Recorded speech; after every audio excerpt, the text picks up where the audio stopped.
That's hilarious.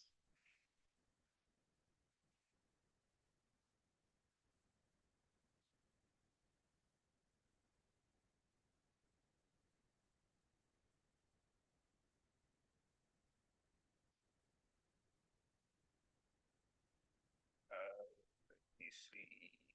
Are you in here, George? Oh.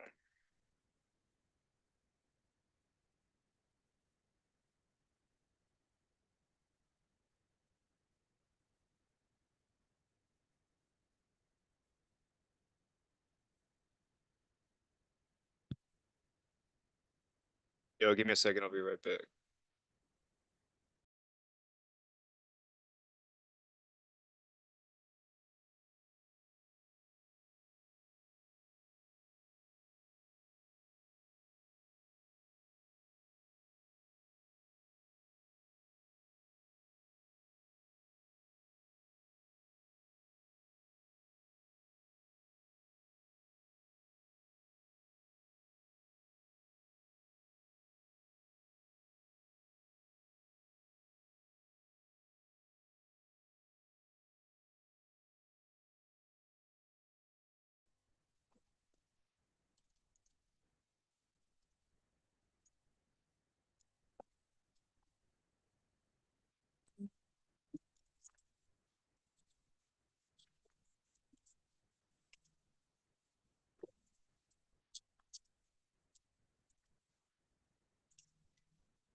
Thank you. Appreciate it. Thank you.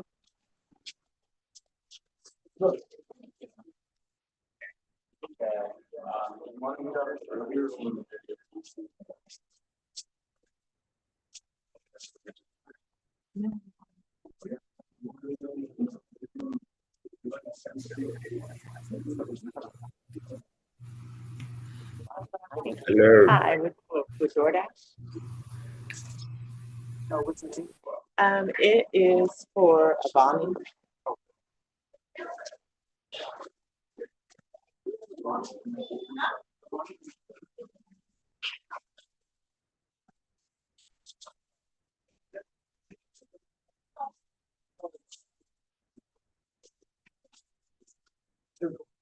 Thank you. You too.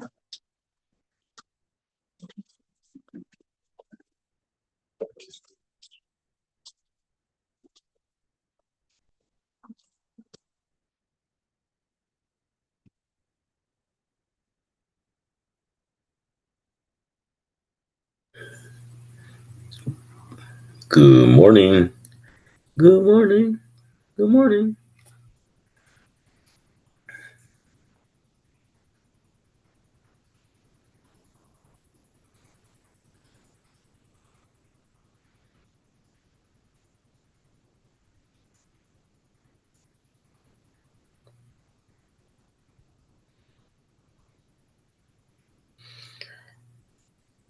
Hey, George, for doing underwriting. Oh, no problem.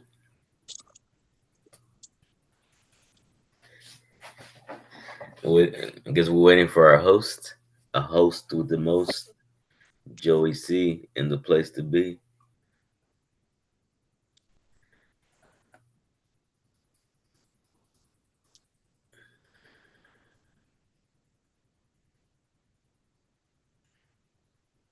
Oh, someone left. DeAndre.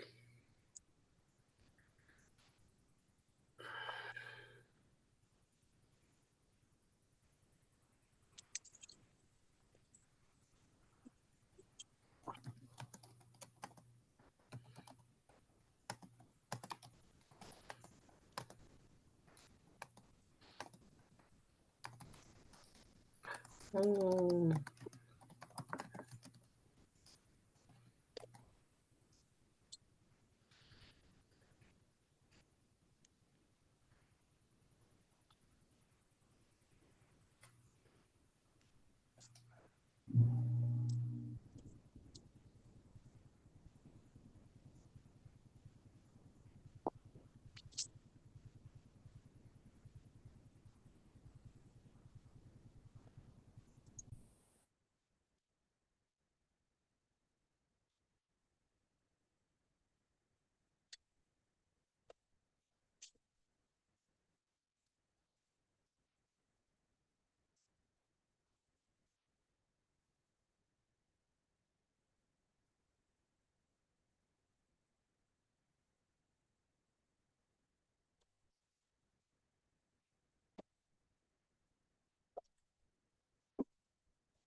Yo, good morning, George.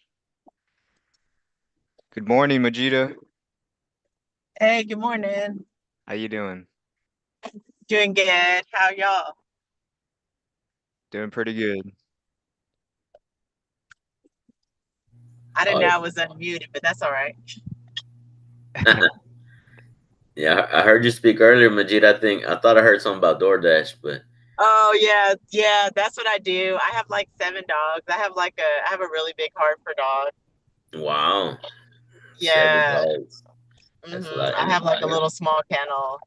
okay, Of- yeah. when you say dogs, you don't mean men, though, right? You mean like actual four-legged Yeah. creature. Actually dogs. I Oh, mean, I mean, I do have some men in my life. I'm married and stuff like that. And I'm a mom of seven. I have 4 daughters and 3 sons.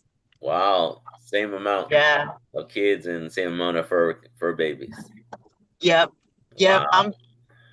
I'm blessed. I'm blessed with good genetics. I'll thank my ancestors. There you go. I think Joey was on the call. I heard him talking to that one guy, Joey, down in Brownsville. He had 6 kids. They're like, how do you do it? He's like, keep something about keep watching TV or don't get your cable disconnected. Yeah, that's what he said. He's like, if yeah, he said something like that. Yeah, That's hilarious. yeah, cool, cool. Yeah, he said, don't get your cable disconnected because then you have too much free time. Yeah, Um, true. cool, cool. Well, thank you, Joey, again, for having this jump, started. I was just jumping into my I guess on the CRM I have a portion where I can do I guess not cold calls, but leads that are in the system, but for some reason they've been disconnected to where if I brought them through a deal machine or a potential JV deal, for some reason we're playing like phone tag. And so what I do, I put them in like a single line dialer. And so I try to call, and if I leave a voicemail and hopefully get connected with them, that way I can remove them from that pipeline and see where we can go from that conversation. If it's worth underwriting or really clarifying if they're still interested in selling, or however the conversation ends. Right. Yeah. Okay, I got you. Do you have a couple that you're gonna follow up with or that you want to call? Yeah, yeah. Actually, I was doing that right now because I know you said you were running late, so I just had the dialer going and say a lot of times depends who answers. I'll have that conversation, but normally it's just ringing. I'll let it ring like 3 times, hang up, and what the system does, it actually sends them a text message as well. And so hopefully between the two, that's what's been helping re-engage those individuals. But Gotcha. Yeah, I'll be honest, man. I went fishing last night, didn't get home till like 4. oh wow, So that's that's why I woke up a little bit late. gotcha. Yeah, that's what I was like, man. I also missed Drew's meeting this morning. Um, Oh, yeah, so I was like, dang it. And then I saw your message, right? Because I think you messaged me at like 9 or something. But I didn't open it till like close to 10. I think it was like 9 something.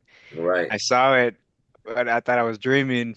And then like I opened up my eyes again, and then I was like, oh man, it's about to be 10. So then I got up right. real quick, and I was like, oh, No but yeah. problem.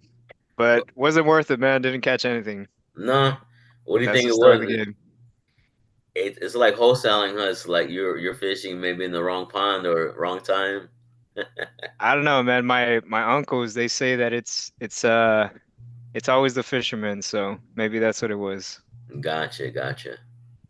Sweet, sweet. Okay, All well, yeah, right. sounds good. Did Okay, you have any perfect. potential appointments set up for today? Because I'm thinking that would be a good idea to. Because right now we're kind of doing the same thing to your point, fishing, and Hmm. so I would be kind of like just following up with those leads, and I don't really have anybody. I think I created 2 appointments this week with the message I shared in the other WhatsApp group. Being consistent is being able to produce two, I wouldn't say leads, but at least prospects. They had some type of interest of selling. So now it's just kind of playing that cat and mouse game like, damn, I guess it's hard to get them on the phone to where that may be a bottleneck where I can address to the team or how can I get better at that? But I think the answer is once it goes over to the other side, just jump on that phone call or with our skill level while we have them there, try to get as much information we can at that one point. Yeah. Yeah, it's definitely speed to lead. Mhm. Um, One thing I wanted to say, do you want to try maybe going at like your offer declines, calling those and see if you have any prospects in there that could be. Yeah, yeah, because I think those because I was actually Joey or in Majida. What I've learned is I like Jerry Miner's techniques of NEPQ to where sometimes because of the skill levels I have, I probably know what they need, but I have to be patient enough and know the game of letting them tell me what they need, and then have them feel like it's they brought it up even though I know it, but it's like guiding them.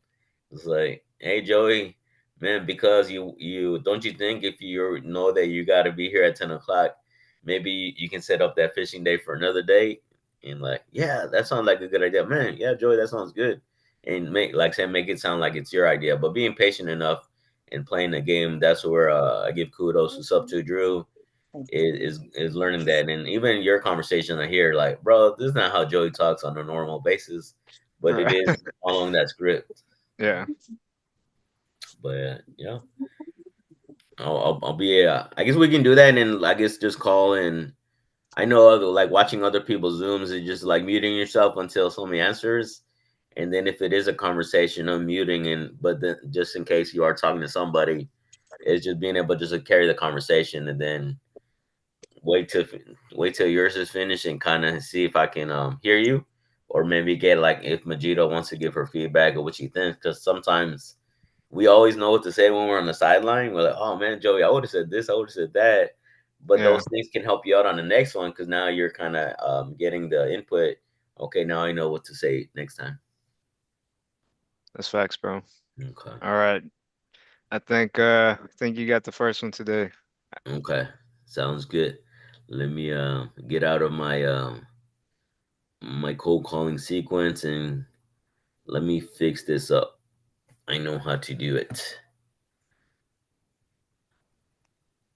How's because you're working with Majida, right, Joey, or I the bird think dogging, or yeah, I think Majita's part of the bird dog crew.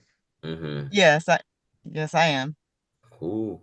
How do you like it so far, Majida? Or may I ask where are you at in the real estate? I guess journey, and Oh, you know, okay. other than having Oh. 7 kids and 7 dogs.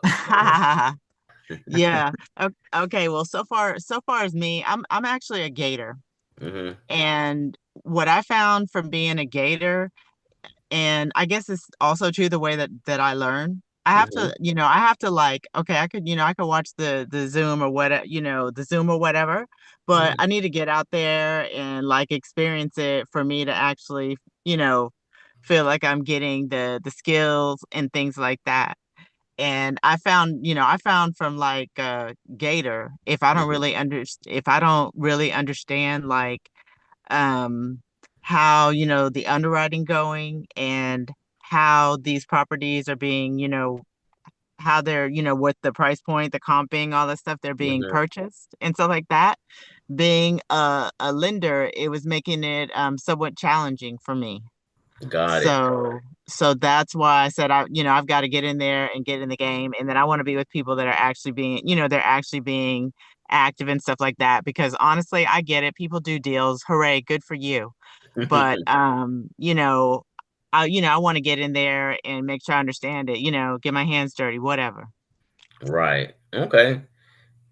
And I think to your point, Majid, it is because a lot of people, I think both Gator and Sub Two, they kind of get lost because now they have access to all this information. Like, okay, where do I start? And it is unfortunate. Like, well, what do you want? And it is having that clarity, and that's where, again, giving Sub Two Drew those kudos of really understanding in order to know what you want, is kind of having that map.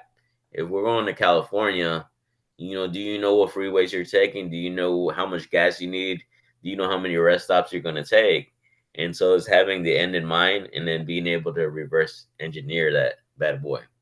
And then I think comes down to the commitment because I have that bottleneck sometimes where it's myself, but also to where I share with Joey.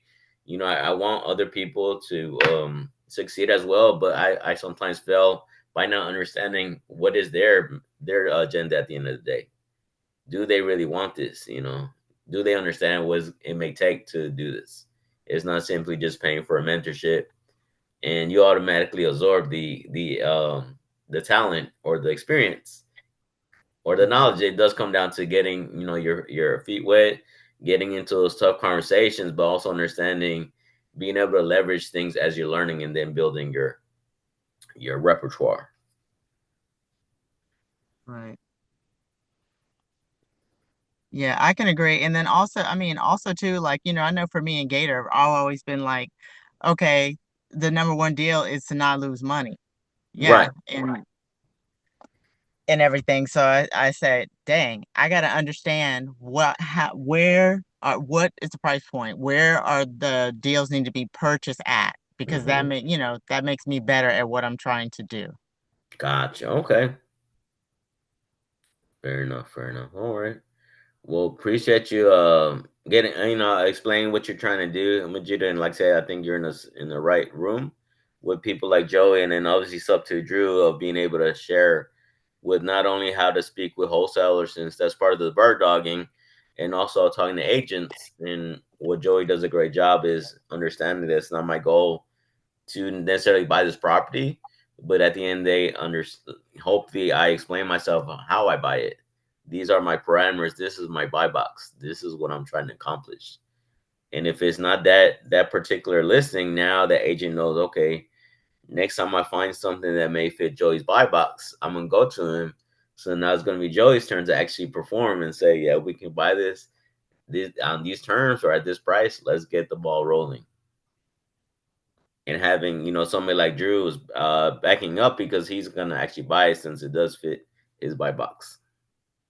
Mhm. Cool, cool. I guess I'll start, Joey, since the balls in my court. I'll call the lead that I think they didn't want to go with the sub two route, but they wanted to go short sale. So it's been a while since I spoke to her, so I'm gonna call and see how things are going, see what she ended up doing, and where they're at. If she answers. 9525. Hey everybody. What up? Is that DeAndre? Yes, sir. I heard the voice. I didn't have to see you. You got it right. Nice, nice. Oh, hey, I meant to interrupt. Hey, DeAndre, are you from Austin? I am from Austin. DeAndre, I talked to you a few months back. Anyway, I'm I gonna put my remember. name in the chat. Yeah, we're gonna get together. I'm available today. I don't got much in the plans. So he available right now. Haha.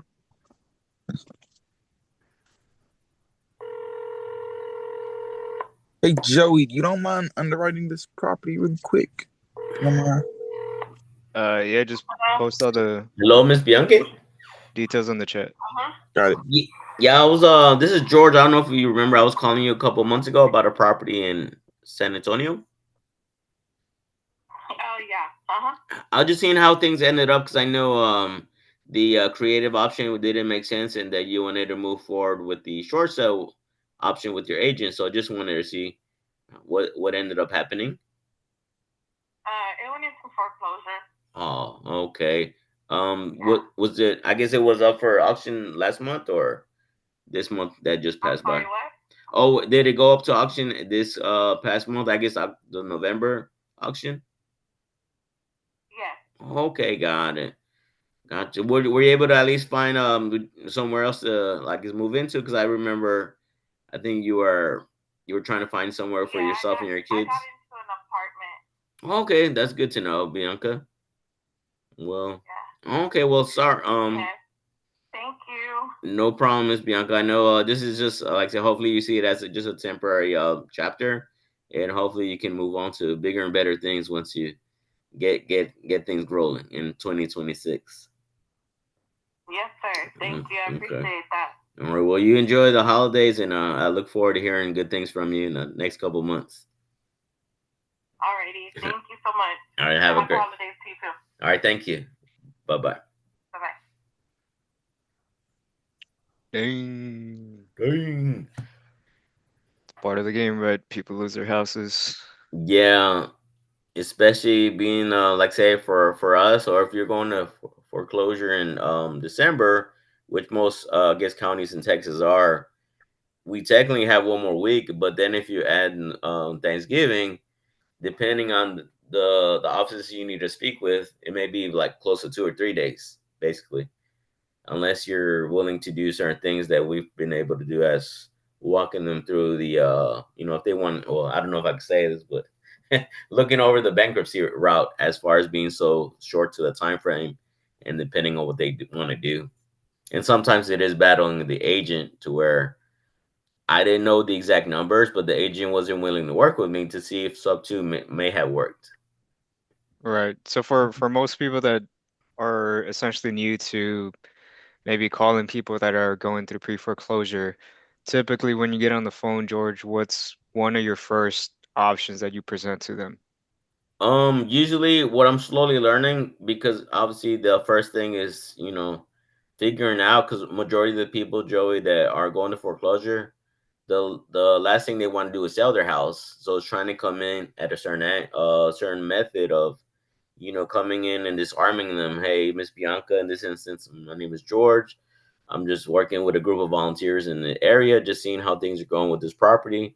I notice you may be having a little bit of difficulties, possibly losing this property next month, and seeing if aware of your options, at this time of trying to keep it. And then hopefully through that conversation, you can see which way they kind of decide compared to, hey, Bianca, I'm here buying homes and in the San Antonio area. Click like, oh crap, you know.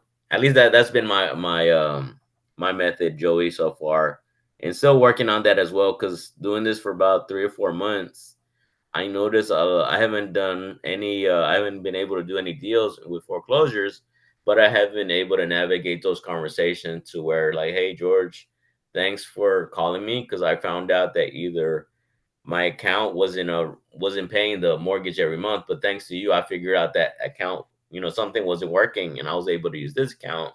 Now I'm back in the good graces, which is a win. Or thanks to your conversation or your third party story, George, I was able to have the courage to ask one of my family members for the amount of money to reinstate my loan. Which at the end of those, that's the real reason why we're doing what we're doing, because it is being a problem solver. But we can't solve any problems if we don't understand or learn how to create that friendship between, or that rapport, to where they can drop that guard and separate yourself from the rest of the people that are just wanting to buy the house, even though that's one of our reasons for calling. Gotcha. Good answer. And let's say you're talking to, somebody that's going through pre-foreclosure, and obviously, right, everybody wants to keep their house, but let's say they reach that point where they're too far underwater that that's not an option. How do you Mhm. navigate that as far as like trying to make them understand that maybe the only option for them is to sell? That's a tough one, Joey. I think I still battle that obstacle of being so close. It's more kind of like saying, learning how to ask those implication questions, like kind of putting that image in her head. So, Mr. Seller, what happens December 4th when you haven't found out a solution, and they end up taking your property when I could possibly have something for you? It may not be what you want, but it may be something that you need. Just for example, the call we just made with Miss Bianca, she was able to figure it out. She actually moved to an apartment, and so not sure if where she was able to gather that money, but what if by selling the property right now, I could give you or find that amount of money that you need to either make that move to a family member's house, or like Miss Bianca, be able to move into an apartment. Facts, bro. Hmm. I like that. All right, so I'm comping this property real quick. Okay. So it's a 3-2, 1822 square feet, 69-year built. It's a property that's going through foreclosure, Mm. so it's already getting auctioned. Right, so you Ooh. have a most of the time, or especially there in Houston, there's a huge influx of properties that get foreclosed on, and a bank essentially doesn't hold on to these properties. Right, a bank's job is essentially to lend money.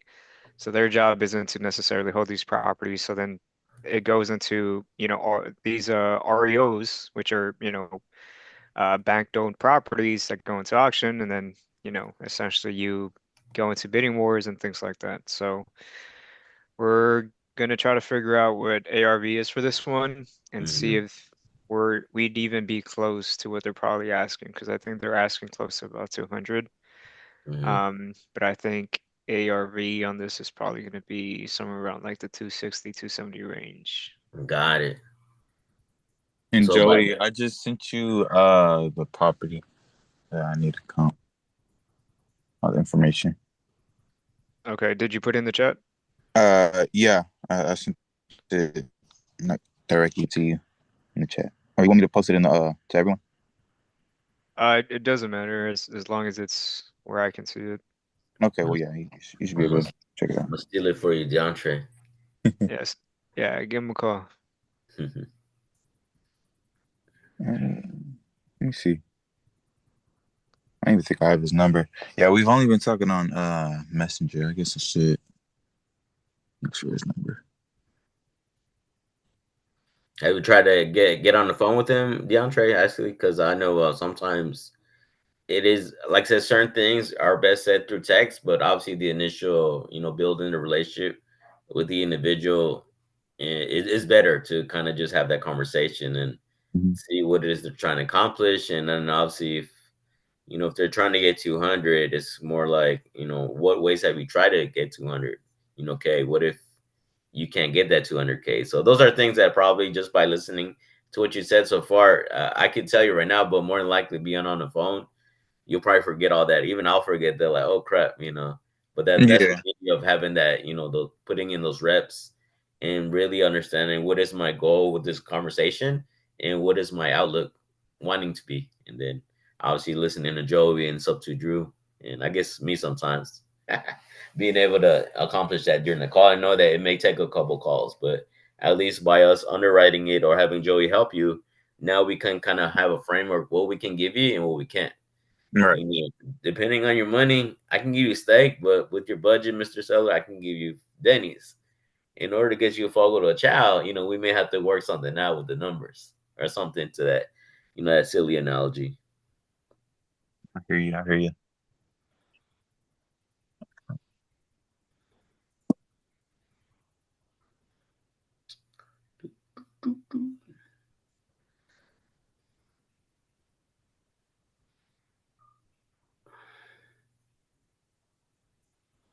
Beautiful property.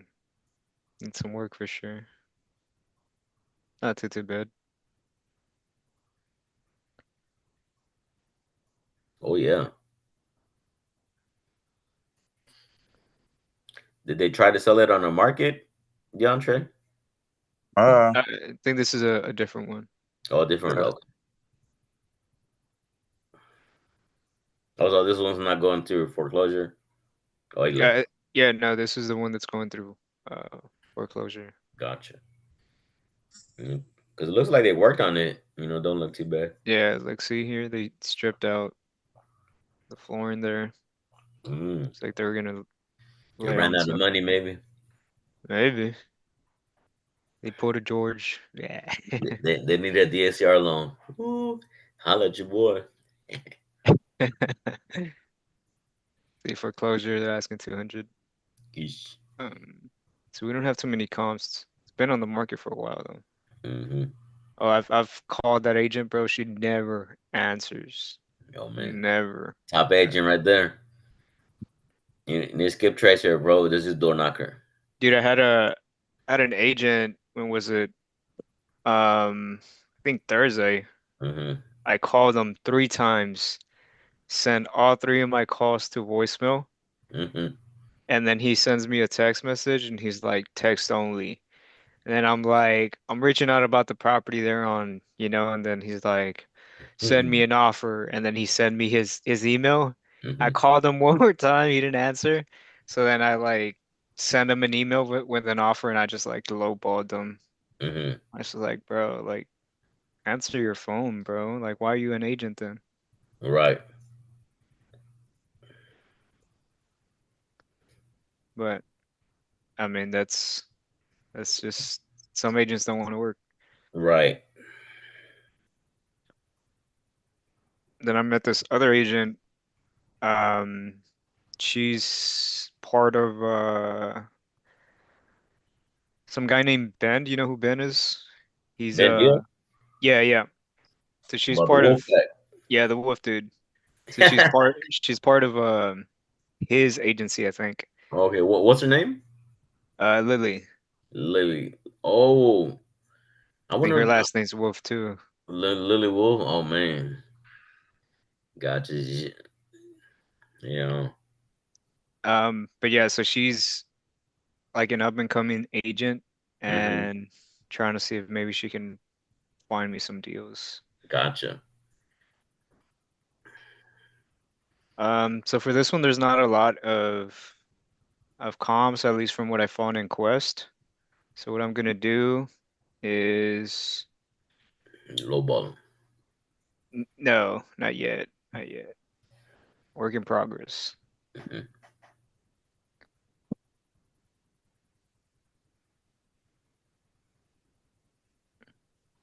So I'm gonna check on the MLS Mm-hmm. and see what I can find here. So I would say that that's one advantage that I have um, against other people that don't have access to the MLS, Mm-hmm. right? Because Texas tends to be a little bit harder to comp just because it's a non-disclosure state, Right. right? So non-disclosure just means that what a property actually sells for is essentially they don't give you the actual price, right? They sugarcoat it, they give you an estimate, but they don't give you the exacts. Versus other states, if you go on Zillow, then you'll see like the actual sale of that property, how much it sold for, things like that. Um, so that's one thing about Texas that you have to be a little cautious, just because you can use Zillow to quote unquote comp, but your comps aren't going to be entirely spot on or accurate. You could be, either like 20K below or 20K above what actual ARV is, Right. which could cause a huge issue. Especially for the flipper. Exactly, especially for the flipper. Makes sense. So And that's why also, you, I was gonna ask you, Joe, on you do more direct to agent when it is, and knowing that most of us, as in the same communities, we kind of do our comps the same way. It's pretty similar to the appraiser. Do you find yourself you are, I wouldn't say arguing, but having I'm picking up for Rachel. All righty. a difference of opinions I don't between remember putting the a couple in ARVs? there, but I'm gonna put an extra one just to make um, sure for the happy. hold on, give me one second. In regards to who, like with the agent or whoever it is that Yeah, I'm with the talking to? agent. Yeah. 155. Oh, my bad. My bad. Am I not on mute? You are not on mute. No. Oh shit! I'm so sorry. All good. Uh, And sometimes you yeah, guys have a difference of opinion between, I think once fixed up, this probably costs 250. Oh, but if you put a condo, you do this, you can get it for 500. Like, man, that's not how I buy. I don't buy yeah, out what is.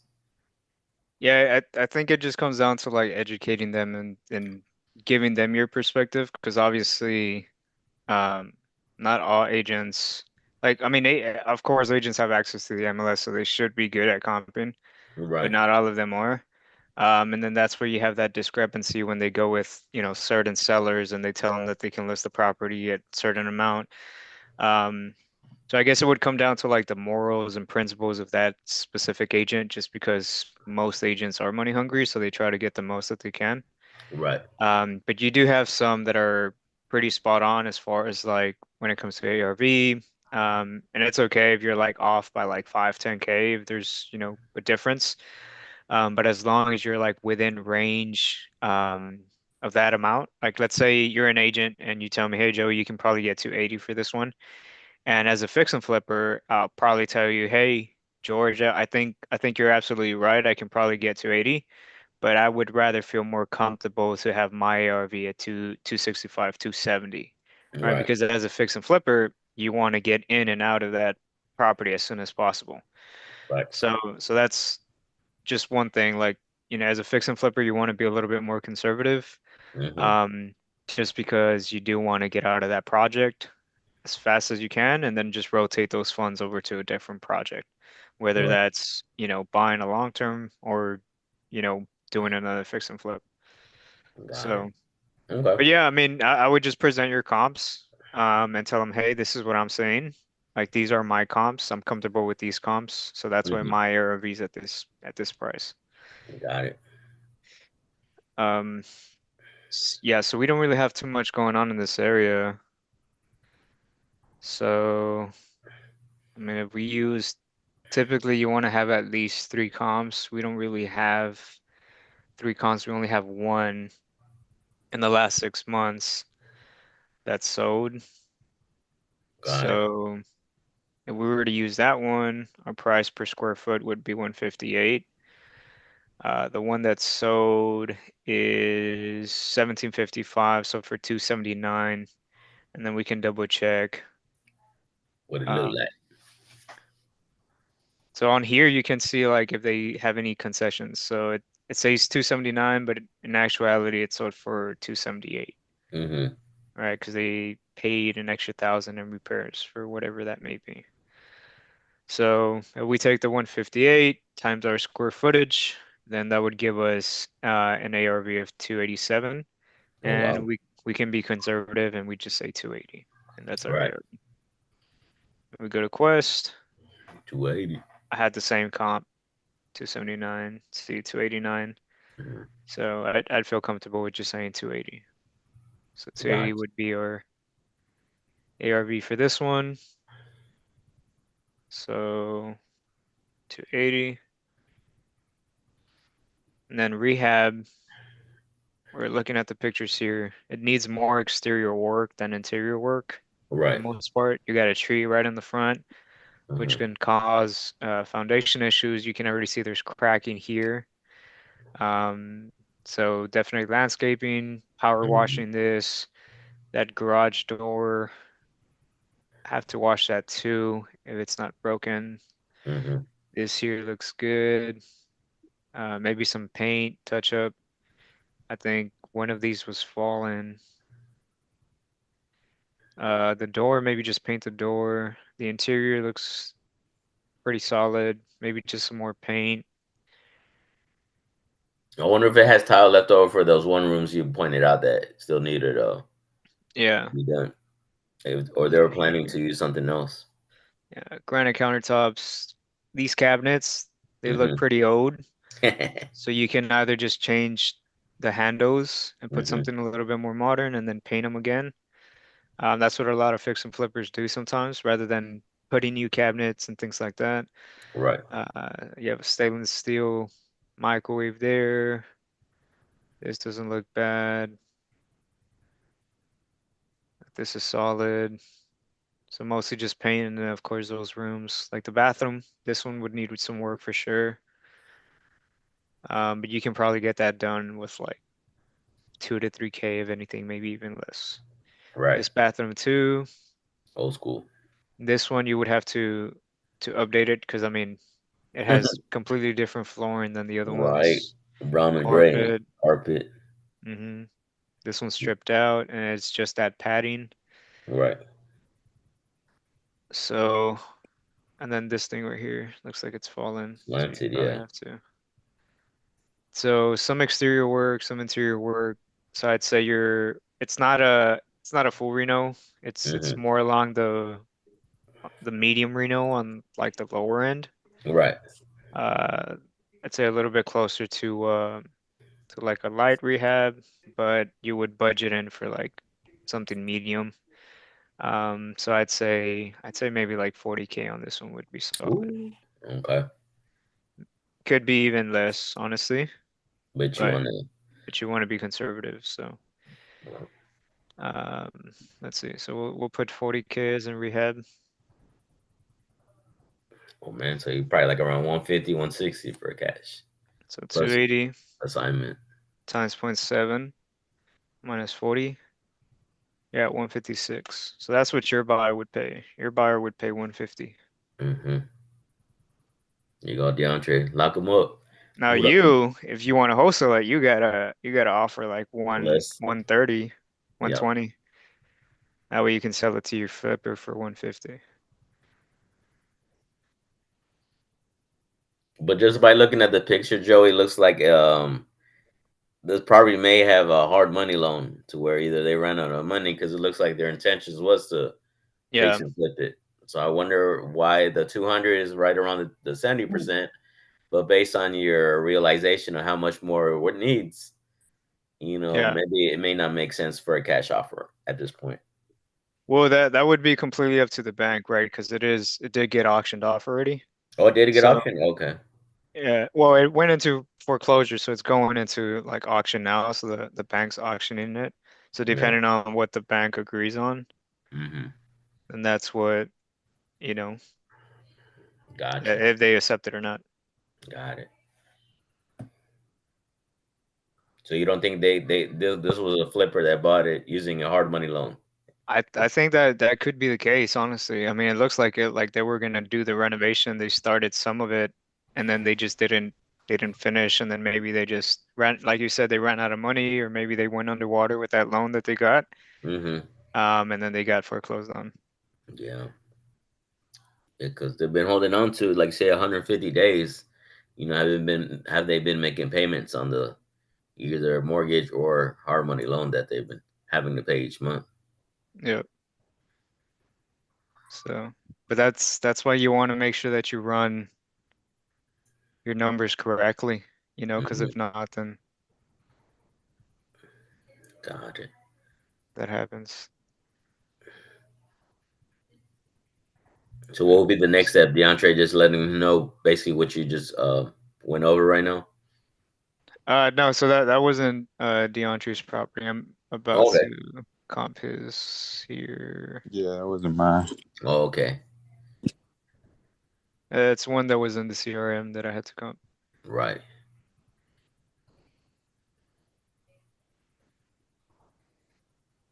What's up, Jerry? What's up? Thank you for coming by, man. Just yeah, just did, like, I think just a call, and Joey's kind of going over some underwriting that Substitute Drew obviously does a good job of explaining and analyzing the properties through pictures, and kind of having a rough look at what the numbers need to be at in order for it to be a deal, No, I whether it's said you, no. you buying it or you adding an assignment fee to it. Okay, cool. Hmm. No, I like this, man. This is good. Right. Yeah, no, take you guys through like my process. Hmm. Um, so if you want to be like really, really good, one website that you definitely have to use is the HCAD. HCAD. HCAD? HCAD, yes, sir. If you're in Harris County, right? If Yes. you're in Brazoria County, then obviously you're going to use Brazoria. But um, our properties for the most part are in Harris County. So one thing Hmm. that you want to always verify is always the beds, baths, and the square footage, right? I'm Hispanic, so we have a lot of our culture. Most of the people that buy properties, they always tend to do, DIYs, right? Whether it's additions, things like that. So then sometimes you get a wholesaler that gets a property under contract and they're marketing and they're saying, hey, this property is a 4.2, it's 2,000 square feet. Um, and then you go to the county and the county says it's a 3.2, it's 1,500 square feet. So then you start to think like, okay, so the wholesaler is telling me it's a 4.2, 2,000 square feet. So what could be the case? Maybe they added something else in addition to the property, and what didn't they do? They didn't get a permit. So then Didn't that pull the could become, permit. yeah, so that could become an issue for you if you're a fix and flipper, depending on um, if for running your comps. So in theory, your property is actually a 3.2, but because the wholesaler sent you this information and saying it's a 4.2, you're running your comps with a 4.2 rather than comps that are 3.2s. And then that could be a significant difference. And then square footage too, because typically a 4.2, 2,000 square feet is obviously going to be a little bit more than a 3.2, 1,500 square feet. And that 500 different square footage could be anywhere from like a 20 to a 40K difference in price point too. so that can also throw your numbers off, and come and bite you on the back end. Yeah. So that's always something that you want to take into account. Okay. So obviously square footage 1230, it's a 4.2. Our square footage here is 1230, so we're good on that. And then you always want to go with what the county's saying. See, so the county's saying it's a 3 bedroom, 1 bath. Mm-hmm. On here it's saying it's a 4.2. So Mm-hmm. perfect example. There could have been a conversion, an addition, whatever the case may be. They might have converted something. Mm-hmm. They could have Yep. maybe had a garage, Yeah. converted into a room. Yeah, you can see All it right. right there, the garage where it used to be, so they just substituted for a carport to add that extra Yeah. room. Mm. Can I ask a So question? what's up? Is there an advantage to not getting a permit pulled, or is that sometimes could that be like a penalty, I guess, if the city finds out? I mean, how does that work? Yeah, so it's 50-50. I mean, a lot of flippers, what they say, it's like if you don't, let's say you're doing a conversion or whatever the Hmm. case may be, and you don't get permitted, and Hmm. during your rehab when you're doing that, you get caught, it's going to take you the same amount of time to finish that project versus if you just got it permitted to begin with. So Ah, it really doesn't make sense to try to cut corners. You can if you want to. But I mean, there's always things that are gonna happen if you try to do certain things a certain way. yes, sir. So it's probably better to just get a permit, and just deal with, the upfront cost, because then it could essentially cost even more if you don't get it permitted, because the permit's what, like $1,000 maybe, if anything. And then let's say you get red tagged. Now you're waiting even longer because you got red tagged, and now the city's watching you, and now you have to go through that process again. And then essentially, not only are you having to spend $1,000, but you're also losing on time and things like that. So it's No, that better makes sense. to, Hmm. yeah, it's better to just do the things that you need to do. Yes, That sir. way, everything else goes smoothly. Okay, great. Appreciate that. Yeah. So yeah, so this one's outdated. Obviously, they converted something, probably the Right. garage more than likely. So it's appraised as a 3-1. Hmm. That's what you're saying. That's what the county says. It's a 3-1, yeah. That's that's a good show.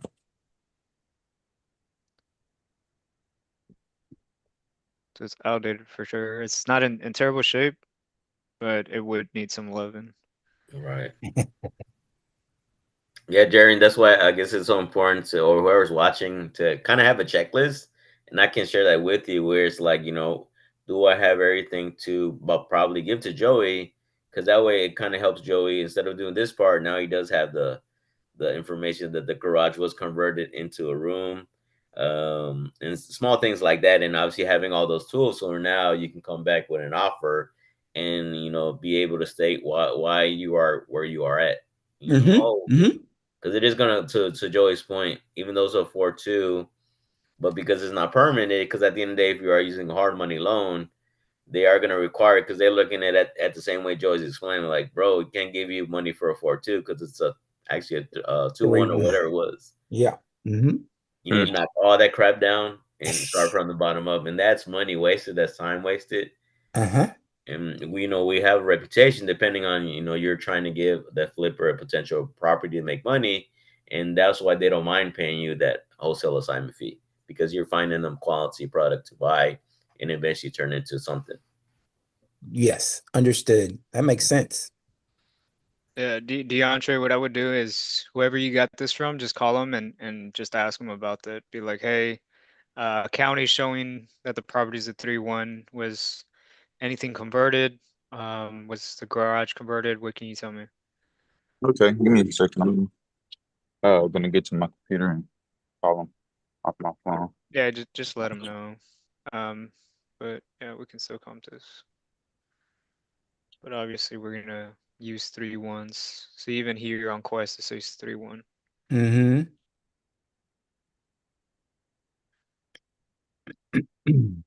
So when you're Um, comping, typically you want to do plus or minus 10 years. You can go up to 15, you can go up to 20. The most that I do is mostly 15. Just because it does get a little bit different with the other properties once you go a little bit past 15 years. Okay. I'm sorry, did you have a question? No, well, I guess the follow-up question to what I asked is, can you go back after it's already been done without permit? Can you go back and get a permit so the city could see that it's been transformed and, pay the money or the fine, for the permit and everything, or that's just gonna create a problem? That's a good question. I honestly don't know. That would be a question for Drew. Okay. But yeah, I mean, just being upfront with you, I wouldn't know. No, no, no, no. That's excellent. That's okay. I appreciate that.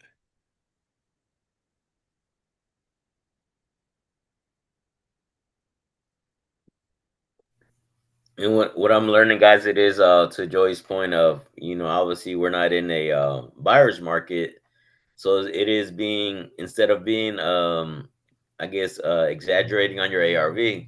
If it's 280 to 260, you're gonna want to go with the low number compared to, oh, it's a hot market, 280 is gonna get you, and you're being very minimal on your rehab numbers.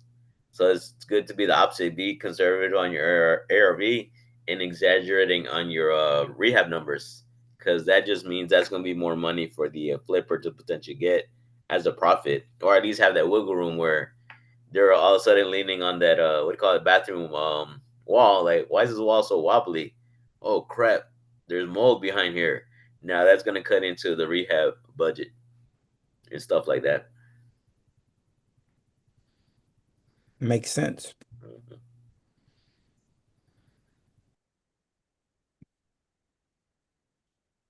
All right, so based off these, since our property is essentially a 3-1, our ARV would be like 170, 180.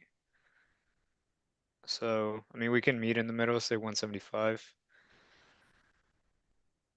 but that's what our ARV would be. And let me pull up the pictures.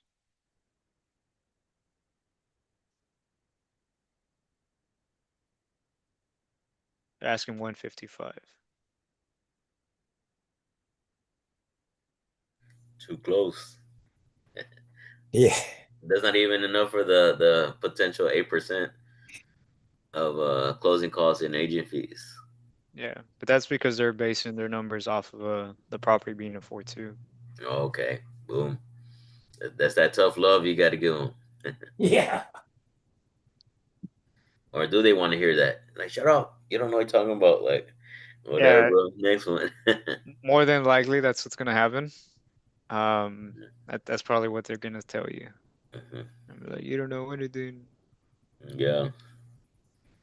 But to your point, Joey, there are a couple, like I said, a couple deals this year when I was doing the probates.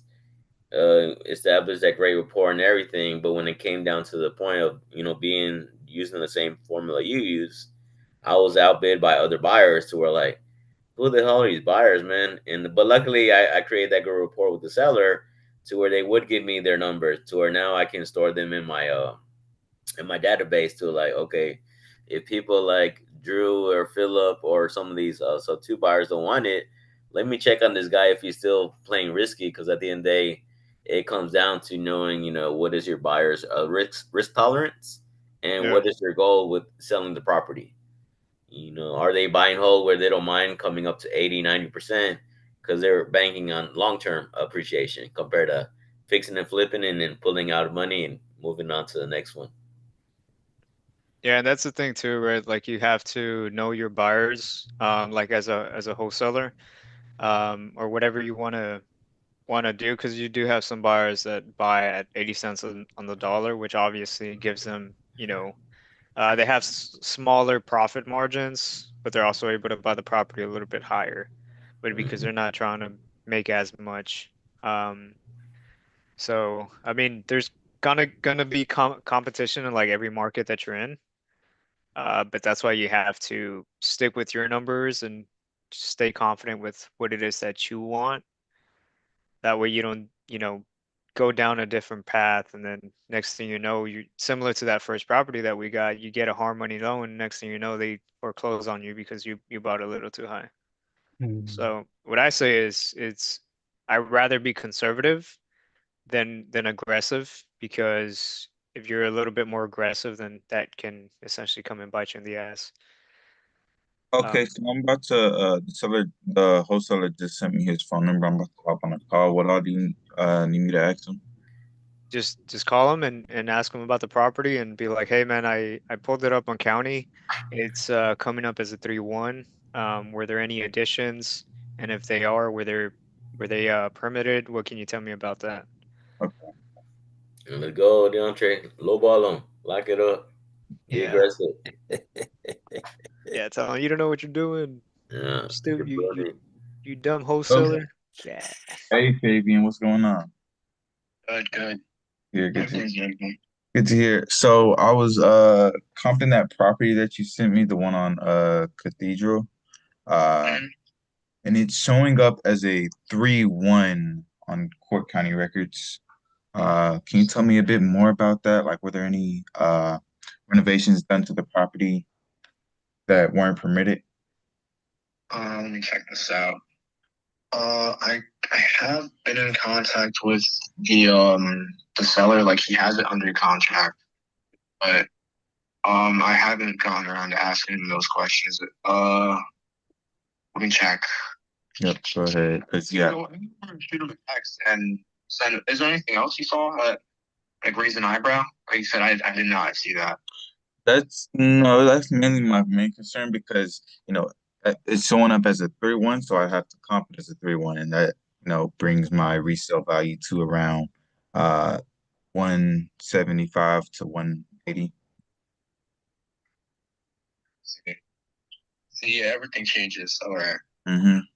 75, 180. Okay. Comp as a 3-1. All right, honestly, I'm gonna call this guy. I'm gonna tell him what you told me, and then I'm gonna get back to you. Is that all right? Yep, that's perfectly fine. All right, and that's all you found? Yeah, that's my main concern right now. Okay, understand. Okay. Back later. All right, talk to you soon. Bye. Let's go. You told him, I'm the man. This is what I see because I'm the expert, fool. We can't give you money for 4-2. Exactly. You ain't finna get one up on me. Yeah. Yeah, you gotta be upfront with them. Yeah, bro. And then you can tell them too, like, hey, check out the county. I mean, it's coming up as a 3-1. My Mhm. ARVs, if it's based off of 3-1, it's probably gonna be that 180, 170 range. Mhm. And then, I mean, obviously the wholesaler doesn't know, so that's why he has to go back to the seller and find that out. And then Exactly. if they didn't get a permit, then I mean, obviously we're gonna comp it as a 3-1, and then you can still base your offer off that and be like, my offer is this because of that. And I'm pretty sure they're gonna understand. And then just be like, we're 2-4 off, no worries. Just if you have anything else, just let me know. Right. But now you're a little bit more credible because it shows that you actually did your research. Mm-hmm. Yeah, that conversation went pretty smooth. Yeah, he sounds like he's pretty new too. Yeah. Lucky I didn't call him. I would have chewed him out. Yeah, I'm kidding. Nah, for real. What would you have said? How would it have gone with you? Nah, I'm just kidding. I would have told him the same thing. Dang. Okay. 'Cause when he was asking, is there anything else that caught your eye? I was like, should there be? And I'm like, nah, I don't think that's it. Yeah. I mean, that's the main thing. And then obviously you just want to say it looks like, there was a garage that was converted, which is what I'm assuming that 4-2 is coming from. Yeah. And then you can also say, because one thing I noticed too is in the kitchen, I don't know if there's two kitchens, but here in the pictures, if you can see, you have a kitchen there, Yeah, right? and he And he then just texted me. Yeah, the garage was the property had a garage conversion that he sees what I mean by it's originally 3-1. So yeah. exactly, there you go. So like this kitchen too, like you have this brick wall right here, Hmm. right? You can see it here, and then there's more pictures over here. It looks like it's a different kitchen. See, so you have, Oh or unless wow. that's the front door. That might be the front door. Are They these have like different from the photos that he sent me? these are on Zillow, Yeah, because he. Let me check. but it's the same thing, I think, because I have them pulled the. Where did I put them? I think I exited out.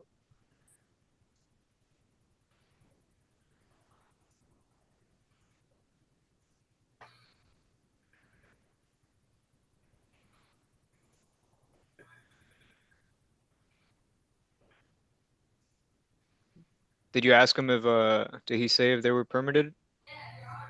Uh, Let me X. Probably not. Was the conversion permitted? And just say based off that, like I would be running my numbers off of a 3-1 just because that might be an issue on the back end. My ARV is 170, 180, and then you give them your offer. After Reno, it's a small property. So I'd say Reno is like somewhat medium. It's what, 12, it's the square footage. Yeah, 1230. That's, I'd say like 35 is your Reno.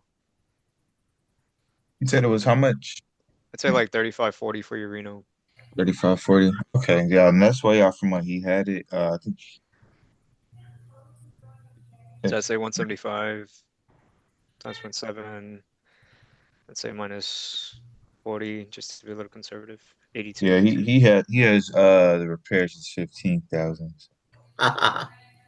Heck nah, boy. It's like double.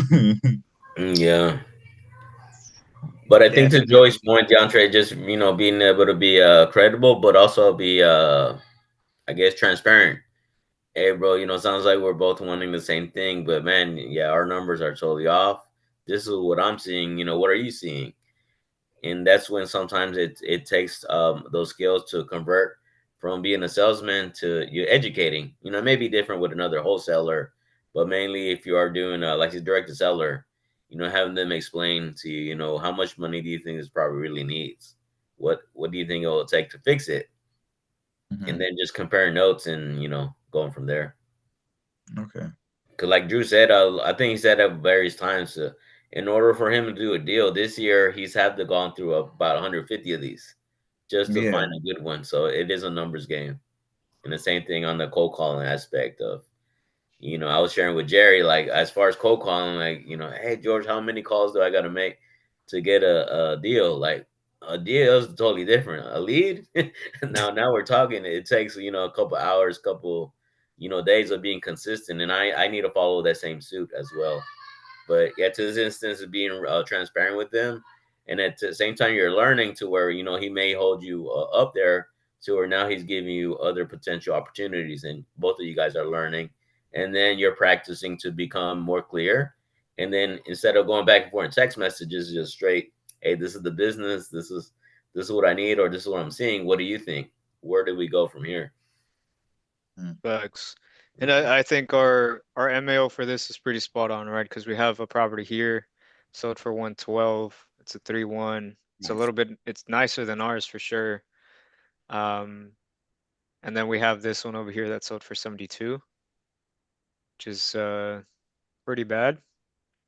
They have to be permitted by the county because that's basically what he's asking right now is if they were permitted by the county. They would get a permit from the county, yeah. So our ARV would be like 80, like 85 max on this one. Or I mean our MAO would be 85 max on this one. Which is like within range, honestly, if you can see. Right. So Yeah, and you I didn't. based it off of 175 ARV. Mm-hmm. Yeah, who knows if that's a flood zone too? That could add to like, oh crap.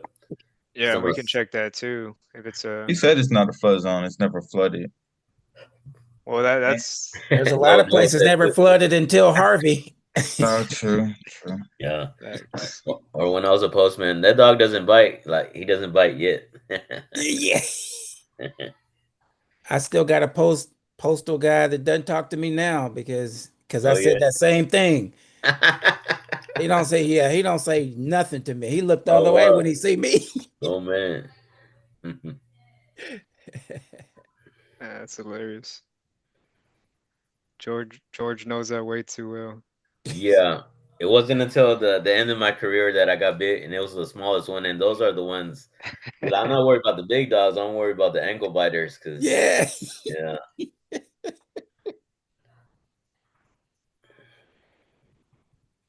But the funny part about that one getting bit, and like, all right, George, when you come back to work, like, what the hell?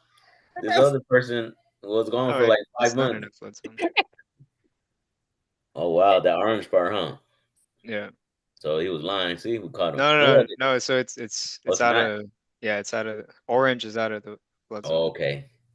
That's crazy. The yellow's around it, and then the orange spot right there. Yeah. So it's So he was right right where there. it's never. Wow. Yeah. That's Hmm. crazy. Really? So that's a plus. When was this one updated? RB. Let me see. Hmm. One thing though that I would say, DeAndre, is that the property is a little bit out of our buy box just because of the year built. It's a 1955. We want to stay Yeah. at least a 1970 and up, preferably 1980s and up, but we can go as low as 1970. That's And the only for the thing. and for the people watching, Joey, why is that? What's the difference between 1980 and above and 1950 or 1980 and below?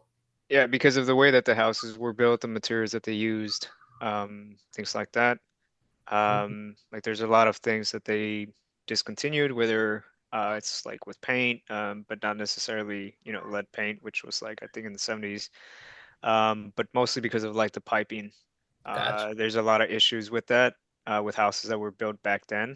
So older homes, obviously, you're gonna have to replace the electrical, the plumbing, and it's just gonna be more reno that you have to put into the property, which isn't um, bad, Right. but at the same time, like you don't want to have to change all that unless it's absolutely necessary. And then Right. not only that too, but the structure of the home. Like if a property is older, then obviously the chances of that not lasting at least another 100 years is going to be less than a Hmm. property that was built in like 1970, 1980. So Means there's renovation. That's what Reno means. Thank you. So you said MAO is 85? never offer him 85. Oh, never offered. Okay. Like Lord. always start off a little bit lower and say give him a range. Be like, I'd have to be between 75 to 80. Let me know if that works. And then your max would be 85.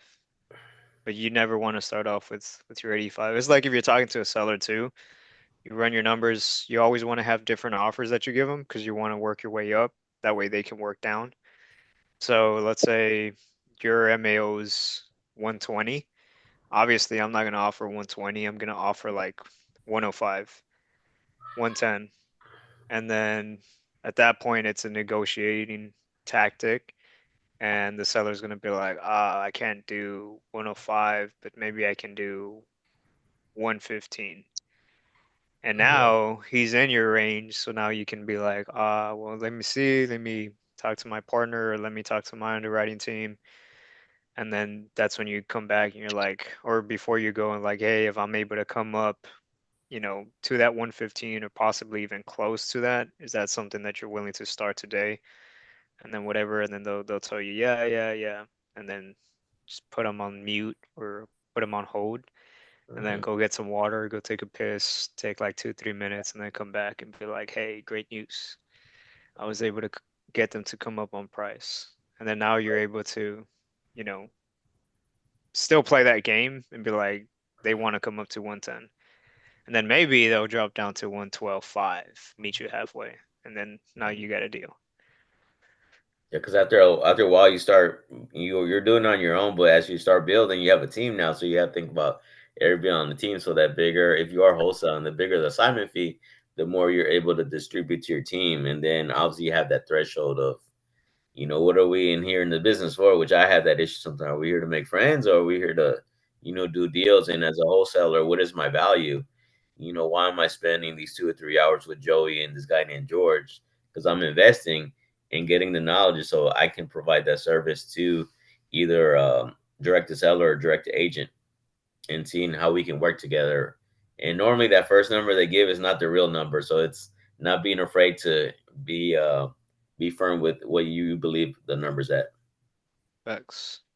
Yeah. I mean, there's a saying, right? They say, how does it go, George? Sellers are liars, or Buyers buyers, are liars and sellers are sellers are worse. worse. Yeah, there you go. Agents Yeah, are the and devil. agents are. Yeah. Well, Agents yeah. don't answer their phone. And there you go. Yep. I think Pace said agents are the devil or something like that. Right. Except his wife. Yeah, of course. Right. All right, let's make a call, bro. Okay. You ready, man? Is your turn to make call, or was your underwriting expertise count as a call? Nah, that does not count as a call. Okay. Let's see. Let's find a house. Do we call agents or wholesalers? Let's call a wholesaler. I've not Okay. talked to a wholesaler.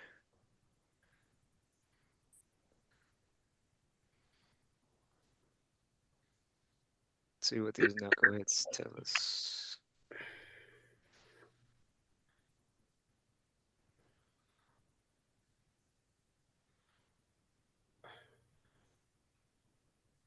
I think wholesalers work on Saturdays versus agents. Mm-hmm. This thing not working? I'll be back.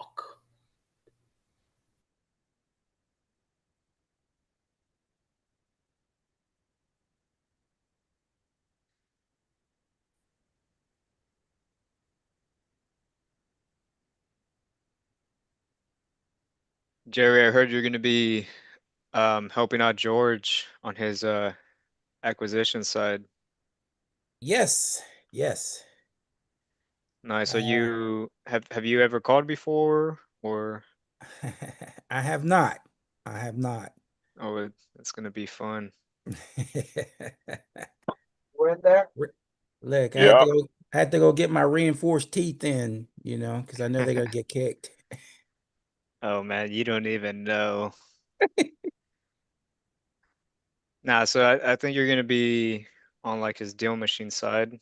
So it's gonna be a little bit cumbersome just because you are gonna be filtering through a lot of leads. So you're Mm-hmm. gonna run into a lot of people that don't answer. So one thing I would say is, just so you don't get discouraged or anything like that, is let's say after every hour of calling, just kind of get up, go walk outside, step away from the computer for a little bit, and Mm-hmm. then come back and then continue to do it. That way you stay fresh, because if you're just there pounding and for like an hour straight and you have nobody that's answering, Mm-hmm. then you're gonna get a little bit thrown off, because if you finally do get somebody to answer, then you're gonna kind of be caught off guard, just because you've been used to nobody answering for like, an hour. So that's the only thing I would say.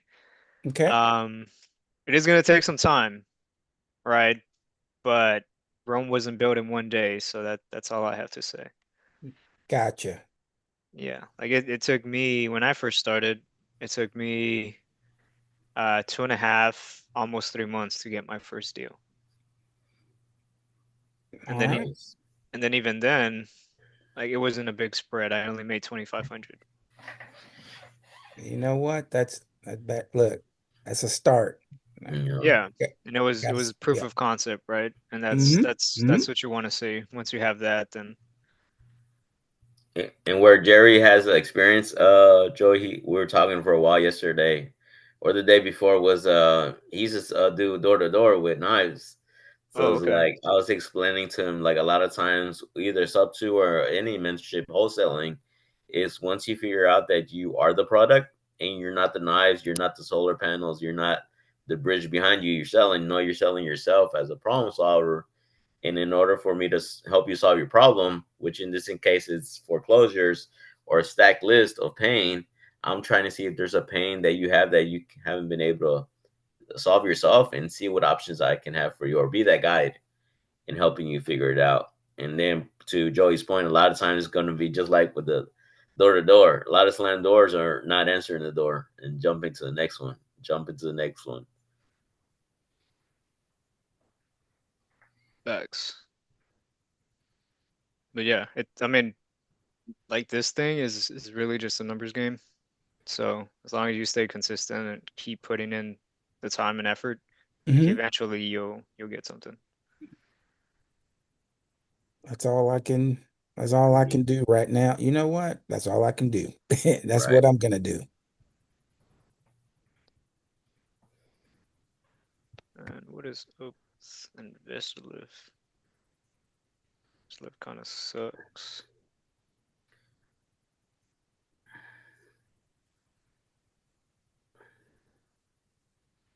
So do you right now, Joey, since you're using investor a lot of times, are you, because I for me I get a lot of people, hey George, I got this deal. I think we talked about last week about Daniel, I think, or Del something is like a common wholesaler. But I never answer those calls because I'm not really on the buying side, and I'm not kind of doing what you guys are doing as far as bird dogging, to where I don't even know if this lead even makes sense for somebody like Drew. But it is getting bombarded with those text messages. I mean, it doesn't hurt to look at them because I mean, you can bird dog it because if the numbers make sense, then you can maybe take it to Drew. You can take it to Philip, Hmm. and then they can probably pay you something. Right. So it's like an additional way to, make some Hmm. more income. True, true. So You know what investor lift is, Jerry? What he's looking at, the software? I do not. Yeah, it's basically a database of deals, whether most of it's cash, Hmm. wholesale deals that are already locked up, and so they use this platform to promote those deals on here. But obviously, it comes at an expense, but also it helps you find buyers as well, to where Hmm. you're promoting the deal. And so I never mess with it too much to figure out what is the system behind it, but mainly on the dispo side, the Hmm. disposition, the deal's already locked up, and Right. you're reaching out to, if Joey has a deal here, you're probably directly talking to Joey. Hey Joey, I like this property here at Maxfield. I need to ask you a couple questions about it, and then see, he should have everything for you, to where you know what questions you're asking, whether you want to buy it or not. And then that's when you can choose to be transparent. It's like, oh, I'm actually a bird dog for my guy Andrew here, or my guy Philip. So I'm Hmm. wondering, it seems like the numbers line up. I'll see if he's willing to pay me, since I am bird dogging. So that's what's the point of it, being transparent. No, exactly. Uh-huh. Mhm. You or you can just say, I'm the buyer. on the bar, Give me this mofo. property. Right. What are you doing on your acquisitions team Yeah. that you're locking up these deals? That way I can come and circumvent you. Nah, I'm just kidding. Yeah. But that's where, Jerry, I think I shared with you why I don't I have a ill feeling about bird dogging, because I was already doing something to that point. I am being friends with you. I am being friends with DeAndre and Joey. Hey bro, you got a deal locked up? Like, yeah, George, I got one. Well, This man, is want a Cam. JV on it? Hey Cam, happy Saturday. This is Joey. How you Happy doing? Saturday. You said Joey? Yes, sir. Like a baby kangaroo. All right. Hey, Joey. How's it going? Pretty good. Pretty good. How you doing? I'm doing well. I'm doing well. Thank you. Nice. So I'm actually reaching out to you, Cam. I did see one of your properties here on Investor Lift, the one on Maxfield. Yeah. I'm looking for a fix and flip myself. Okay. So just wanted to see what you can kind of tell me about the property. Yeah, I'm looking at the pictures now. Okay. And you're the end buyer for this one? Yes, sir. Okay.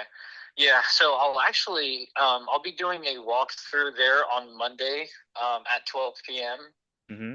if you would like to take a look at it, and I can give you some details about it. Um, just give me a moment. I'm gonna pull up my computer because we have quite a few properties, so I don't want to get it confused. Okay, sounds good. Take your time. Already.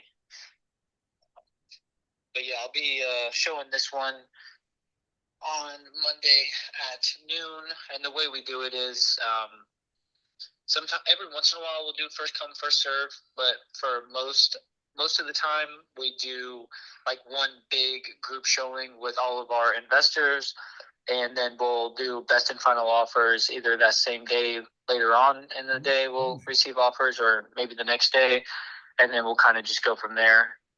um, just give you some background, because I'm sure you've never bought with us before, is that correct? No, so this would be the first time I've bought with other companies. So I do a lot of fix and flips there in Houston. I have about close to 28 rentals now. Okay, But cool. aside from that, yeah, I do fix and flips. I think we average anywhere from like 5 to 6 every single month. So we're reaching towards the end of the year, so we're looking to at least get a couple more before we finish the year off. So Okay. And yeah, that's really good to know. We also have quite a few properties. Sometimes we don't always get them up on Investor Lift, so I can send you a link, so maybe you can see and get you signed up, so you're on our like auto blast whenever we have a new property, because we've got new ones going up most likely every single day. So maybe you can get your hands on some other properties outside of Investor Lift. But yeah, anyways, for Maxfield, so some of the things that I have. The roof is under 5 years old, along with the AC as well. I believe they're right around 3 years old. Um, yeah, and then the foundation was repaired about 2 to 3 years ago. But it does need a new fence, and obviously the inside will probably need a complete gut, depending on, if it's a buy and hold or a fix and flip. Depends on kind of your own rehab, in terms of the numbers there. But yeah, it's pretty outdated, but most of the majors are pretty solid, and recently redone. We have our repair estimate rough at around 40K total for this one. And I okay, don't know if you ran. Yeah, I don't know if you ran your ARV. We have ours at around 260. So I'm curious. I always like to ask our buyers what their ARV is, because it seems like there's always a different ARV depending on who the person is and the way they run it, and then also repair costs too. I like to see the difference and kind of go off that. But this one is also expected to close. The close date is set right now for December 10th. Um, I'm not sure. Are you cash or hard money? cash. Cash. Okay. So yeah, if you lock this one up after the walkthrough on Monday, let's say you locked it up on Tuesday, we could always go to the seller, depending on their situation, and obviously see if they want to close sooner, as well as if we have clear title and things like that. I'm sure you know this, but that's just dependent on each individual situation. Let me see what other info I can give you here. In terms for us, we do a standard $5,000 deposit for every one of our properties. That's mandatory for every buyer, on every property as well. So just something to keep in mind with us. Okay. Yeah, so typically I do about 5K non-refundable. Typically we don't need an option period, so we should be good. But I can tell you, Cam, what I am looking at, right? So as far as your ARV 260 isn't too far off, I put mine closer to about 230, 240, and the reason being is that the property is in a flood zone. So because of Okay, that, gotcha. that does minimize that, right? So typically I don't buy properties that are in a flood zone, just because it does make things a little bit harder. Do you know if this one's been flooded by any chance? So, what I'm saying here is there's no knowledge of it being flooded. Now, obviously, sometimes we get in there and we're like, okay, there's some signs that it may have flooded, and maybe the seller's lying to us, because sellers lie. That's just the way it is. Right. So sometimes, we don't always get the full run. But everything that I'm saying on my end for this one, there is no prior knowledge of it flooding. But yeah, it is in a 100-year floodplain, so there's always a chance that maybe at one point it did. But as of right now, no knowledge that it has flooded, and nothing in our inspection that came up that it also may have flooded. So nothing there. Okay, I But gotcha. And then you said the foundation was repaired. You said 1, 2 years ago, yeah, 2, 3 years ago. 2, 3 years ago. Okay, and there's nothing wrong with that now, right? Correct. Yes. Okay. And then HVAC roof, you said close to about 5 years or less. Is there It's running. anything? I'm sorry, What? go ahead. I was just gonna say the roof and AC is about 2, 3 years as well. Okay. Is there anything that I can't see from the pictures, Cam, that I mean might be an issue? What about like the plumbing, electrical, all that stuff? Yeah, so me personally, I actually haven't been in the house just yet. Like my first time will be there on Monday with you guys, so I always kind of take a look at it myself there too. But there's another section of our team that goes and looks at it before. Hmm. In terms of any plumbing or electrical issues, I'm not seeing anything on that end either. That's a problem. Um, I do know with this one, so this one is actually a pretty tricky title. Something that we are still figuring out now because we like to get all the big things out of the way before we market it. Yeah. This one is a bit tricky. Of us on our end with title trying to figure out more of the deed process because the situation it's kind of funky.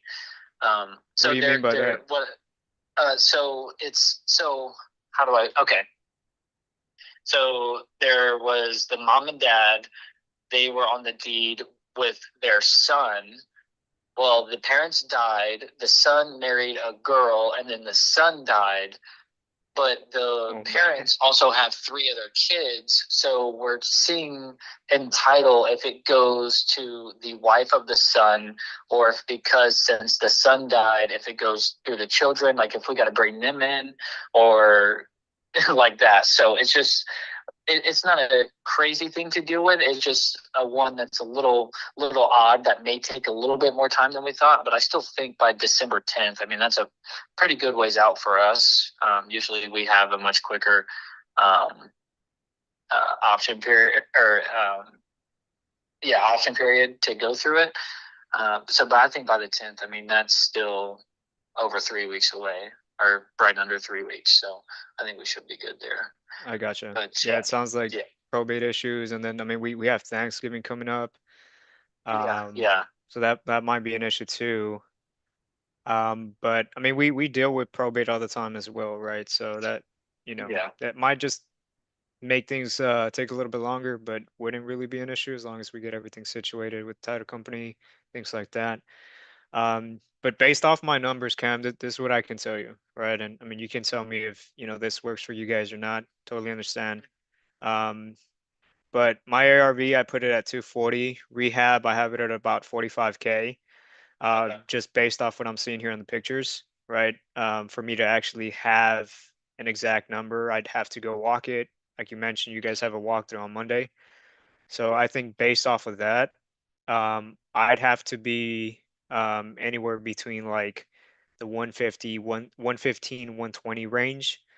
Again, we can close in like 2 weeks, but again, with title issues with this one, that could be a little bit longer. But typically, when we buy properties cash, we close in 2 weeks or less as long as title's clear.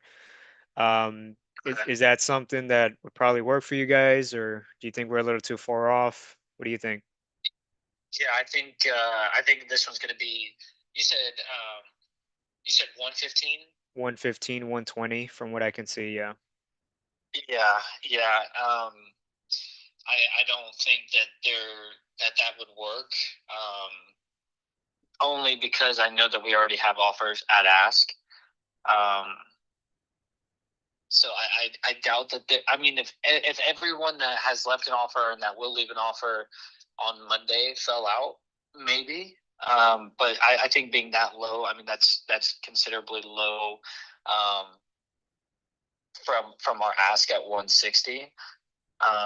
It'll be really tough to try to make 115 work, especially when we already have offers at ask. So but I'm happy to keep you here on the list that I have, and reach out if something were to fall through, and maybe we can make 115 work eventually. But um, the reality of it is, I don't think that that would be a possibility. Gotcha. Just out of curiosity, Cam, what's maybe holding you guys back from taking that offer that you guys have at ask or close to ask? Oh, just because we haven't done the showing yet. So typically, because I mean that happens pretty often that we have offers that come in at ask or even above ask, and people want to they want to avoid the bidding war, so they'll come in like 5K over, and just lock it up there. But we're always at risk with not doing the showing that we lose out on getting a higher offer. And typically 9 times out of 10, we always do the showing, unless like we've had people lock it up 15K over ask, like recently. So sometimes we'll do it. But yeah, like why we're not taking it right now is just simply because we haven't done the showing and there's a really good amount of interest on this one. Gotcha. No, yeah, I do understand that. I mean, you guys have a showing on Monday. Hopefully you guys get some good bids once people go out there and walk it. But um, what I would say, Cam, is just let me know if anything changes. I mean, shoot me over your email or I can shoot you over my email as long as you don't blow me up. Um, that way you can send me the other properties that you have. I can take a look at them. I mean, we're actively buying, so we're always looking to, kind of transfer our funds into the next project. So whatever you have there in Houston, so I'd say anywhere in Houston, whether it's, all the way to like Jackson, Missouri City, Texas City, Katy, like you name it, like we're actively buying. So even if this one, even if this one doesn't work, um, send me what else you have, and then I'll give you feedback and let you know if it's something that works. And I mean, hopefully we can do a deal together. Okay, yeah, perfect, man. And what company are you with? Yeah, so my name's called Trinity. Trinity? Okay, gotcha. All right, Joey. Well, I'll send that link over to you. If you'd like, you can sign up on our website. I don't think you get any emails outside of our property blast. So it's just letting you know that we have this property. So I don't think it'll be blowing you up on any other things other than that. So Sounds good, man. yeah. All right, I'll send it over to you. Sounds good. Thanks, Cam. Yep. Thank you. Have a good one. You too. Bye bye. All right, see ya. Boom. Good job, Joey. That's it. I said, how you do it, bro? Just got to do it about 100 times. Yep. Oh man. Yeah. Look at him, not even sweating, man. That's cool. Yeah. Yeah, what it is, Jerry, and like I said, I give kudos to Joey. If you hear Andrew talk, it's the same thing, and it is, being I wouldn't say necessarily methodical, but taking your time and knowing, what is the goal with this conversation, and stating, he's saying I do buy homes because he works with Andrew, and so it's Hmm. not being has sounding confident enough because he could be in a way kind of manifesting, hey, I do buy properties, I just but it's like not worrying about it, like, oh, what if I'm lying or not? And that sometimes we face that imposter syndrome. Hmm. But knowing that obviously Joey's following Andrew's buy box, he's not lying. Like, we buy this is how we work, and you know, um, it seemed like he was down, and obviously being able to know that, hey, I'm down here, you're way up here, but based on your business model, if you run it that way, then hey, more kudos to you, more money for you. But we have to be here, so it may not even be worth walking it. And that's No, what I'm slowly projecting your mhm. time. I like the way he was building the credibility with not necessarily his, but the team's Mhm.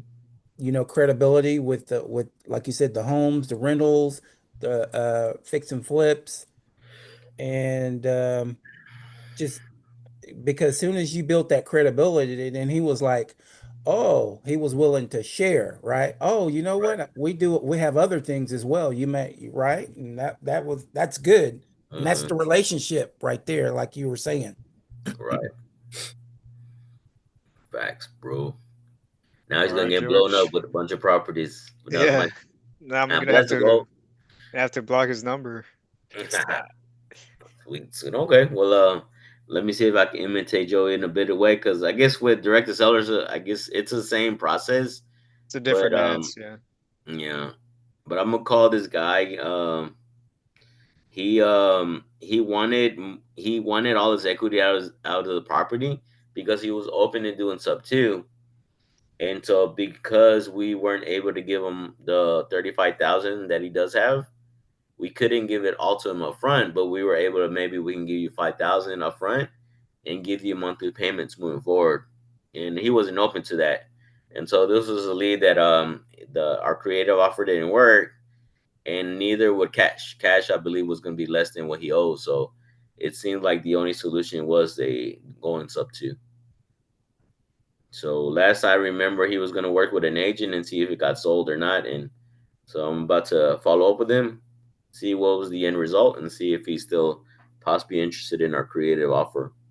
Or he did make that move because he was supposed to move to Nigeria, with his wife. So I don't know if he met her on Tinder or something like that, but Bro, that's besides the point. oh man, Tinder's where it's at. Nah, Yep. just kidding. I would not get on Tinder, bro.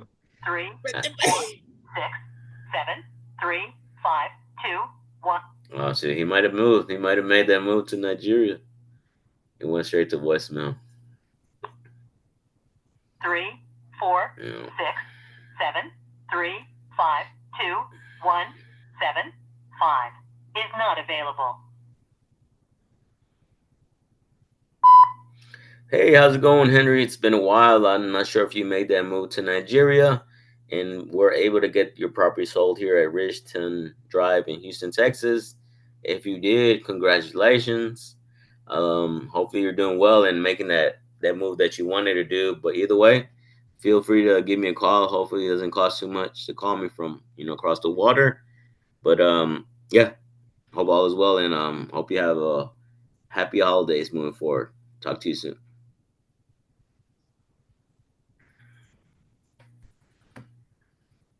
Voicemail King. Peloton. Let's see. Call Peloton, you say?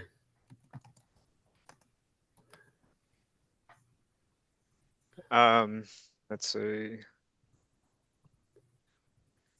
Do you have a one that you want me to call or what from like your CRM? Sure, sure. Let's see which one. Dude, I hate these on freaking Investor Lift where you put like your address and then they're like request. It's like, bro, just give me the address. Right. It'll make you go through the filters. And then they take like 2-3 days just to send you the address. Mm-hmm. And then they call you and they're like, hey, just sent you the address. And it's like next month already. You're like, bro. Oh, you talking about that request I requested a month ago? It's like, dude, I look at properties all day. What are you talking about? What property?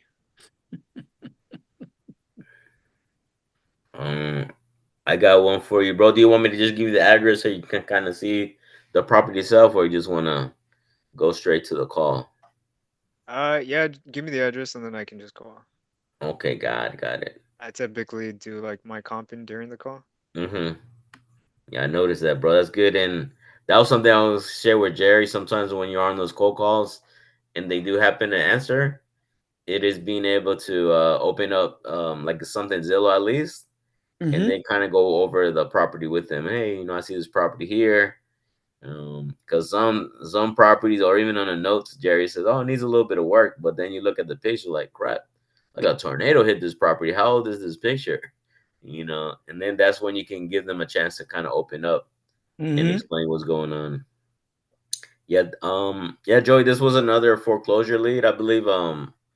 Last last conversation was, I think they did file for bankruptcy so they can avoid the foreclosure, but I never found out a solution because I tried to call them a couple times and they'd never answer to see if Oh, it looks like it's sold. looks like 10:30. this hell. Oh. So 10, yeah. I There can you still go, call bro. them and see what they Still say. call him. Okay. Yeah, I mean, you always want to double verify. Yeah. Trust but verify. Exactly, trust but verify. Dude, you know what's funny, bro? We were talking about how buyers and liars and sellers are worse. That wholesaler said said that thing during the call. Yeah. It's like, man, yeah, I think it's sold, but we can still call. Go, Miss Jackie. That's her name. Jackie O. Jackie Rhodes. Okay, I'm gonna call it through my Google Voice number. Say, what's going on, Miss Jackie? This is Jerry Walker from Houston, Texas, the Uh, number one But buyer it's in all of Houston. oh yeah, 832. I'm gonna put my one, number there just so I don't forget it. one day, one day. Today. Yeah, I think you gotta make a call before you get off, Jerry.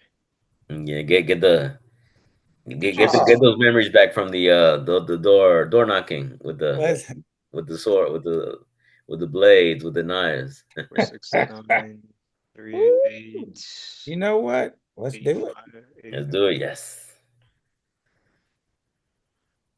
All right, here we go, Miss Jackie. Jackie Rhodes. Jackie O. Sorry, the mailbox is full. Ooh, well, we're gonna trip without her, bro. Ooh. Jackie. So she answers and cusses me out. Right. Jose, if they're not cussing you out, you're not doing your job. Right. Hello? Hey, Mr. Rhodes, this is Joey. Can you hear me? Yes. Yes, sir. I was hoping to get in contact with Miss Jackie. Is she around? This is him. Hey, Mr. Jackie. So I'm actually giving you a call about the property that on Broden Street over in Mesquite. Were you guys? Yeah, what about it? Was that one already sold, or do you guys still have that one? Already been sold. Gotcha. Okay. Were you guys able to get what you guys were looking for? No, I don't have time for this right now. Okay.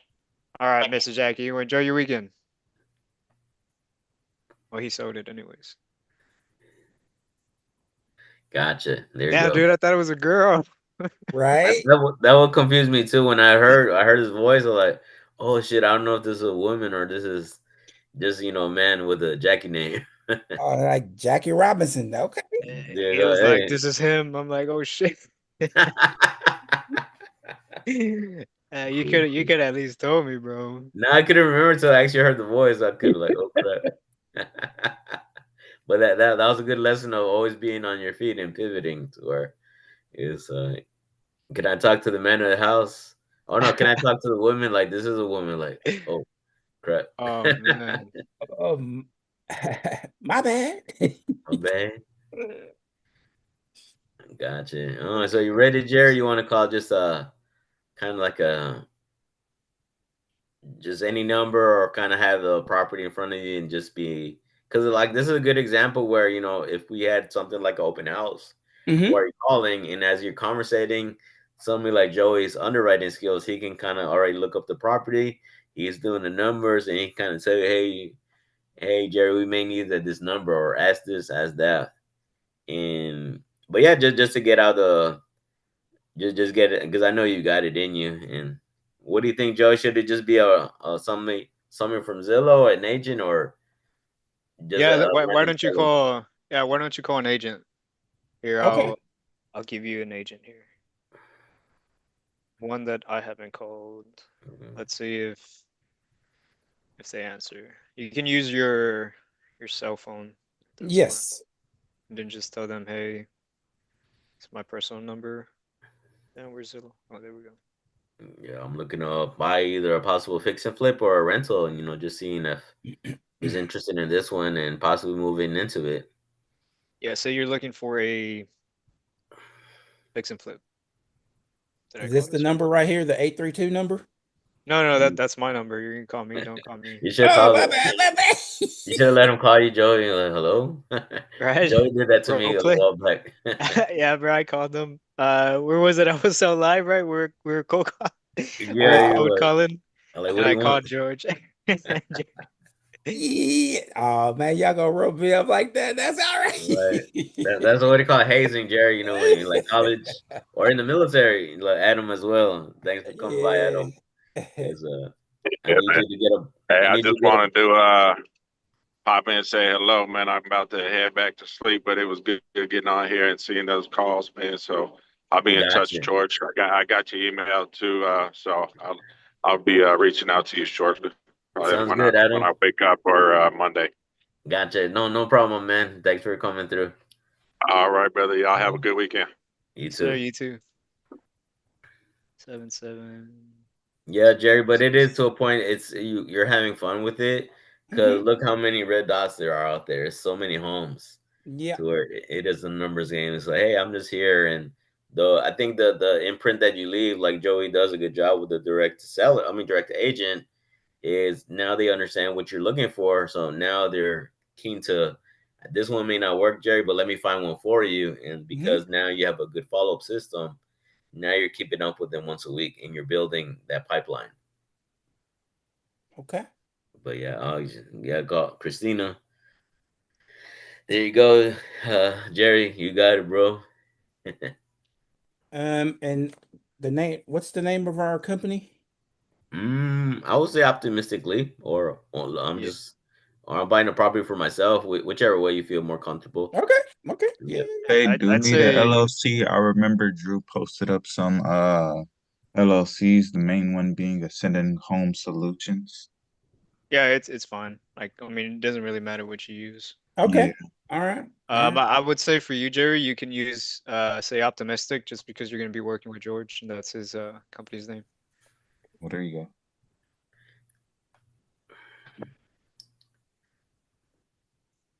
This Jerry McGuire. Show me the money. I want to put money in your pocket, Mrs. Christina. How can we make this happen?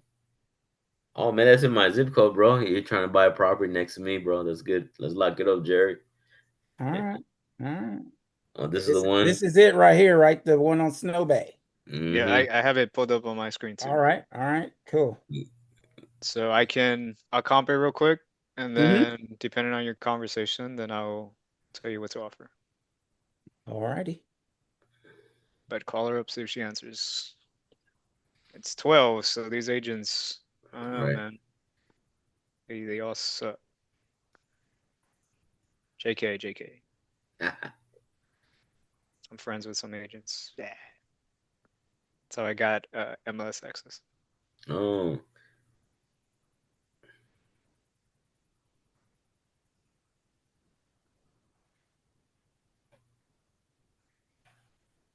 Can I help you? Hi, may I speak with Christina? May I ask who this is? Yeah, Christina, this is Jerry Walker with Optimistic. I was calling about the home that you have over at 11326 Snow Bay Drive. Can I help you? Yes, ma'am. So, are you looking to sell? You mind going through them? I'm looking at it right now on my computer. You mind going through it and talking to me about it? So this property is for sale. It's currently tenant occupied. So are y'all looking to buy to live in or invest? No, I apologize. Yes, this will be an investment property. And so just to give you a little heads up on our company, it's we have about 10 plus rentals in the Houston area, and we also do fix and flips as well. So just something that we're looking to add to our portfolio, and also trying to get something in before the end of the year, if that makes sense. Perfect sense. Okay.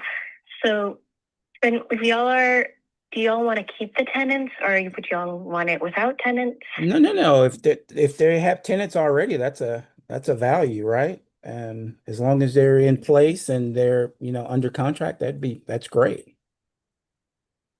So they did recently sign a lease renewal, so they are staying there another year. Mhm. That's a plus. And their current lease, I believe, is for $15.50. I can double check when I'm in front of computer. Unfortunately, I'm not right now. Okay. Let me think. What information are you looking for so that I can help you?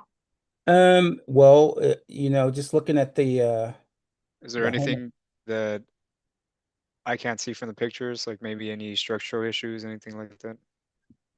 Yeah, so is there any I'm sorry, go ahead, Christina. There are no non-structural issues. The house is in good condition. I mean, we have renters there and they have no issues. Let me think. I would say the last repairs made were about, let's see, we're in 2025. That's when they renewed. 2024, they were there either 2024, before they moved in, or 2023. They were rent-ready repairs to make the whole house complete and new for new tenants. No. Okay, great. Okay. And the price that we're looking at is this a firm price? They're flexible, but I would say they're definitely not, like, I would say send your highest and best offer. Send your highest and best offer, because I know we've received a few that were in the 30s and the owners were not interested. Okay. They're motivated to sell, but they're looking for something, somewhat close to what they're asking for, if not maybe a bit lower. Okay. And Ask her what happens if they don't end up selling it. well, if everything comes to, I guess, and they're not able to get their price, is there anything else that they're looking to do as far as, what would happen if that scenario happens? I would say, well, because it is tenant occupied, they would just maybe keep the tenants, but they are looking to sell. Okay. And last question for you, Christina, do you think, or if there's a possibility that they may be open to creative finance with this as well? Possibility. Like I said before, it would be to send your highest and best offer, and from there we would work through it. Okay, well, thank you so much, Christina. And with this being Saturday, there's a possibility that, we'll be in contact with you as quickly as Monday, no later than Tuesday. I ought to text you her email. Perfect. Could you text me your email if you don't mind? Of course.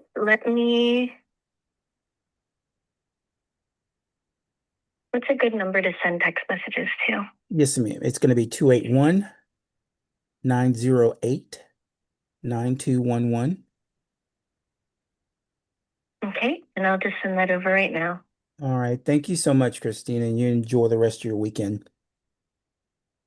Have a great rest of your weekend. Thank you. Bye-bye. Bye.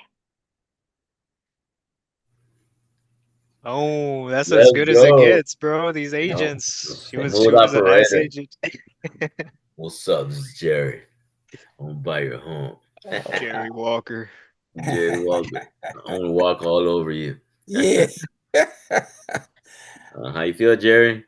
Uh, Hey, I felt good because you guys were here and y'all were helping me, especially with the questions asked. And Hmm. it's probably be different if I was by myself. I'd be like, Right. But Then no, I yeah, guess. and obviously having like a better script to at least you can lay on. And Hmm. I think like we are talking about having to be able, but for you to do this, out of the blue, that shows a lot that hey man, let's go for it. What's the worst can happen? Right. They don't want to work with me, and she's willing to work with you because you're like, huh, how trustworthy is this guy? Well, what do you want to know? And then it's just but yeah, she gave you everything she needed. You asked about creative financing.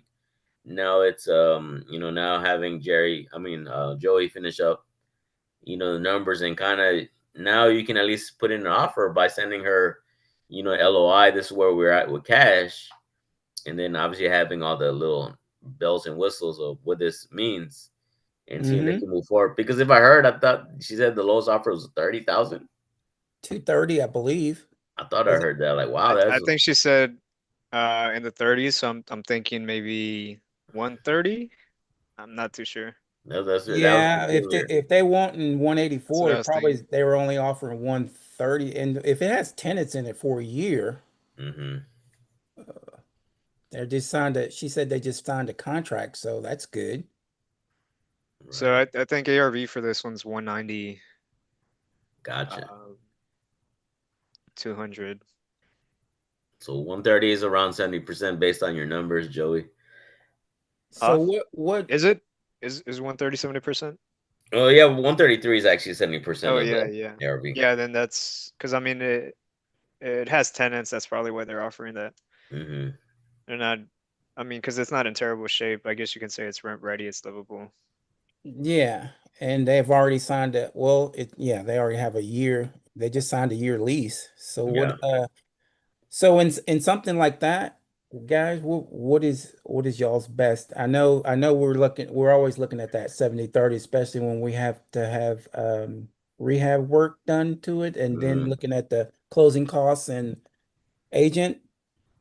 In this particular incident, what is the what is the what is the giving? I guess what would you do in this case? Good. I would say just because I've been kind of falling in love with the ACR loans, because normally the ACR loan alone lend you 70 to 80% of the loan to value, Hmm. and based on Joey's numbers, we could probably do that if we really wanted it. Now we just got to make sure if we do get that type of loan, are the monthly payments lower than what the current rent is? Because if that's the case, then boom, we Yeah. got a solution for that. But then Hmm. that goes into how much experience you have, not so much, well, a little bit about your credit, but as long as the asset makes enough money, I would say that was the first route. But because you're keeping tenants in there, now you have to say, okay, can I borrow this money? And if I do borrow it, since you're on the Gator side, Jerry, how much is somebody gonna charge me for loaning, particularly 130, maybe a little bit more, because now you got to worry about the closing costs. You Hmm. have to worry Hmm. about paying Christina, Hmm.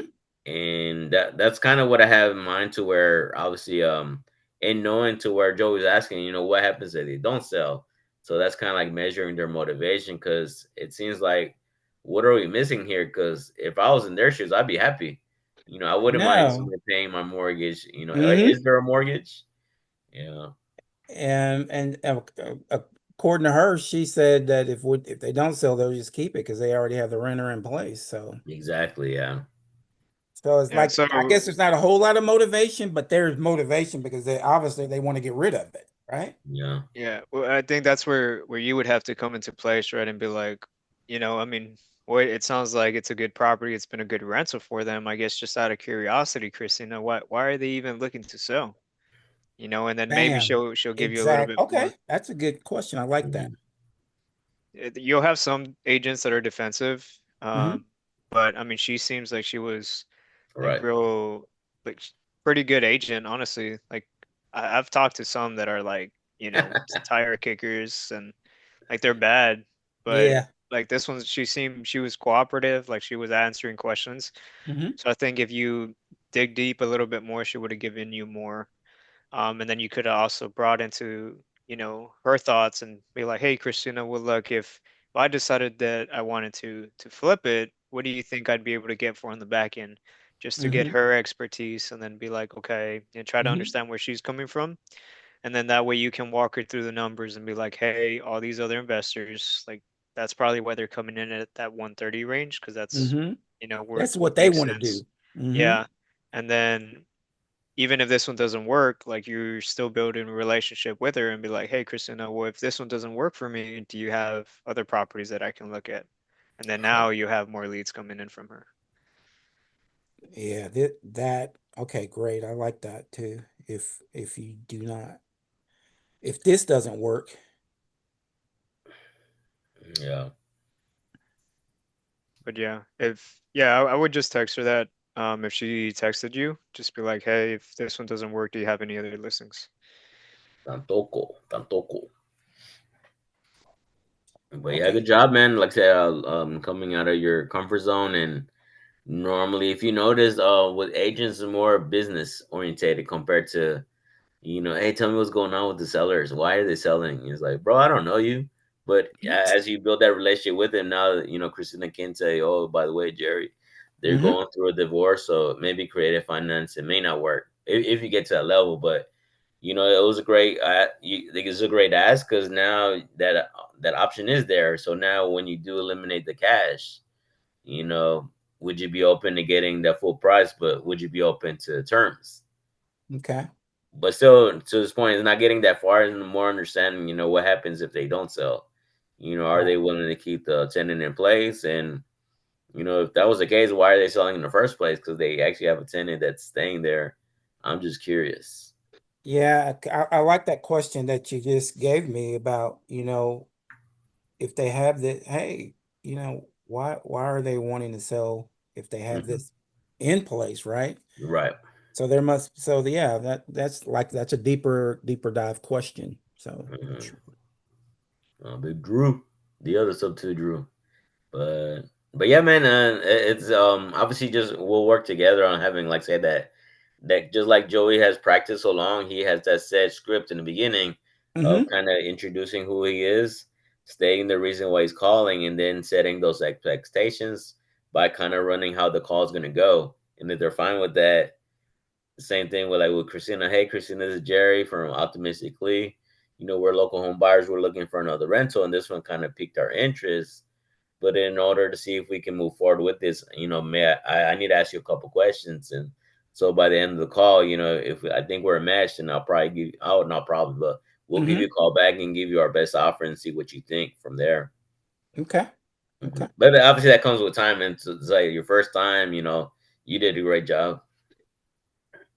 To Hmm. where maybe that's when you're asking, when we're talking about what can I do in the afternoon, if I'm helping you cold call in the morning, where can I set up my afternoon calls to where it's okay, let me get comfortable with agents because now, thanks to Joey, now I'm learning how to filter through Zillow and maybe have a certain pocket of agents that I can call and hmm practice those things. No, that makes sense. Yeah, I Hmm. appreciate that. Hmm. What's up, Drew? Drewski. Drewski, What's what up?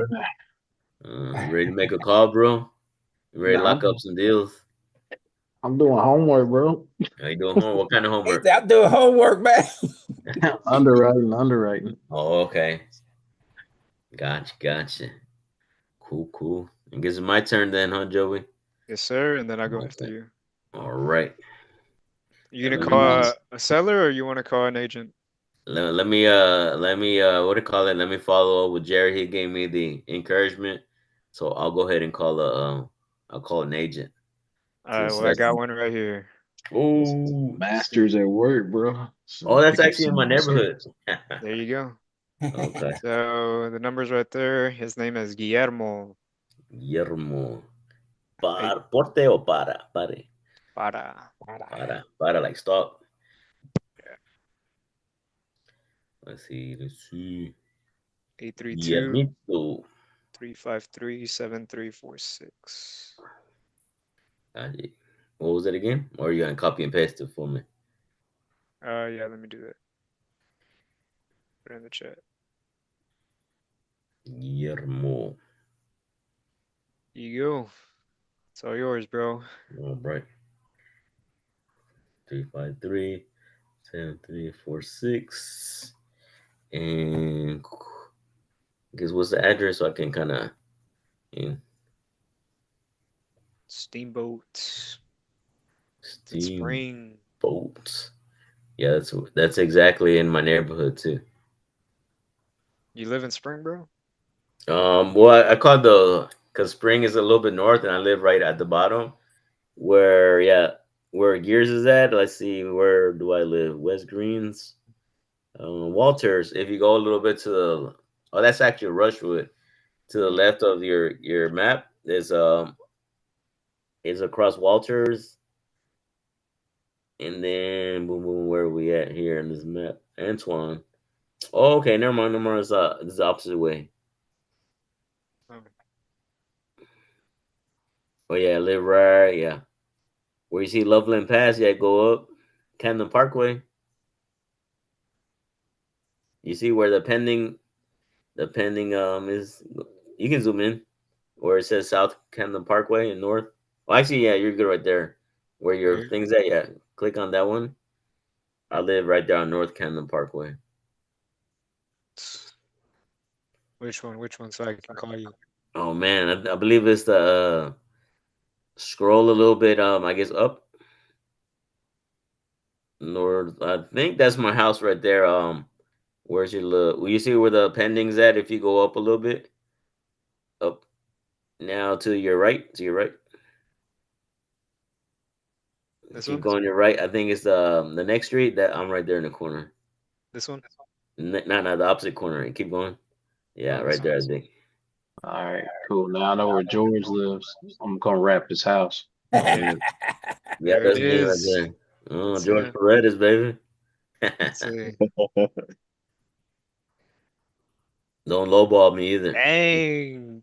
Listed it as property for 1.5 mil. Now I that's how give much I bought it for. Oh, I give you I write a 20K check right now. Oh man, where am I gonna move to? I'm gonna move to where you say you live at, Drew and Huffman. Nah, Mount Bellevue. Mm. Oh, Mount Bellevue. Oh man, you're out there. Yeah. Yeah, yeah. Out Cool, here in cool. the nice suburbs of Baytown. Gotcha. Cool, cool. Matter of fact, What? me and Dad just went driving. The neighborhoods a little south of us. They're like $800,000 plus houses. Damn. Yeah, we live in the cheaper neighborhood. Gotcha.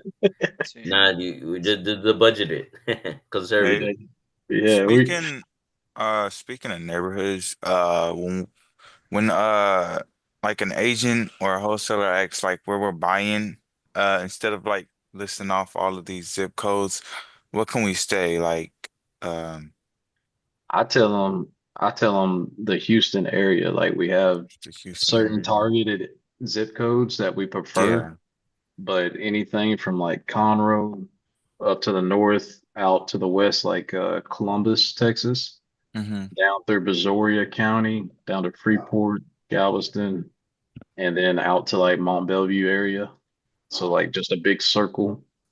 If it fits our buy box, we'll definitely take a look at it. But there are certain zip codes that we do target too. Okay. Okay. Okay. Now, if you look at the crime map, so I've been looking at the crime maps. The northeast side of Houston, there's that seems to be the biggest area of crime. So So it's mainly northwest, north, northeast, and then the west, southwest, southeast, and then all through Clear Lake and up toward Spring or the Woodlands. yeah, it's what it seems like. Like Okay. anything inside of 610, especially on the east side, you got to be careful because it's like a high crime rate up there on the northeast.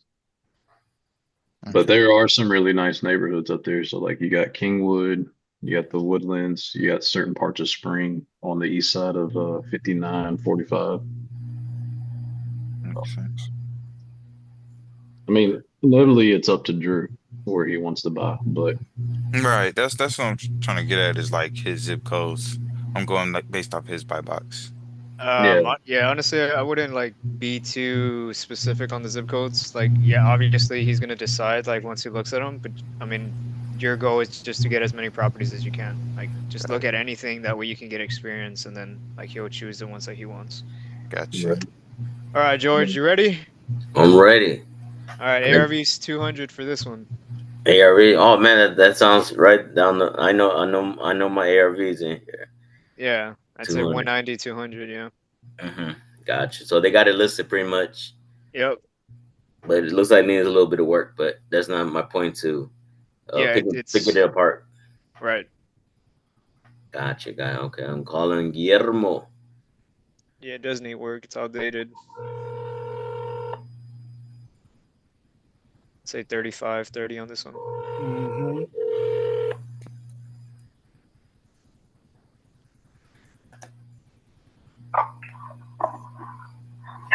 Hello, Mr. Guillermo. Yeah, this is Tim. Hey, Guillermo, this is George. I was calling about one of your listings here on Steamboat Springs Drive. On Steamboat? Yeah. Yeah, I was wondering if you had a couple minutes. I was interested in possibly seeing if I can buy this as a. I can see it being a rental, and so I was just seeing your thoughts of it, or how it's been so far as any offers on it at this time. Oh, on.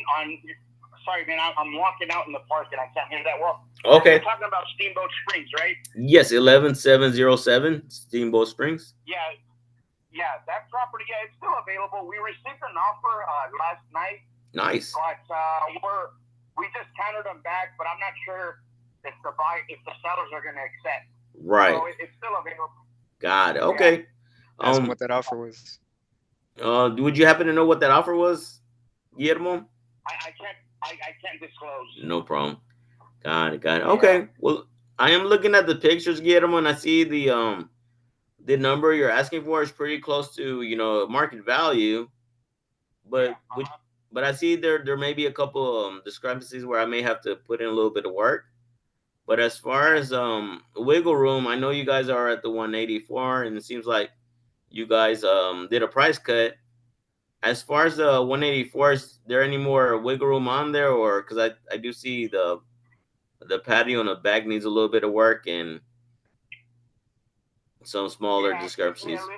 Yeah, I'm aware. But the thing is, there is a little bit of wiggle room, a little bit. Yeah. The thing is, the seller, she's not that willing to budge that much. So that's what I'm dealing with. Got it. Okay. And as far as so she doesn't get her number, would she be? Is she gonna keep it as a rental, or or do they actually live in it?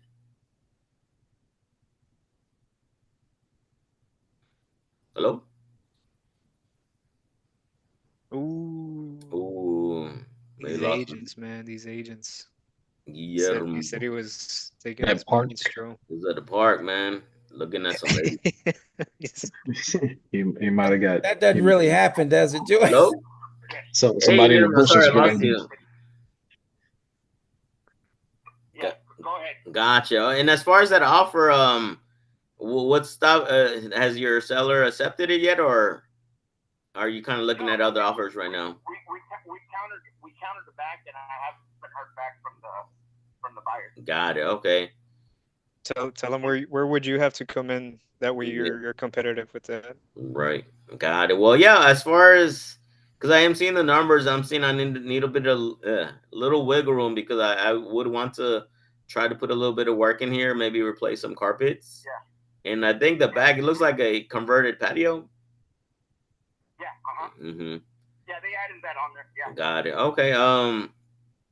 And as far as obviously you can't tell me what the other offer was, but as far as for us to make something work, Guillermo, am I wasting my time if I'm around the 130, 140 price range? Oh yeah. Okay. Yeah. Gotcha. Yeah, we've gotten a lot of those. And yeah, she turned them all down. Wow. Okay.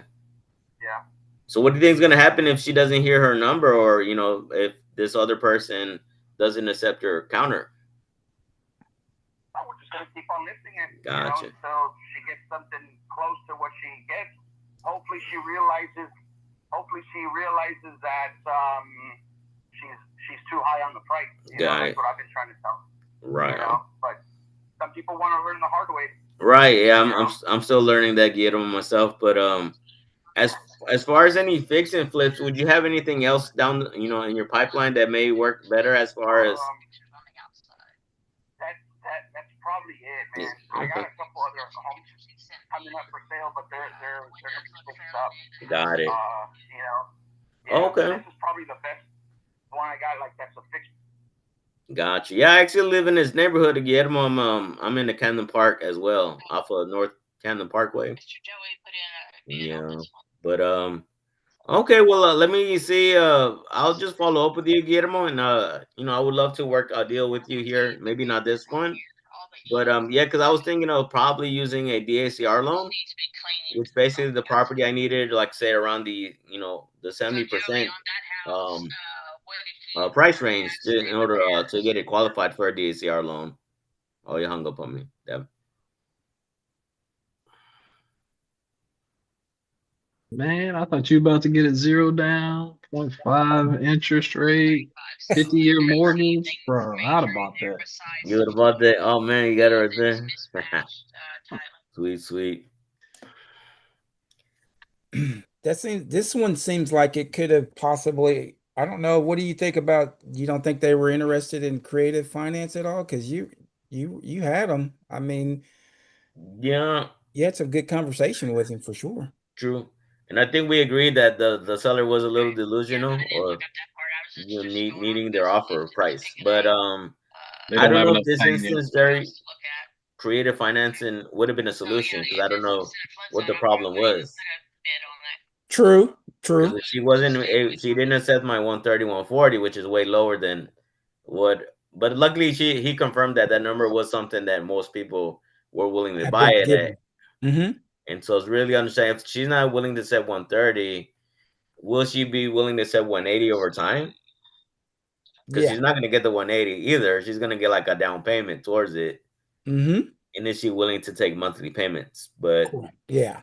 to your point, I guess it would be saying similar to Miss Christina, just following up, and you know my numbers. I think we're both on the same page where it has to be here, but let me follow up with you and see how things go, and just that persistency, maybe finding out what is the real reason she's selling. Is she retiring?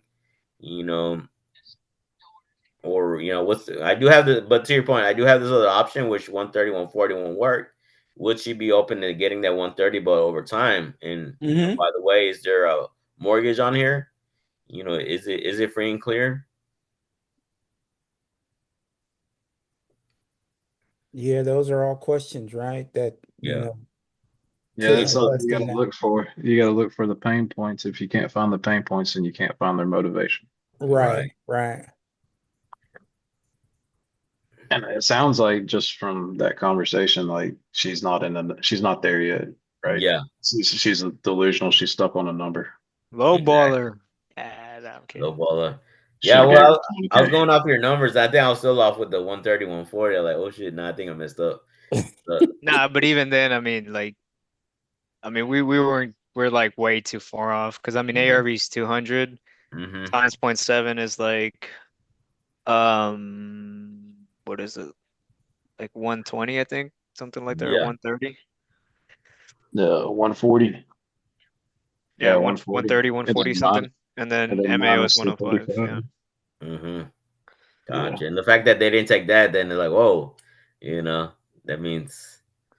Oh yeah, I got a whole spreadsheet full of rejections because of that. Yeah. But hey, they've been calling back. Like I put those offers in Hmm. a week and Yeah. a half ago, 2 weeks, and they've been calling back like, hey, we get a little closer? You come up a little bit. Yeah. I'm like, nah, we don't usually come up very much. Um, it depends on the scope of work. Like if you think we can get within a few $1,000s, maybe five, say $10,000 of the range, I'll submit it and we'll Hmm. go walk it, confirm the budget for the rehab, and then we'll give you an official offer. But otherwise, there's no point in wasting your time or our time. Right. So this week, that's what I've been seeing a lot of is they're like, no, I think we can probably do it. I might go back and negotiate with the seller, but we need you to walk it. I'm like, I mean, I'll submit it, but end buyer's going to tell you the same thing. Like, you're going to have to go back and renegotiate with the seller because probably not going to budge. Facts.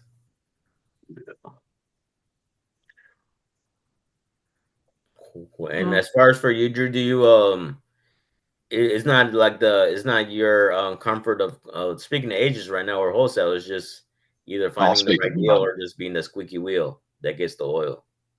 I'll talk to anybody honestly and have a conversation with them, but it's just it's for me. It's getting the reps Gotcha. and getting better at talking to people and Hmm. and getting the information out of them. Right. So I've noticed I tried to do the really kind of over the last 2-3 weeks of calling and talking. Hmm. I noticed that in the beginning I was a little more hesitant to be kind of assertive and Right. aggressive. Yes. Over the last 2 weeks, it's this point like I I don't even really care about the Hey, property. Miss Anita, this is Joey. Can you hear me? I can hear you. Yes, ma'am. Happy Saturday. How you doing? I'm doing fine. And yourself? I'm doing amazing. Thank you for asking. I do Yeah, I don't even appreciate really that care about the you're the property. first agent that's asked that. It's all about the deal at that point and Well, the numbers. I'm glad to be the first. Right. I try to be as Yes, ma'am. professional and So I polite was as giving you a call, possible, Anita, but about some of your these one of your wholesalers are listings, the one crazy. here on Cactus Forest. Right. We have multiple offers on that. Actually sent back to several agents, trying to get the highest and best of those who were in the running. So we're just trying to get this under contract right now, actually. Gotcha. Okay, so you guys have a few pending offers? Okay. Interesting. When are you guys maybe thinking about making a decision on this one? Hopefully, no later than Monday. We sent it out to some other ones that made actual offers, and we're just waiting for them to respond. But we're asking for the highest and best. So. Okay. So I guess for me to be competitive with the other offers, where do you think I'd maybe have to be? Close to asking. Pretty close to that 169? Okay, I gotcha. So I'm kind of looking more for like a fix and flip, Anita. I did just close on one this Friday, so I do have some funds that I'm looking to transfer into another project. Do you happen to have any other listings that maybe fit that, or? Information. I'm driving now. I can send it to you. Send me your name, email, and company. Okay. I got the phone number here, and I can send you what I have. Some listings that I have. Awesome. Okay, then I'll definitely do that, and then we'll keep in touch. All right. Thank you. Bye bye.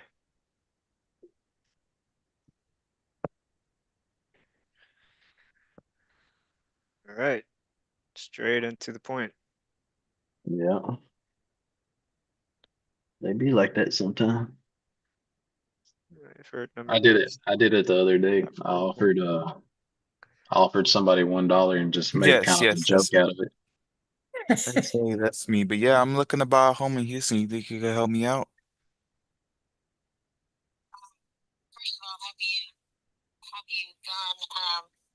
have you talked to the loan officer yet? Yeah, I'm using cash, so I said I'm all cash, so yeah, I'm covered with financing.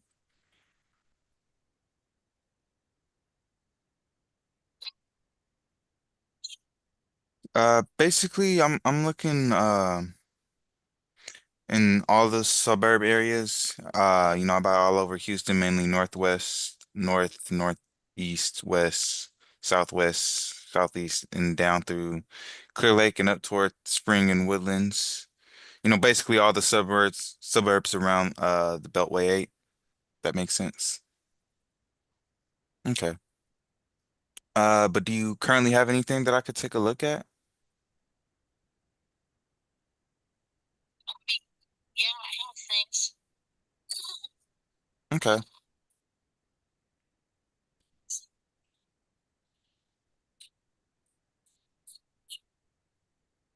Uh, Price isn't too much of a concern, so long as the numbers make sense.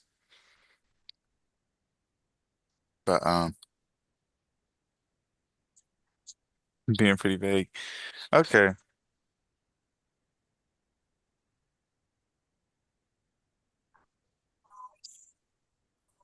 Pretty basically anything and everything.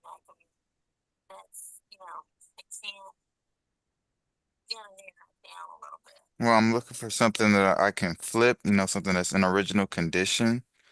Uh, yeah, there you go. There you go. Yep, now we're getting it. But yeah, do you have anything that needs work?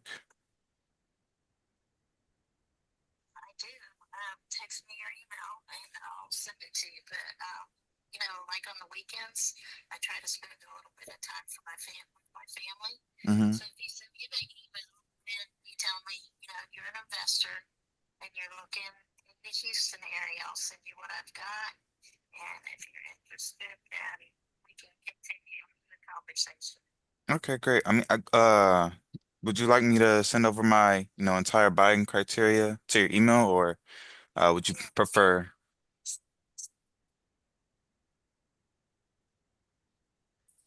There you go. Yep. And no, I don't have your email. If you don't mind texting that over to me as well, I appreciate that. Okay. Thank you so much for picking up the phone, Suzanne. You have a good weekend. Nice. Yeah. Go, DeAndre. Heck Yeah. yeah, So man. right now, she was calling me back because I've been texting like I'm trying to text 25 agents. I'm looking to buy a home in Houston. Please call me. Just so, they can call me whenever they're available. Hey, if it works, man, at least you getting the reps in. So that's what you Mm-hmm. need. Build that Mm-hmm. confidence. Eventually you'll get into a flow of it. The more you speak the language, Right. the real estate language, you'll kind of develop your own script, your own little thing on it. Mm-hmm. That's also why I was asking, like, what type of areas or what areas is Drew buying in? Is Andrew buying in? So I could like kind of summarize it for when I'm on the phone and I won't have to be tripping over my words like, oh, I'm buying in I these just whole entire list of zip codes. I could But just that's yeah, say the I'm thing, because I mean, like sometimes he won't take on the flips himself, and then he can pass them on to other um, investors that he has. right. That's why we say just all over Houston, because he It's has, all over Houston. yeah. yeah. I just tell them to make it. You want to make it simple as possible, right? So it's easier to digest for the other person on the phone Mm-hmm. that you're talking to. So just tell them we buy in the Houston area I'm buying in and the Houston. outer areas too. And then Yeah. to give them a little bit more explanation, I just tell them north all the way up to Conroe, North all the way west, up to Conroe, west all the way up to Columbus, and west all the way up to Columbus. and Okay. south going through Brazoria County down to uh, Freeport, Lake Jackson area, and then east would be like Mont Belvieu area. Okay. Okay, that makes sense. That way you don't have to worry about all the zip codes. The zip codes, then you can you can filter through that, you know. Okay. But for instance, Drew has that Huffman property. That's not in one of his zip codes. That's actually in a pretty high crime rate area or right on the edge of it. We ghetto over here on the east side.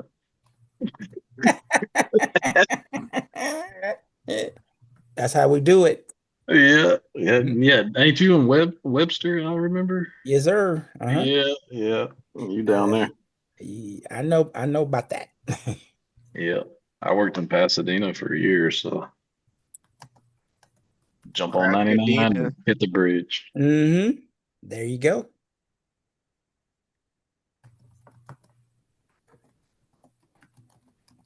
Ooh, look at that Speaking of couch, man. Southwest, I grew up Harlem Clark area, so yeah. Okay.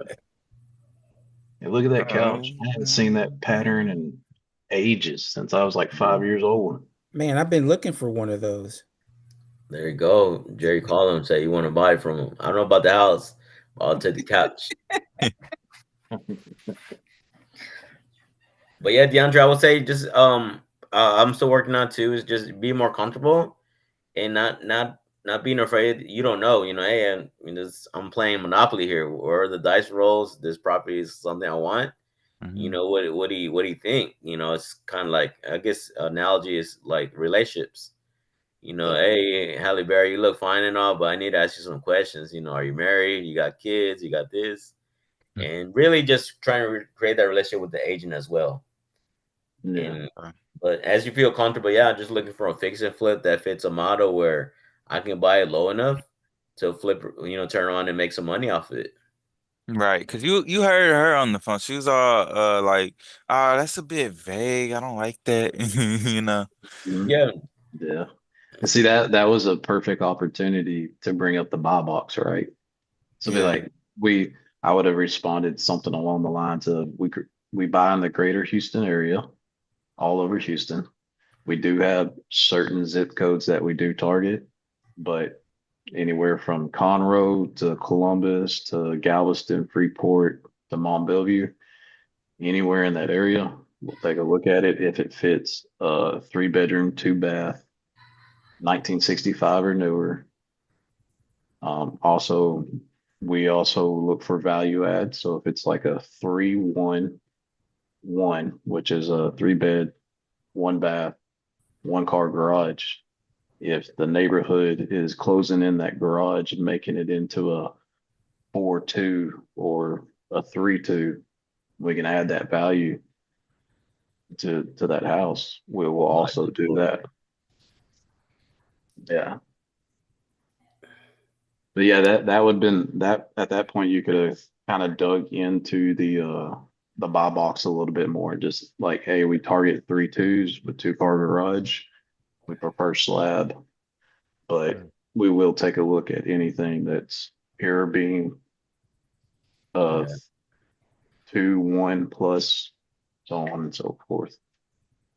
And to Drew's point, just like he said about Huffman, hey, usually I buy anything in Houston. Just for example, we're actually working on one in Huffman. It's not really in my area, and understand that it's a real high crime area, but the numbers make sense, and so that's what I'm basically looking for. As long as the numbers make sense, and I can get you paid, Miss Agent, and I can get paid when I get done, let's make it happen.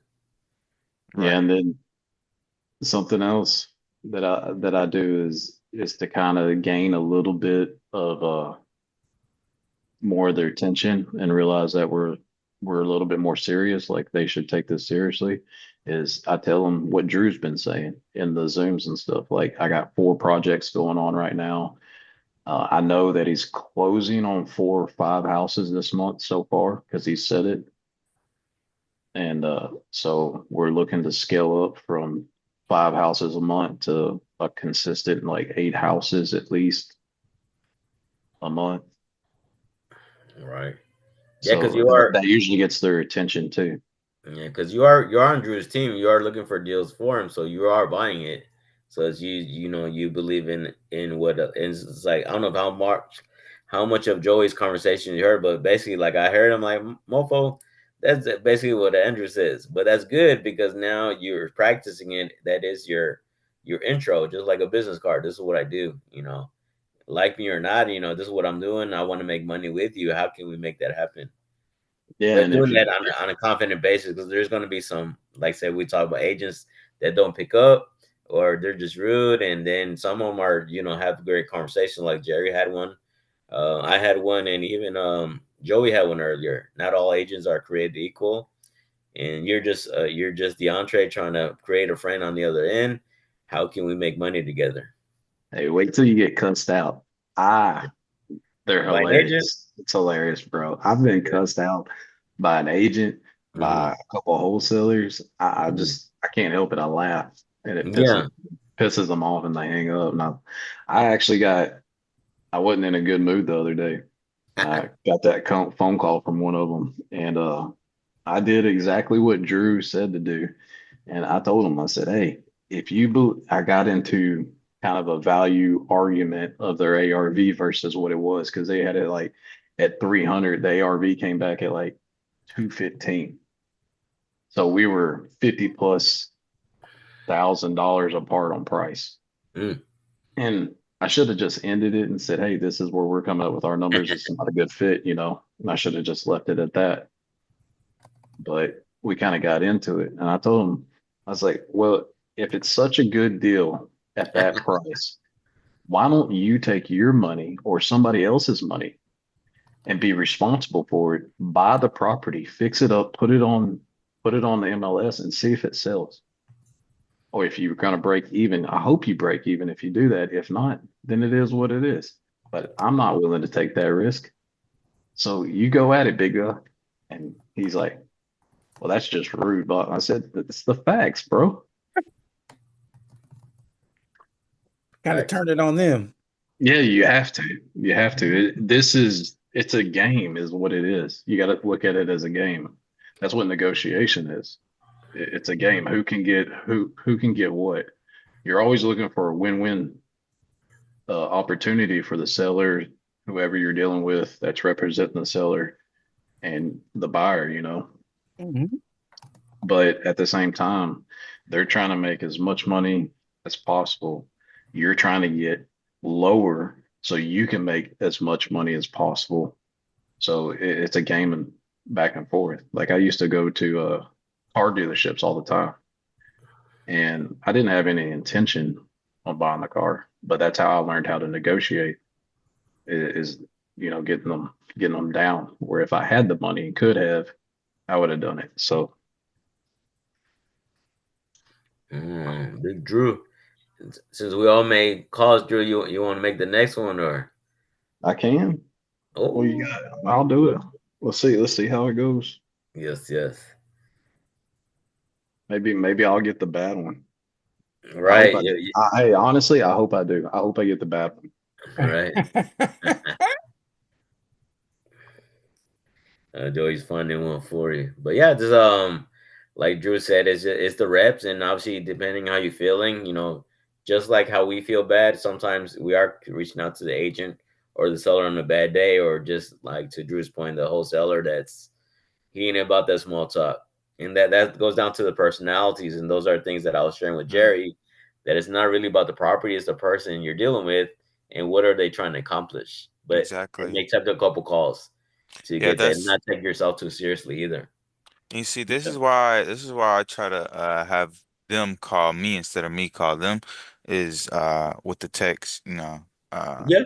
please call me. So they'll be calling me whenever they're available, and I just won't be calling them when they're in the middle of church or, picking up their kids from school or whatnot. They're gonna call me when they're available. So there But won't it, be us but I taking. get, eventually, but I eventually you get. want to do that because now you know them. You know they go to church. You know they go to the grocery store. You know they got kids. Mm-hmm. So that's something you can build upon as well. But as you True. increase your confidence, because the same thing if you pay for PPL leads, they're gonna call you, and if you ain't ready, you're wasting money. Exactly. Yeah. Oh, hold on, let me find out what the buy box is. Let me find out about this. Like, oh crap, no, let me put in the reps. But yeah, if it works out for you, that's better. But obviously, like I said, it's eventually at the end of the day, if you break it down, you're just having a conversation with Miss Agent. You're trying to figure out what she's doing. How can we make this a win-win? And yeah, I work with a group of buyers. We're working together. He works. Yeah. He's a full-time physical therapist. He don't have time to make these calls, but that we're working together to find some opportunities. And that's how I frame myself because I don't have access to all the information yet. So, and for me, it's going a little slower, but it works than I would like it. But I didn't have all of the access to the information, so I didn't have things that I could leverage. But like after today's Zoom of getting the details about the terms, like we don't offer terms, none of this. We can put down high earnest money, so on and so forth, to let them know that we're actually in buyers. We're not sitting here daisy chaining. Right. But that's how I frame myself is that I work on an acquisitions team to an end buyer. And and sometimes I'll break down a little bit of the flow. Right. Like we need to get close to this range, and I need to be close to this number. If I can, then I'll submit it. Underwriting will take a look at it, and then my end buyer will call, set up appointment, send somebody over to check it out. Rehab cost.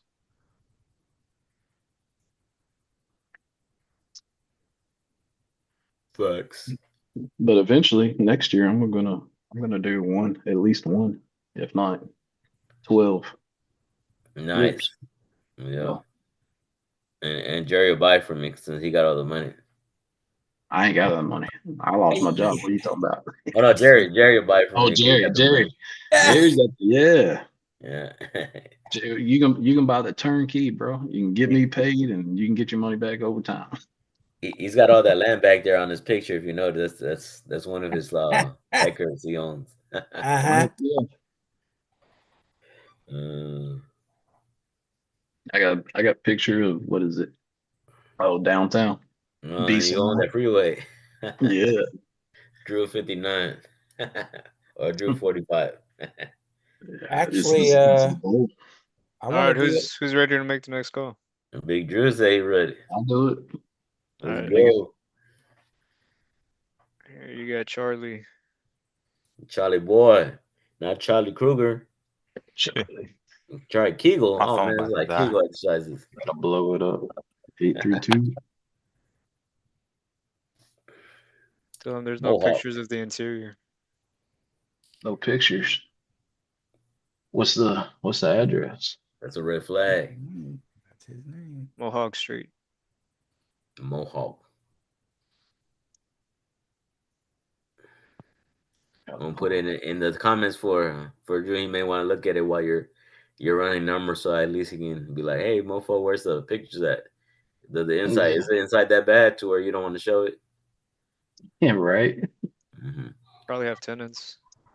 Right. Let's see. Mohawk. Let's go, Drew. This is sub to Drew too. I'm the fake Drew. That's what Drew keeps saying. Oh, that's the fake Drew. I'm the Fake east Drew. side. Is your name Fake Drew too? Fake Drew sub too. to Drew too. I see this one's on the northeast. Oh, on my side of town. Yeah. Higher crime rate. Let's see. Got no pictures. Is it Zillow? You were looking at it on Zillow, huh? Yeah, the first time. Now he's I guess he's running Give him a numbers. call. Now. Give him a call. I'm calling, bro. I'm trying to pull it up. Okay, there's some. Yeah, there ain't no picture. 83832. So you got me looking like Ray Charles. I don't know what the property looks like. Help me out. Yeah, bro. I'm blind. I'm blind here. I You can't gotta go by hold, the wrist. you gotta hold it right. You gotta hold him by the wrist, man. This is 2614.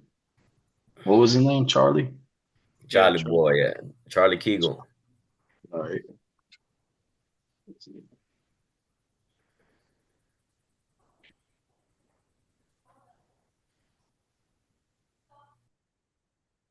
Hello, this is Charlie.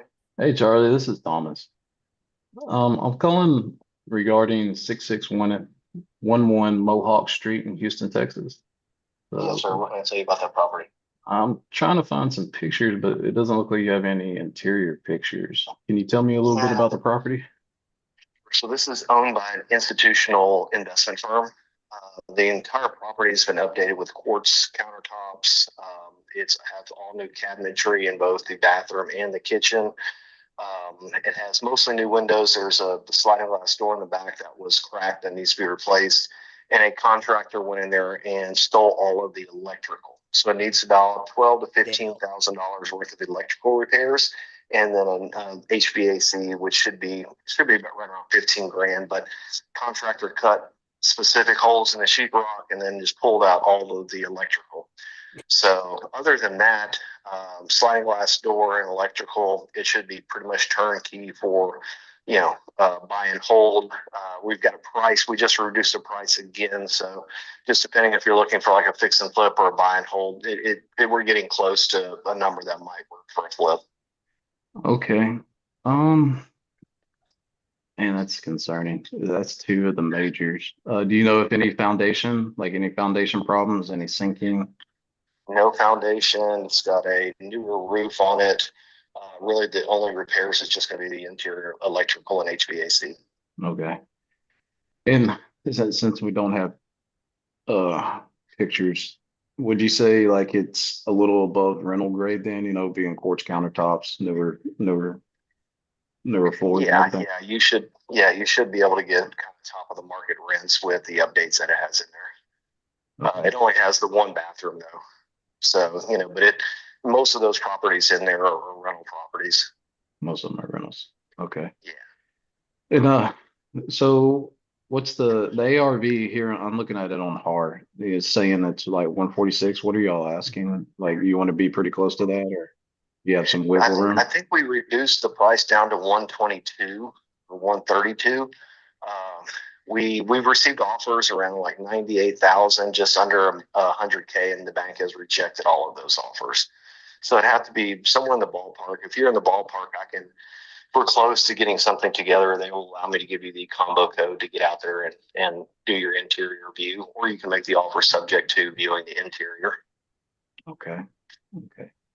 So, hang on 1 second. Let me break out my calculator.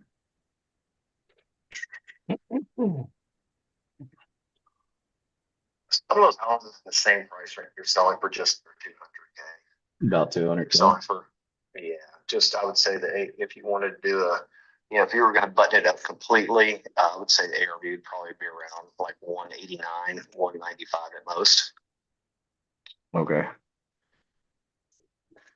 Oh man, let's see. Let's just take that 195 minus. And rents hover around about 1550 to 1650 for those properties as well too. Okay. Yeah, I'm looking at a range between, according to my calculations and stuff, it's going to be a range of like somewhere in the low 80s to probably like 95K. You think we can get pretty close to this?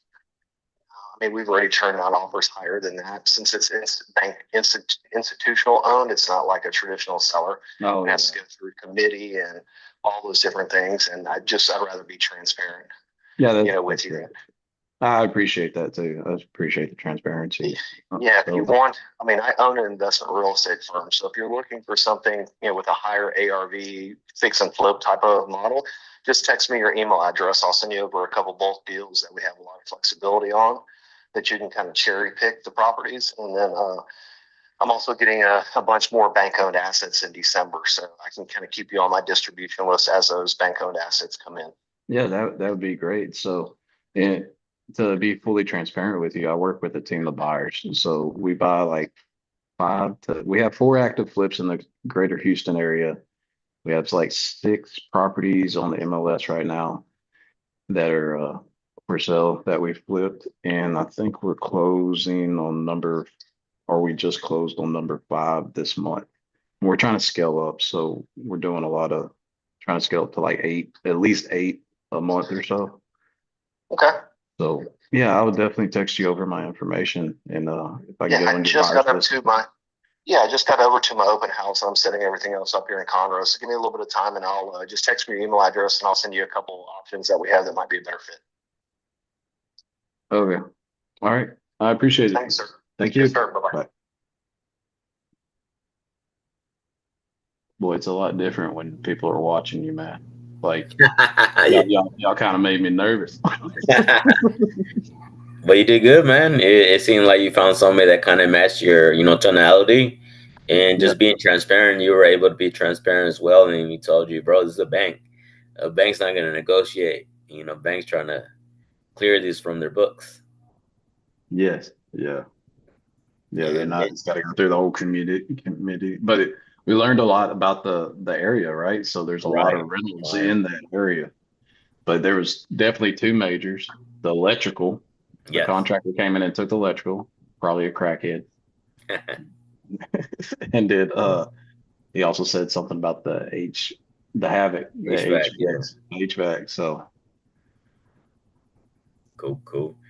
Hey Joey, as far as obviously I'll have MLS access as well now working with Jerry, but in order for him to know, what the difference between your ARV is and yours, the fact that he doesn't have MLS access, is there any other solution for that, or just because I believe he knows the practice behind it, because obviously if you have the right info or the right I guess the data, you'll be able to get that. But or unless you had a question, Jerry, on that, how did he get that other than having MLS to actual sold properties with it, which is being the trouble with comping non-disclosure states.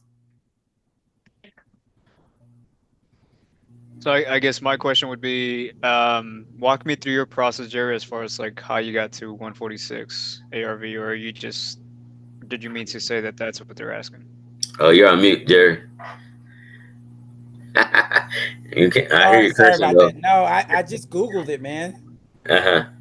Yeah, I just Googled it. And everywhere I looked, the ARV was, I think he said like 180, 195. Yeah. There's no way.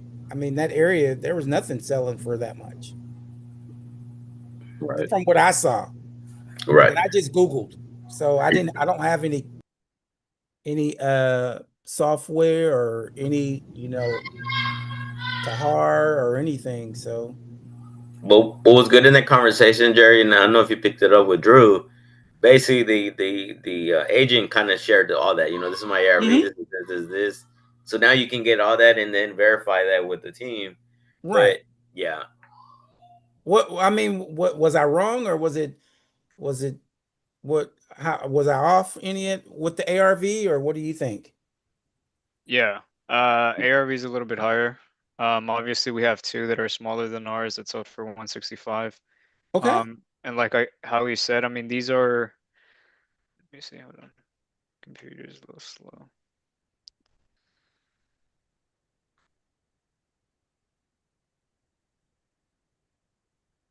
So we have these. I mean, these are Renos. These are in good shape. Mm-hmm. The only difference with this, of course, is just the square footage. So we take these two as our comps. Mm-hmm. We multiply them. We get price per square foot of 159. So if we go to our property is 1255. So if you multiply 1255 times 159, ARV is 199. But of course, you want to be a little bit conservative. And that's where he came in at and said the 180, 189, 190 range, which Okay. is essentially within our range.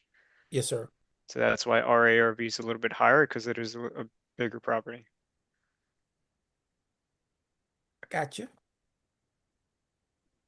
Yeah, I always even when you get to like the MAO, like Joey was saying the other day when we were comping properties or underwriting properties and watching him do it, I always try to put like 5, 10,000 below MAO and see where we're at from there. I try to go the lowest I possibly can to give me room to come up to the actual MAO. Like that's the Mm-hmm. max offer that we know that Drew will buy it at. Mm-hmm. So if I can wiggle in more profit, then maybe I can make a little bit more money bringing the deal, No, yeah, it makes sense. Mm-hmm.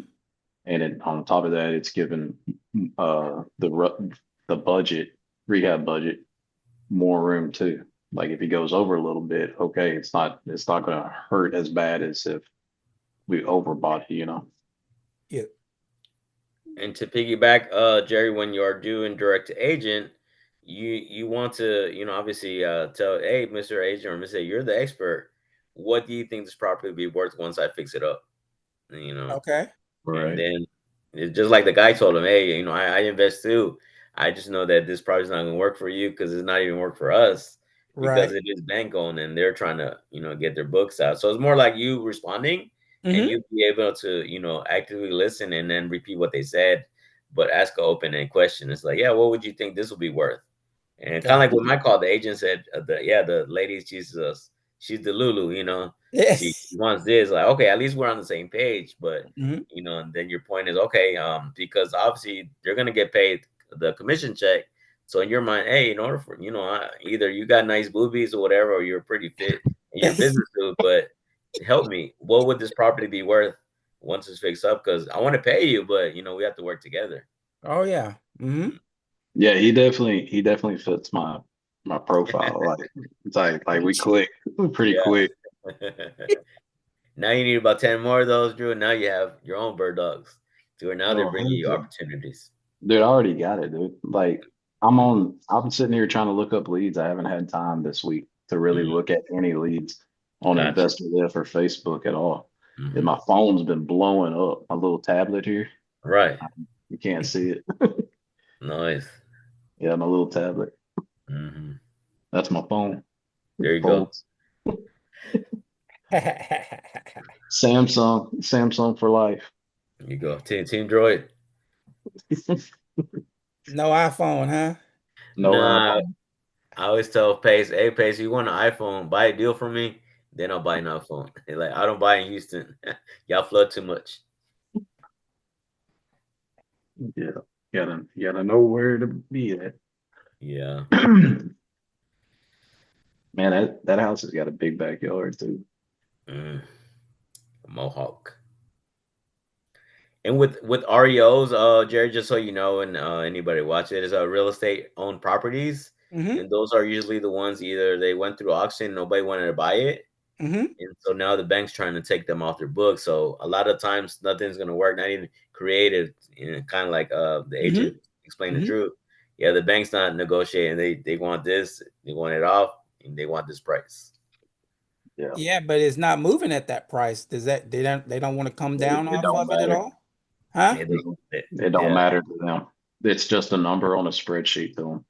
They I probably gotcha. don't even know what it looks like. Okay. Understood. All right, I'll be right back. Right.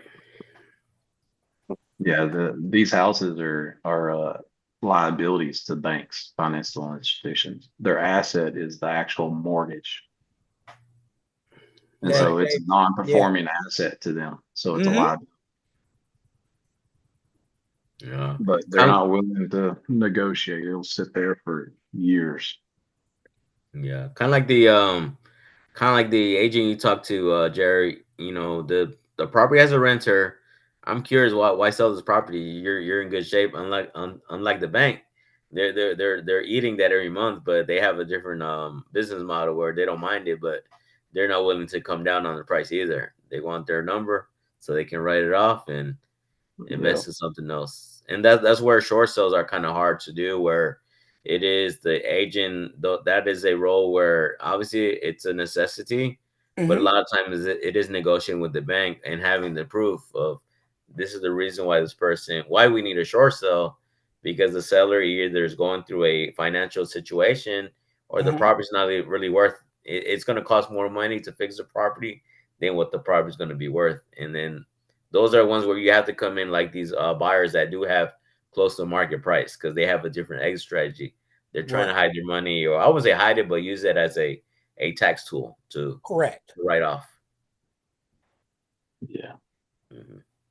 Yeah, that makes it's sense. like, I know one of the biggest reasons is because like we work on a fractional banking system, right? That's how our banks work, the Swiss fractional banking system. So what they do is they take their seed money, which is the investors, whoever owns the bank, they take their seed money and they put it into bonds and other types of really safe assets. And then the Federal Reserve buys those bonds and will lend out a certain amount of money times that bond to them at a really, like, basically they're doing credit or arbitrage.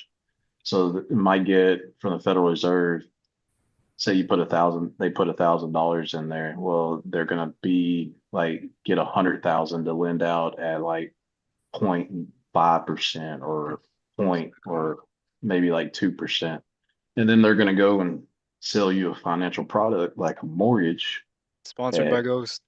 7, 7%. So they're making the difference. They're making that 6% in the middle. So it might be that the reason they won't negotiate is because they're just trying to break even or get as close to even as they can. They can't let it go for anything less than that. No, I hear you. Yes, yeah. That's crazy. Yeah, I had to teach myself all that type of stuff, like how to use credit and all that stuff. I got like 20 credit cards. I got like 120,000 in credit limit between 20 credit cards. All right, y'all. Who's next? I bet. I think it's Mr. Jerry. You ready, Mr. Jerry, or is it DeAndre? Yeah, let's do it. Let's do it. Let's do it. Can't hear you, DeAndre, if you're talking. You hear me now? Yeah. Okay. I mean, while he's calling, you don't mind comping these two or underwriting these two properties that I'm gonna send you? Yeah. Put them in the chat. Gotcha. I already sent one of them. I'm sending the next one right now. Just gotta get pictures. Yeah. All right, Jerry, you got this one right here. It's Mr. Ozzy. Ozzy Osbourne. He came back from life from the dead. I'm getting on that crazy train, y'all. There you go. Add a little Jerry to it. 115. And the property right here, Glennock Drive. Yeah. What's his name? Ozzy. Ozzy Ramirez. Ozzy Osbourne. There That you boy. go. Yeah, if you want, if he puts it in the chat, you can open up a link. Not Ozzy, but Jerry, so you can kind of see it because I'm sure Jerry, Joey's gonna be accompanying another property, so you can kind of just have that conversation and go over it with him. And obviously, now you got a little bit of feedback to where let me use a little bit of Joey, let me use a little bit of Drew, and I guess I'll use some of what George did too, and create your own intro. All right. See. Maybe answer all aboard. Turn it. Yeah.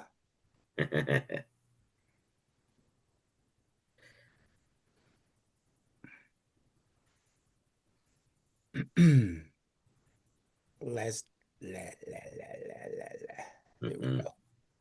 Zillow, I gotcha.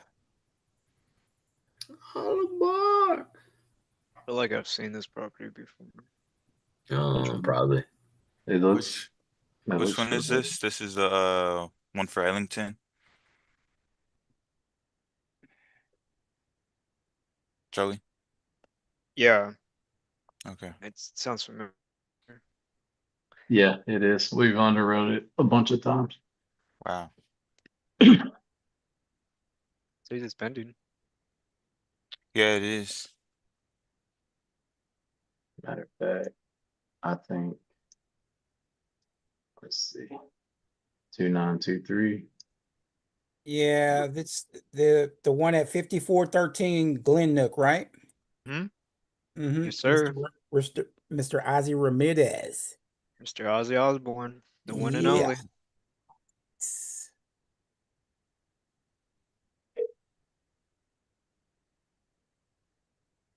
Tell him it's Saturday. Not like you got anything else better to do. You're an agent. Man, I don't tell him that. Thank you for calling the AskOzzy.com real estate team. This is Devin. Hey, Devin, is Ozzy available? He is not. How can I help you? Yeah. I was looking at one of the properties that he has at 5413 Glen Nook. Okay. And I was wondering if you can give me some information about it. I'm looking at it and just some excuse me, just some information about the property if you don't mind. Anything in specific? Anything I can't see from the pictures? Anything I can't see from the pictures? Foundation issues? Give me 1 second. Let me pull that up. Yes, sir. Yes, sir. Do you think this would be good as a flip? That's a good question to ask.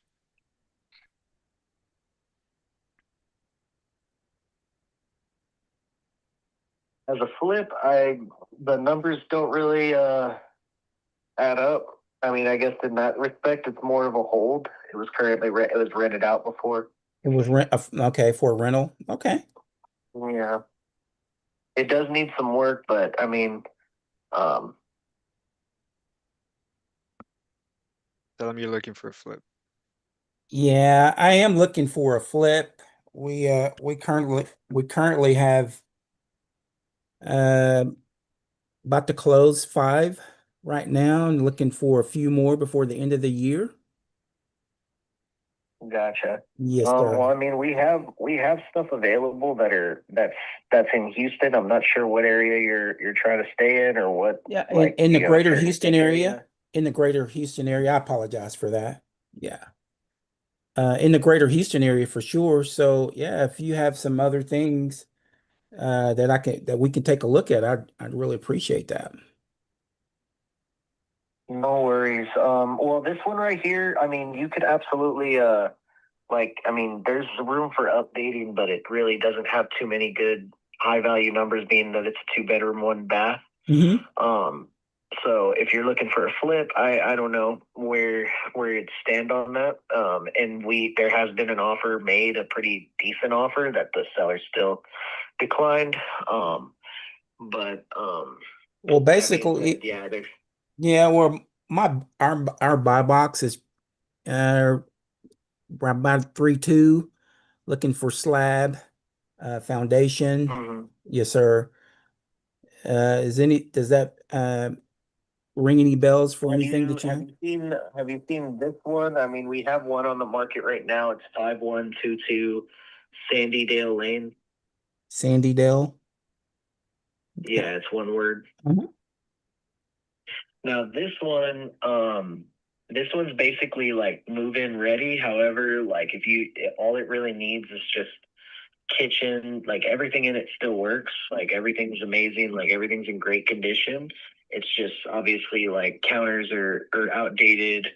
A lot of it's outdated. It's a very outdated home, but the numbers on this look a little better. But I would recommend you do your due diligence on it. Okay. I'm looking at that. Look into that. Yes, sir. I'm looking at that Sandydale right now. And the seller, and it does have fresh LVP in it, from what I understand. And the seller's still making. The seller was going to do more stuff, but didn't get around to it. So that's why we're selling as is. Okay. No. I'm looking at it. Looks like it has some pretty good stuff in it. Yeah, it's just really outdated at the end of the day. But he put some paint in it, put some floors in it, and that's pretty much it. And he's selling as is, correct?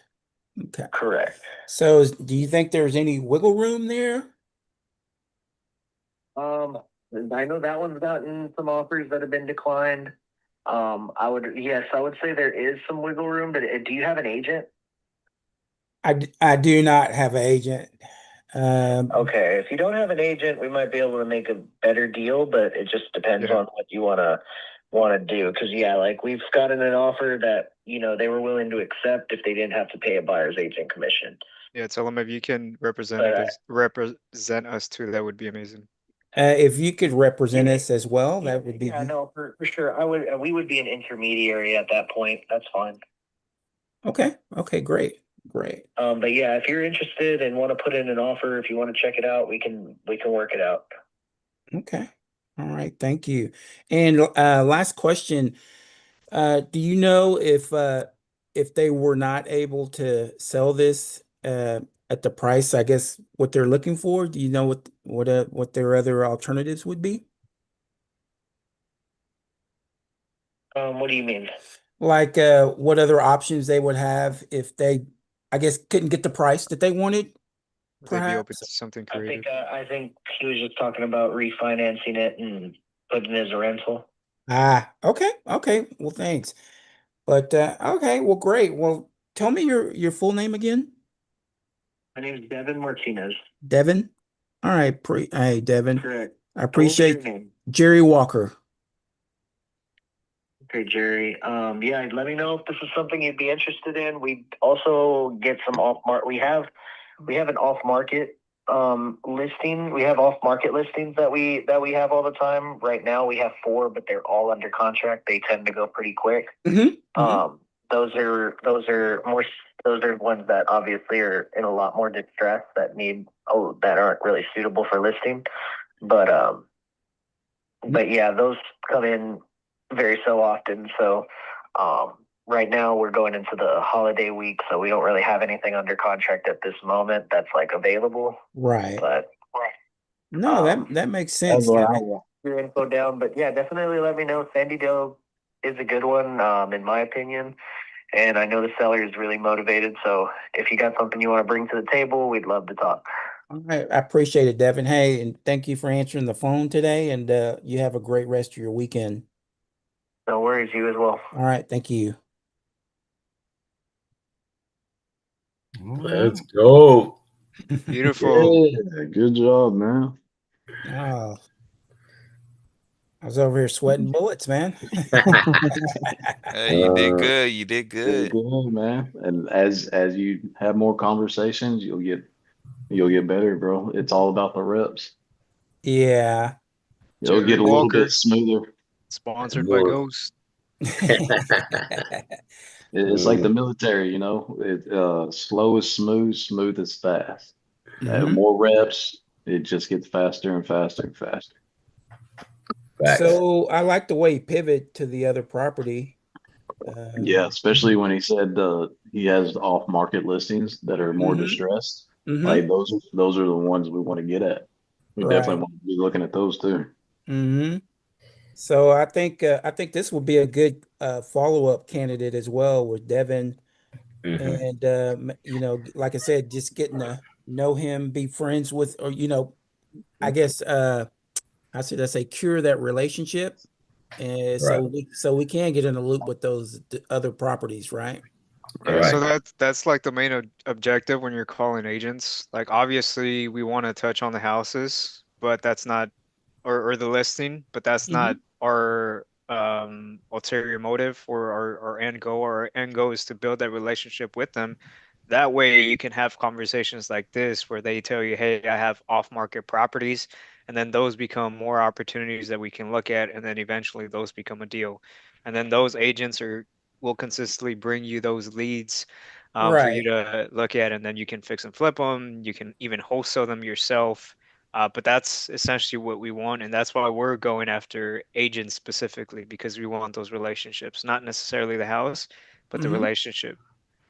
Yeah, and that was so that's what I kind of got out of this one, and with the last agent that I was able to talk to. Just I think those are both opportunities for relationship building, and I think we can get some deals out of them for sure. I would I would definitely say like 90, at least 95% of the calls that you're gonna make, Mm-hmm. it's all gonna be about the relationships, building the relationships. Like you're more than likely you will not get a deal on the first call. Mm-hmm. So it's all about building the relationships and following up. That's like I was saying earlier, like I really don't care about the property. If the Right. numbers work, great.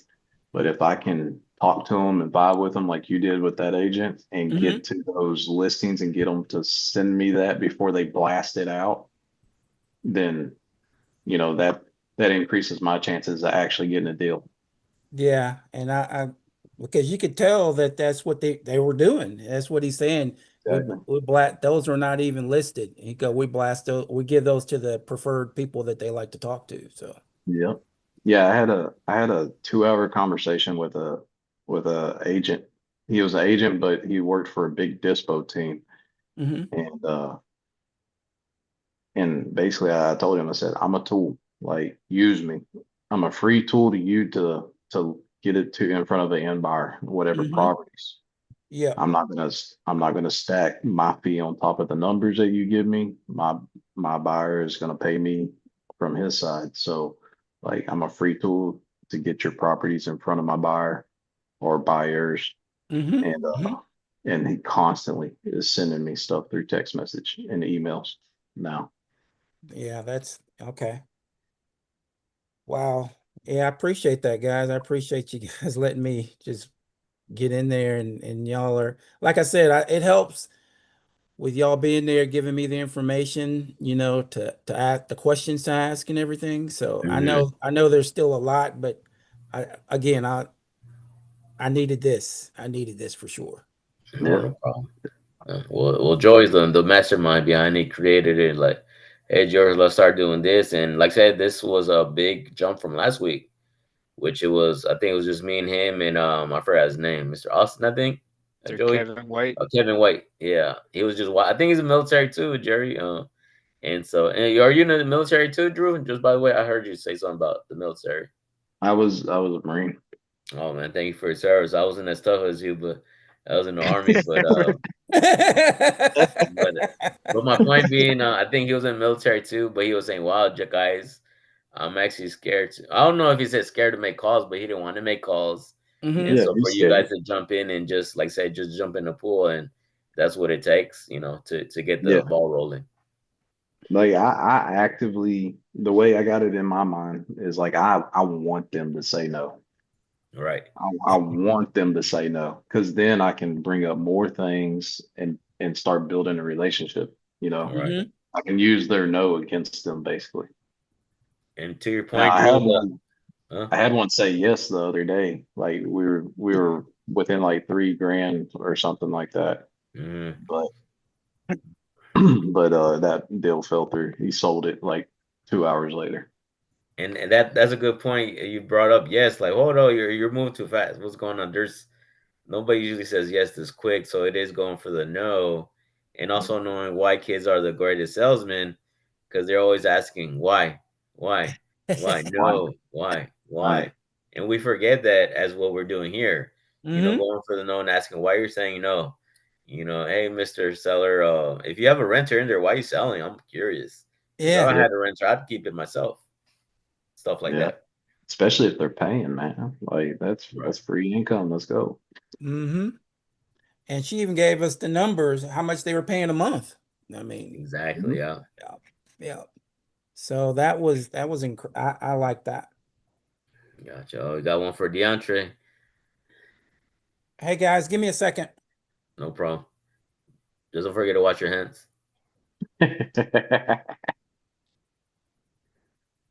Let's go, Hey DeAndre. Joey, real quick though. Hold on, can y'all hear me? Yeah, Yeah. Yeah. Okay, yeah. Uh so the dude from earlier, Fabian, he's telling me that, he's an independent wholesaler. So Okay. Is he the one that sent you those properties or what? yeah, he's the one that sent me those two properties.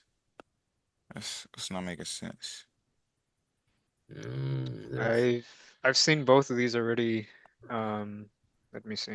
Who sent them to you? That's what I'm gonna check. Hold on. Okay.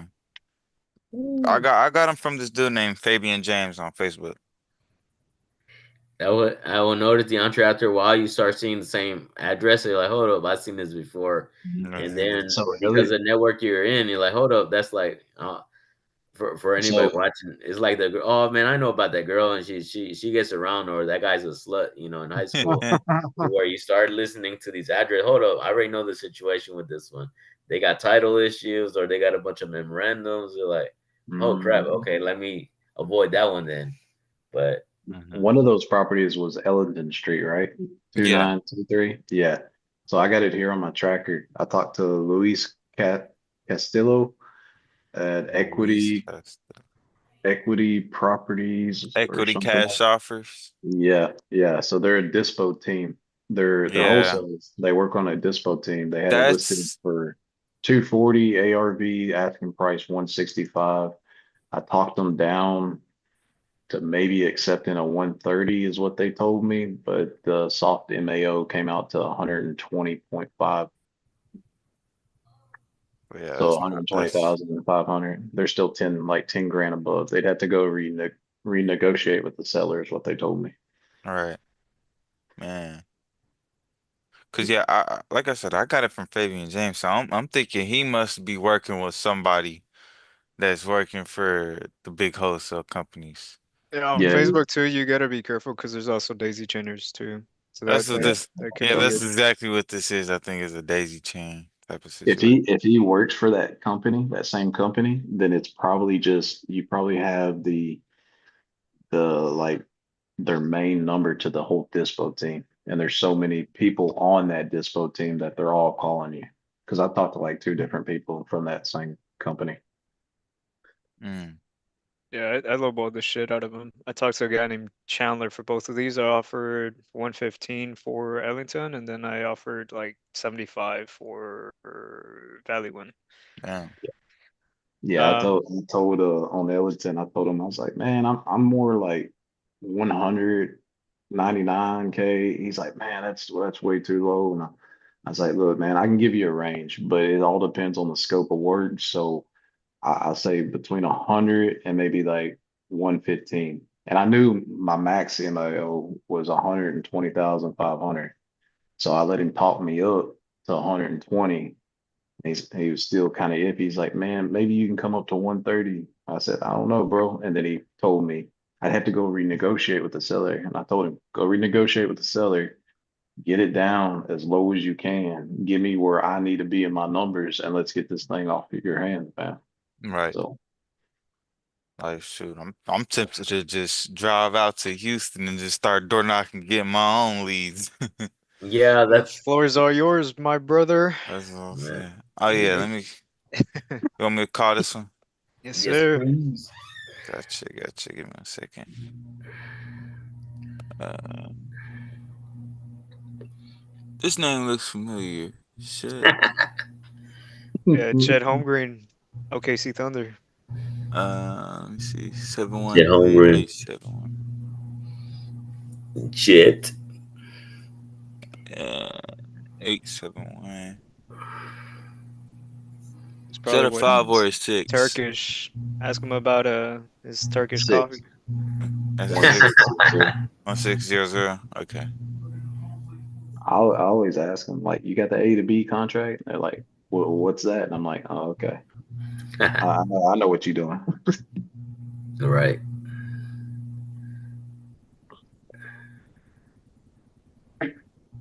Hey, is this Chet? Hey, Chet, this DeAndre. How's everything going? Good to hear. Put it Good to hear. I'm doing great. Thanks for asking. Um, on speaker, bro. We can't hear. the reason I'm calling is I'm looking at your listing here on Greensbook Forest Drive. Is this one still available? Okay, okay. Well, what's going on with this property? What can you tell me about it?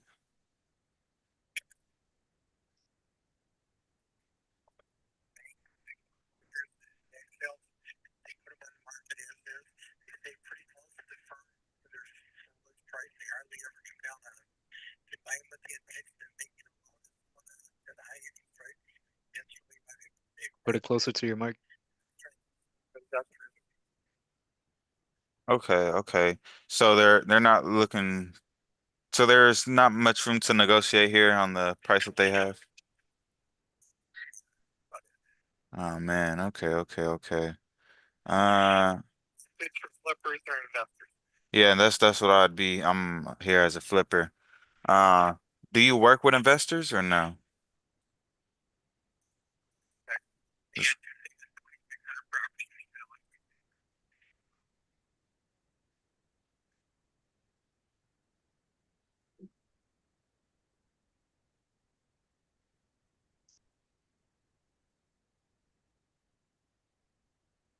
Right. So that explains why it's been on market for like 150 something days, right?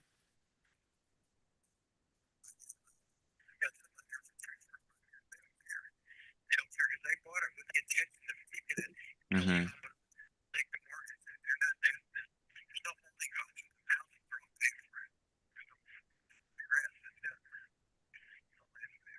I understand. I understand. Okay, so it sounds like that, yeah, we probably wouldn't be a good fit for this one. Do you have are there any other agents in the office that, work with work with investors? No, I mean like any other agents in the office that you know of that work with investors. Okay, no worries, no worries. Well, all right, good luck with that, Chet, and you have a good one. God bless. Bye. See Sounds ya. like he doesn't want to make money. That's what that is. Yeah.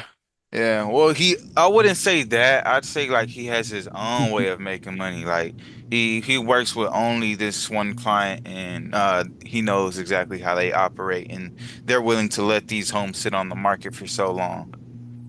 And I guess it's worked for him so far. If Old he's not Mr. gonna Deep change. Pockets. It Yeah. does. I It sounds like you'd guess. be my buyer. I'm gonna throw you some deals your way. Yeah, he sounds more like a buyer, if anything. No, no, but I'm saying in that conversation, like, well, Uh, how can I turn this person? How can we make money if they want to hold on these properties? Shoot, maybe they might want to buy a property I may be having in my inventory right now. true. Bro, I'll send them every junk lead I got. God, but Cause how yeah. do you feel on the call? It seemed like he was kind of not really cooperative, or Yeah, no, it wasn't that he wasn't cooperative. He was very talkative, I will admit. It was just that, our business models don't align. He doesn't really work with investors. He works with this one company who buys their homes from like banks or like yeah, uh the way they mainly make their money is through selling the homes. like a REO.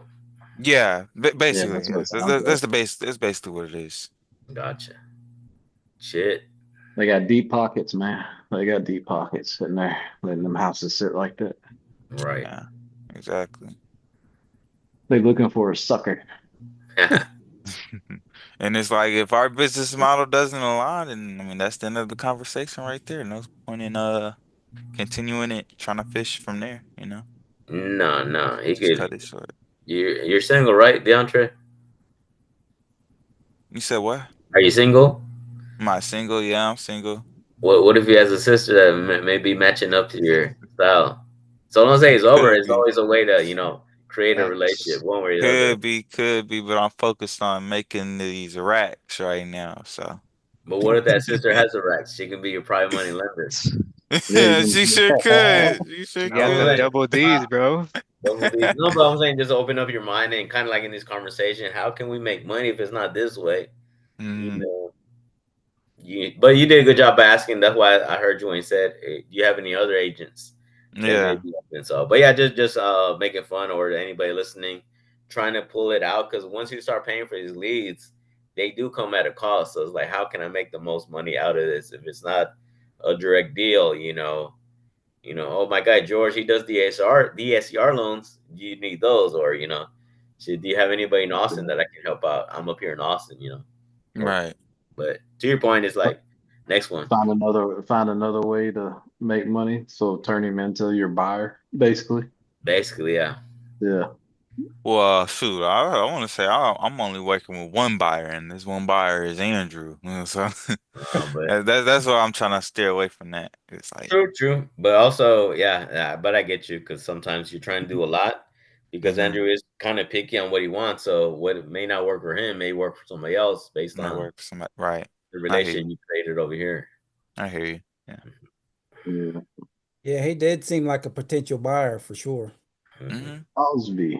Crosby, Texas. Allen Court. Crosby. Yep, Crosby. All right, Mr. George, and then I'm after you. All right. I'm gonna step away for just a second. No problem. Do you got a seller or do you want to call the agent? What you talking to me? Yes, sir. Oh, okay. I thought you wanted me to call the agent. I can call the seller. It's up to you. If you have a Oh, seller, that's fine. Unless you want to call the agent, all right. that's also fine. Gotcha. Let me. It's your world. You're We just just living live in in it. it. Yes, sir. Let me see. Oh yeah, let me call one of these new ones. I did get potential Oh, that's Newport, buddy. That's Newport. I'll call the seller. I've actually got her and her daughter told me to give her mom a call. It's a foreclosure. Hmm. I'll shoot you the address so you can kind of do the numbers on your end. Maybe you can help me out. I was just seeing if the mom even answers. They're going to foreclosure actually December, and seeing where they're at. Copy. Oh no, I gave you the wrong one. Let me see. My brother lives like right next to this property here in Crosby. Oh, Yeah, the hell? I know that neighborhood real good. This neighborhood is a golf course neighborhood. Newport, right there in the Got middle of Crosby, right next to the elementary. Gotcha. You know what? I don't. For some reason, I entered the information wrong, so I'll give this one a call. What, the Ooh. agent? Yeah, this agent here on Crosby. All right. Let me pull up the address or 17910 Alley, His name is John. John Hancock. John Smith. Nah, his last name's not John. John Gutierrez.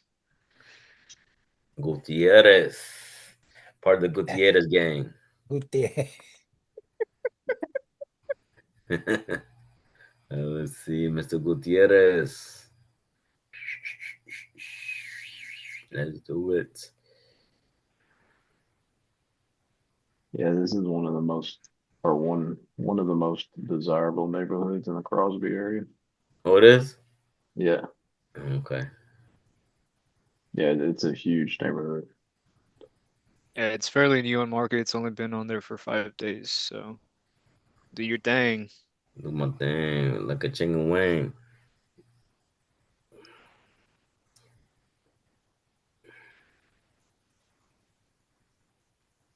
You Mr. know, one of the John. most. Oh shit! Did he answer? Man, Oh, okay. I was gonna say one of the most underrated things in real estate is calling agents. Not a lot of people do. they're Cowboys fan. I see the Cowboys logo painted on the curb. Call them again. Triple dial, bro. Triple dial. That triple dial's a new double dial. Dude, I triple dial everybody Oh yeah. Quadruple dial. until they answer and they're like, "What the fuck do you want?" Hey, sorry, I think I was having trouble with my phone. Old Huffman.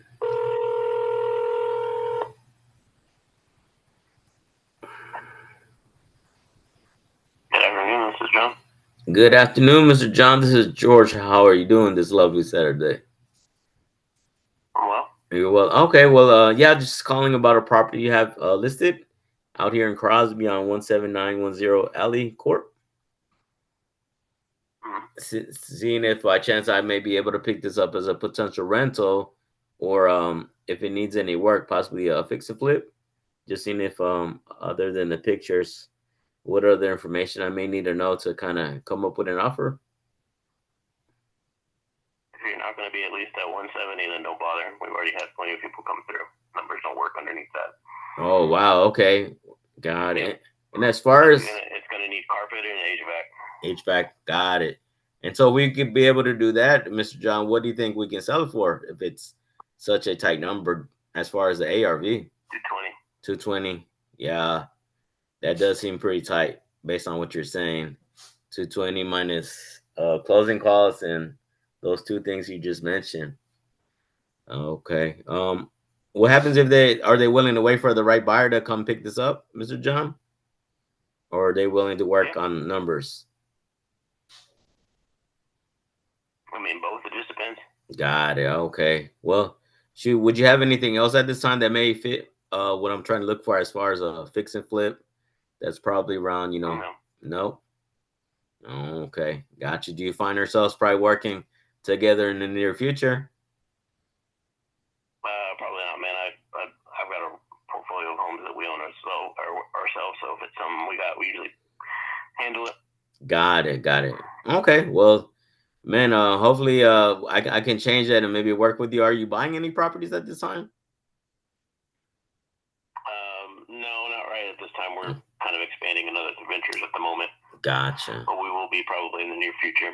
Got it. All right. Well, sounds good. Well, it's a pleasure speaking with you, my man, and hope everything goes well with you towards the end of the year and next year coming. All right, usual, man. Take care. All right, take care. Damn, F that guy. That's a Drew special right there. I don't think he liked the telephone either, man.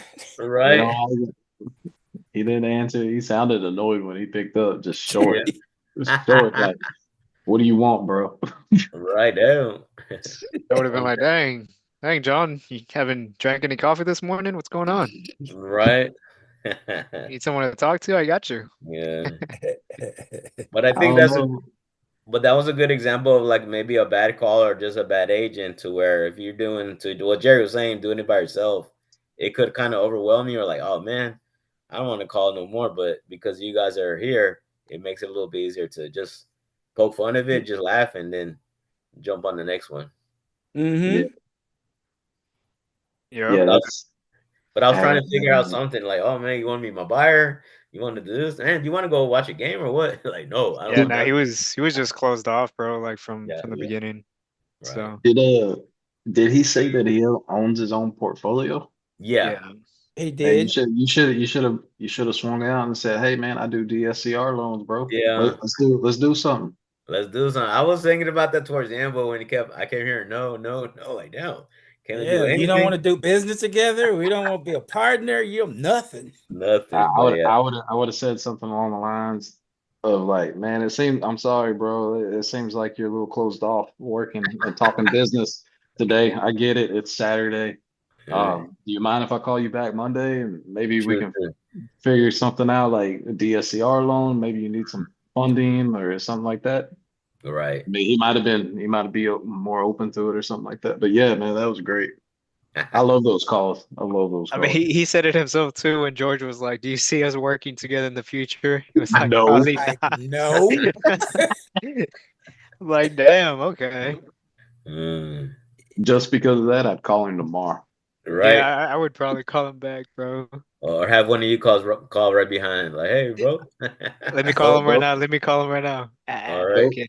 what I noticed is those type of people, if you're persistently, like almost to the point of annoying them, following Mhm. up, they'll eventually like, okay, Right. this guy's not gonna go away until I actually talk to him. Right. Or they'll tell you to F off, like I've been told a couple times now. Yeah. Just like Jehovah's Witness every Saturday, just knocking on them doors. Mhm. You want to hear a word from the Yeah, God? that's funny because where you think my mom at right now? She a witness. So There you go. I'm already knowing she out there either at a cart or Yeah. knocking doors. Hey, but that's that persistency, what it Mhm. takes to, get something going on and getting comfortable and then being fine with that rejection, which Oh is a lot yeah. of times what discourages us. Hmm. So that one would have been 220 times point 0.7 minus 45. Need to be at 109 max. 109. Hey, Gonzalo, this is Joey. Can you hear me? Yeah, I can hear you. Yes, sir. Happy Saturday. How you doing? Quite busy. How can I help you? Oh man, okay. I'm actually giving you a call about one of your listings, but it sounds like I caught you at a bad time. When do you think would probably be a better time? Let's go through it real quickly. How can I help you?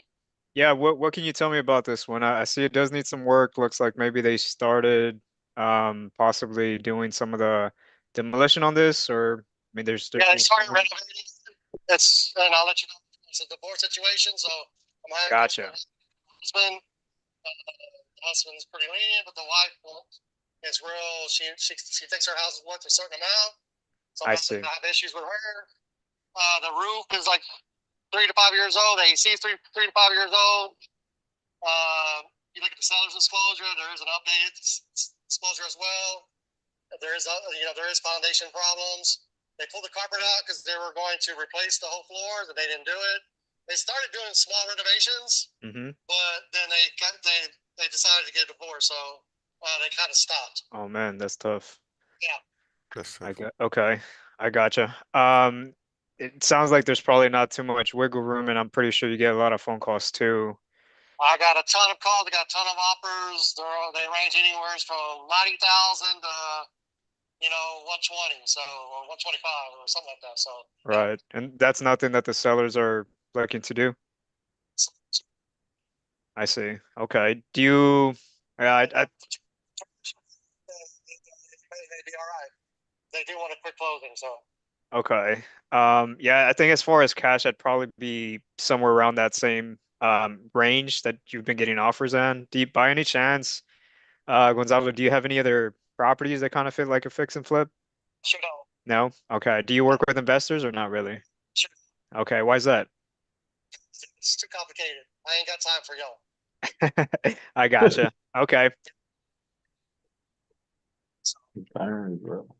So I know what y'all's system is, 70% minus repairs, so I just don't deal with it. So yeah, it sounds like I said no more. right. I gotcha. It sounds like you've had some bad experiences in the past. I see. Okay. Well, I'll run my numbers, see where I'd have to be at, and if I can come up with something creative, I'll let you know. If not, then no worries. Sounds great, my man. Thank you. Enjoy your weekend. Bye Bye. bye. Oh, good job, Got bro. burned, bro. He got burned. Yeah, Good that was a job hard of one. That it went brother from I there. got time to let me explain what's going on. Perfect. Yeah, I mean that honestly, dude, like you'll get a lot of people that say that, like Mm-hmm. Right. especially sellers too. They'll be like, "Oh, I don't have time for this." And then next thing you know, you're on like a 30, 40-minute phone call with them. Boom. Yep. Yep. But you just have to kind of weave your way through that. I Mm-hmm. mean, this one was short and sweet, but obviously, I mean, he doesn't work with investors, so I'm not gonna waste my time to try Right. to cultivate a relationship with him if he told me himself.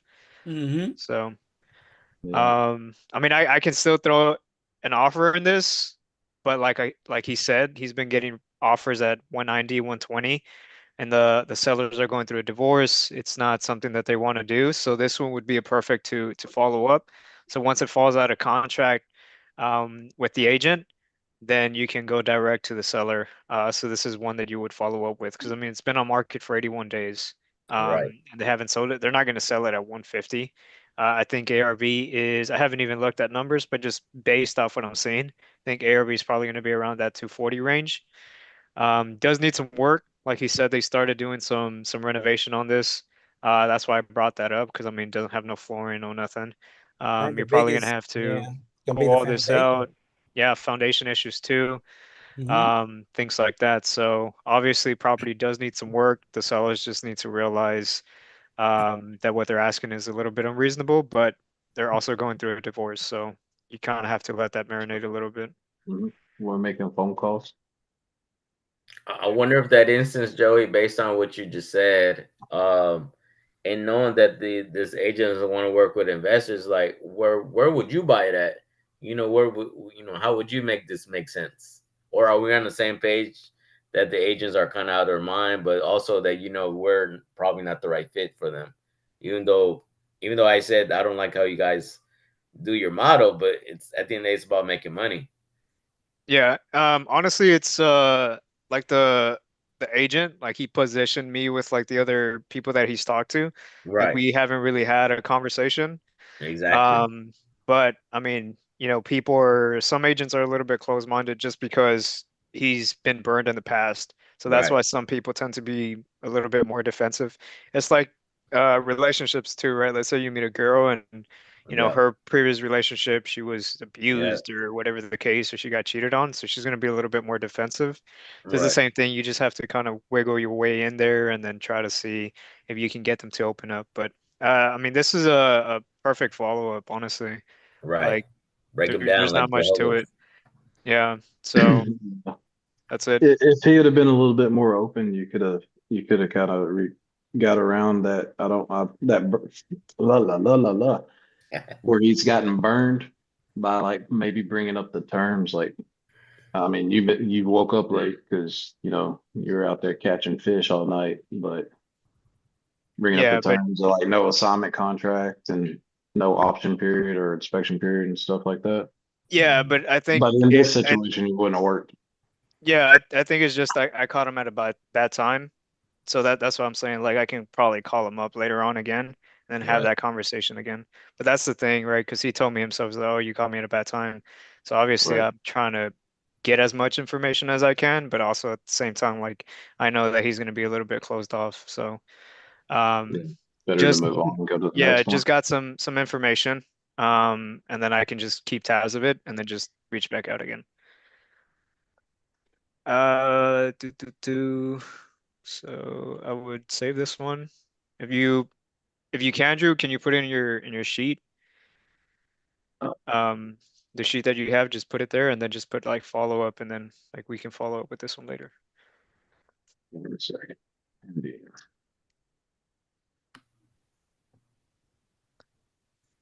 What was the address? I put it in the chat. 23338 Good fellow. Yellow Drive, Spring, Texas. Man, there's a lot of deals coming up in Spring, Texas. I've looked at like Yeah, there's a lot of deals. 10 of them. It's just the people are a little. I offer it on this one. This is the one that I called the agent like 3 times, and he texted me. He's like text only. So I like lowballed the shit out of him. He did not reply anymore, bro. He's like, don't call me no more. Text me, man. Yeah. Reply, did I do something wrong? Right. Like, you want to go out for dinner? All right. But no, this is a good this would be a good video to share because I am getting a lot of people are saying, hey George, I need a mentor. Like, what is it exactly do you need? Because if you want to be like Jerry and want to kind of see, I believe I have something set up. I just need help, and the only way I think you can get the mentorship is by jumping in the water. Either doing direct to agent like you guys are doing, or come over here and call foreclosures where it is a battle. Is it same thing we're doing right now? Pivoting through the conversation and really understanding. Hey, bro, I don't want your property. I just want to understand what is it you're trying to accomplish, and if I can give you an option that works for you, whether you're an agent or a distressed seller. Yeah. And then putting in the reps, and obviously, like I was telling Joey, the part I still hate is listening to my own calls. But just like when you're watching sports, you're watching the tape and seeing where you can improve.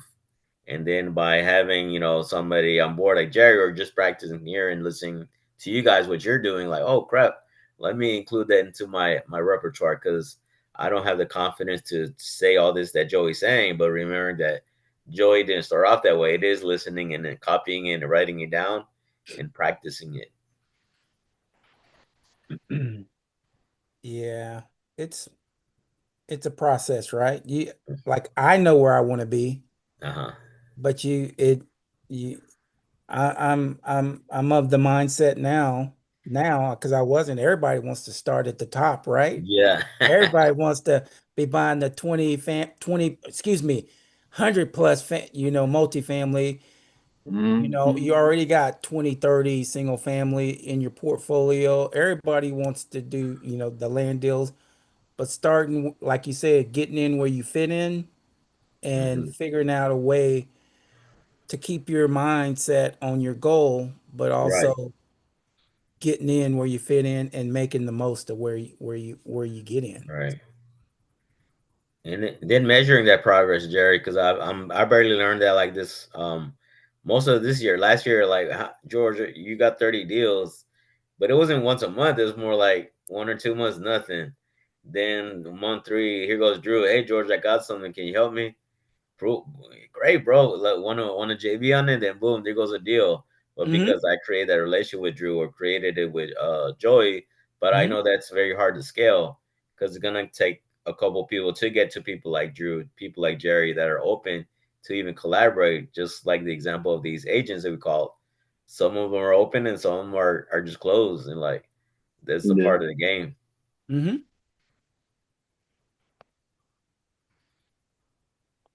I mean, I'm literally picturing, those knives door to door, and Yeah. even the vacuum cleaners, man. I'm picturing that like this ain't nothing going knocking on them doors, man. Yeah. And that worked for a while because I know Joey was part of the team with Andrew and all them. And what do you think the results were? Joey, was it coming down to just getting the people that are willing to do the work, or why did Uh, it get phased out, or is it phased out? I'm sorry, what was your question? With the door knocking, having the consistency of people wanting to, make the reps go out there and do the door knocking. Did it come down to just people not wanting to do it, Yeah, I think so. So like over time, like obviously when it first started off, like there was people showing up. like the I gym? think yeah, and then like eventually like those numbers start dwindling down. Same like when people first joined the Bird Dog, right? It's like you got hundreds of people, and Yes. then it trickles down to like 30, 20 people, if anything. So it's the Hmm. same thing with door knocking. Like door knocking does take consistency for sure. It's time consuming for sure too. But I think that's probably why, because like if you're gonna door knock, like obviously you want to have a good amount of people that way you're able to knock down like 100 doors in that one Saturday in Right. like 3 to 4 hours. Because if not, then obviously you can maybe take down anywhere from like let's say 5 to 10 within like 3 4 hours. Hmm. And then it also depends on the leads in that month too. So. Yeah, for sure. I would say it's just like people showing up. Like, not everybody was showing up, so that was probably one of the main reasons. But door knocking is super effective, bro, because you get in front of these sellers, Right. and then it gives you an advantage too, rather than, On competing the with phone. somebody that's talking over on the phone, because you're Right. there in person, you're able to have that face-to-face conversation with that seller, and it gives you Hmm. more credibility because they're actually seeing you who you are. Right. Um, and then they feel a little bit more trustworthy because they've seen you in person rather than some random dude named George calling you on the phone. Right. So I mean that's it. Like door knocking is super effective. It's just it takes some time because you gotta Hmm. go from door to door. But it's a really good way to distinguish yourself from other people Right. because not everybody's doing it. Facts. Facts. Well, cool, my man. I know we met the mark. I don't know if you wanted to keep going or But I yeah, know I, it's 2 o'clock. hear it all the time. You knock 100 doors, you're guaranteed to get a deal. Yeah. Yeah. But also, DeAndre, what are you doing when they knock? Are you running away or are you actually, you Nah, you know, going to conversate. Yeah, I actually yeah, talk to them. See, yeah. see if they have any, see if they have any problems for us to solve. Yeah, and then if you door knock and do it consistently, then that's where the results come in. And we're like, I'll door knock Monday only. And I was like, damn, how bad do you want it? What Nah. are you willing to do to get to that number? And that you can prove it. Because once you knock down 10, 100 doors, I didn't get a deal. What in the process did I do? Where can I improve so I can Hmm. try to knock another 100 to where maybe I can make it 50? Right. Right.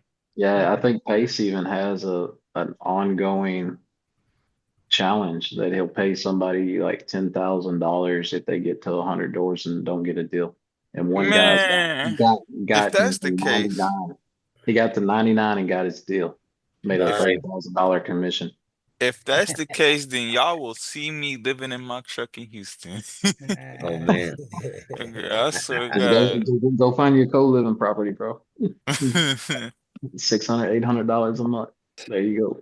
Yeah. So You yeah, ain't gonna sleep in so that truck. going back to what George said, typically we only do this up to 2 at 2 p.m. But I did start a little bit late today, bro. So I Okay. think I mean unless you have something important to do, then I totally get it. But I think maybe we can maybe push it to at least another hour or another 50 minutes. Just do maybe one more round of each of us calling one more. Okay. And then we can call it. And then if you guys have any questions, you guys can always reach out to me, George, any way that we can help you guys out. But I think maybe one more round, and then because I'm having fun. I don't know about y'all, Yeah, I Yeah. but like Yeah, this. this I is see we fun. got two new people in here. Who is You it? got Heath and Oh, Mrs. Flores, I think. Heath and Elaine, Ilion, Elion, Elian. Elion. There you go. So if you want Mr. Jerry Walker, Yes, you sir. got one right here. Daniel, I can put his number here, and Okay. then Daniel I'm Sausalito. gonna go to the bathroom real quick after this, and then you can do your thing. So All that's right. his number. His name's Daniel. You got the address too, or because we don't see it right here. Yeah, I'm about to post it. It's in Texas Gotcha. City. So Texas City is also a good spot. So Oh, it, it it looks is. like it's more Yeah, rent ready than anything, that's Looks over like by but it's me. north. we're looking for that relationship, right? Mm-hmm. But there it is. I'll be right back. All Okay. right.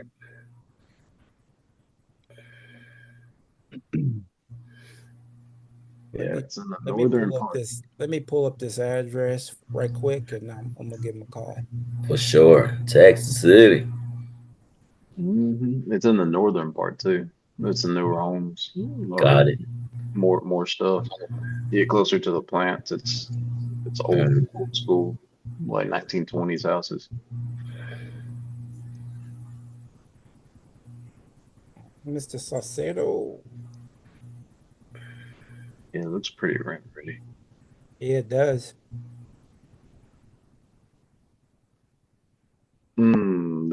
There's the problem. There's a garage. and the siding in the back too, at the bottom. Mhm. Oh yeah. Ooh, well, yeah. A little beautifying in the garage, of course, and then the siding looks like this might be the whole house on the siding.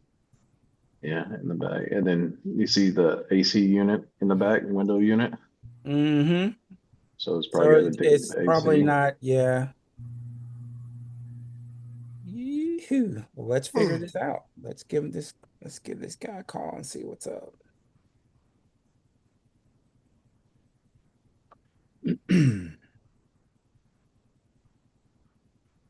1,100 square feet.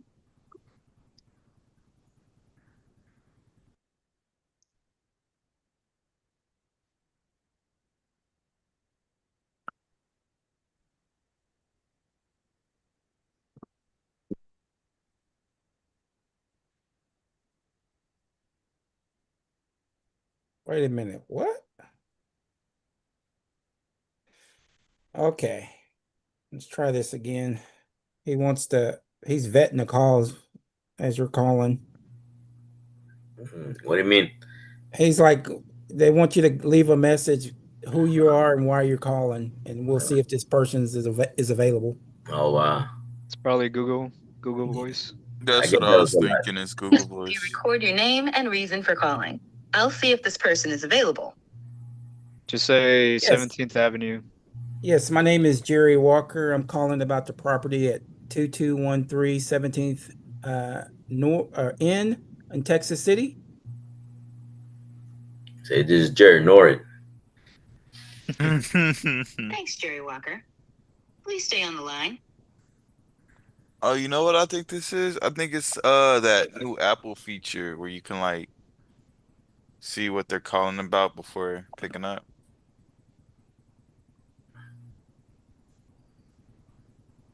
Might be that. Yeah, I get those a lot for the foreclosures I call. Mm. I'm sorry, this person is not available. If you would like to leave an additional message, please reply after the tone. Again, my name is Jerry Walker. I was calling about your property in Texas City at 2213 17th Avenue N. Please give me a You call can give me back a as soon call as you. back at 281-216-4768. Thank you and have a good rest of your weekend. Nice. Okay, so since they didn't answer, you can call this one again. Eduardo McClinic. All right, I can do that. Name's Edward. Property looks like they started doing some renovation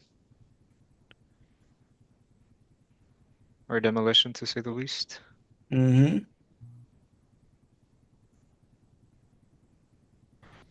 Let's see if they answer.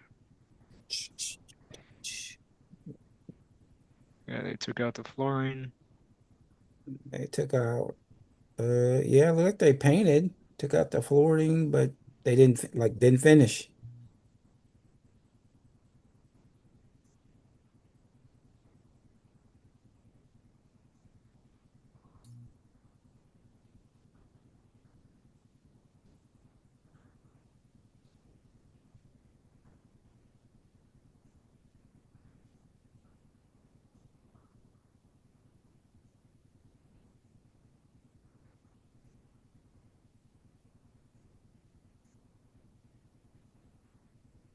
It's over there in North Shore area.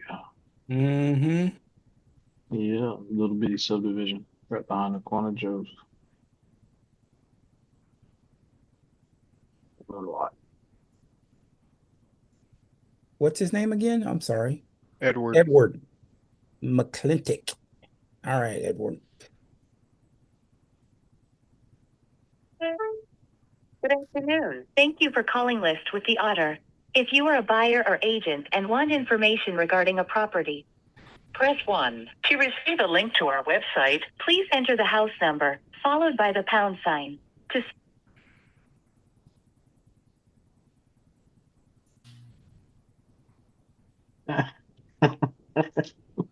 Your search has resulted in multiple matches. To narrow your search, please enter at least the first 3 letters of the street name from your phone keypad, followed by the pound sign. Numbered streets are easy. For example,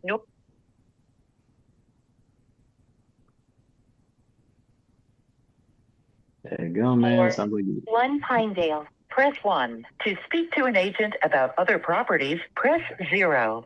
Press star to transferring your call now.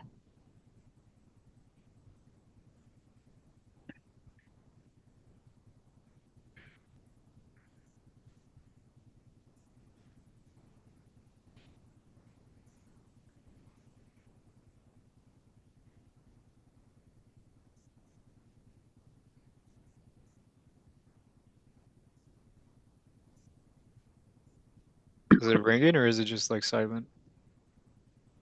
Hey, Edward. Can I help you? Hey, Edward. My name is Jerry Walker. I work for Optimistic. I was calling about your property at 14807 Shottery in Houston. Okay. You just do you have a pen or a pencil handy? Yes, sir. Okay, I'm gonna give you a phone number. My phone's a bit slow right now. Okay.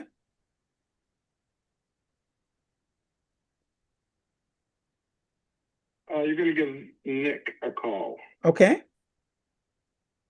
And his phone number is 908 Mm-hmm. 499 Yes, sir. 9128. 9128. Okay. Yes, sir. Give Nick a call. He'll take care of you. Thank you, Edward. You have a good one. You're welcome. Thank you. Mm-hmm. All right, I'm gonna give Nick a call. See what's up. Beautiful. Need a TWIC card to get to the right person, huh?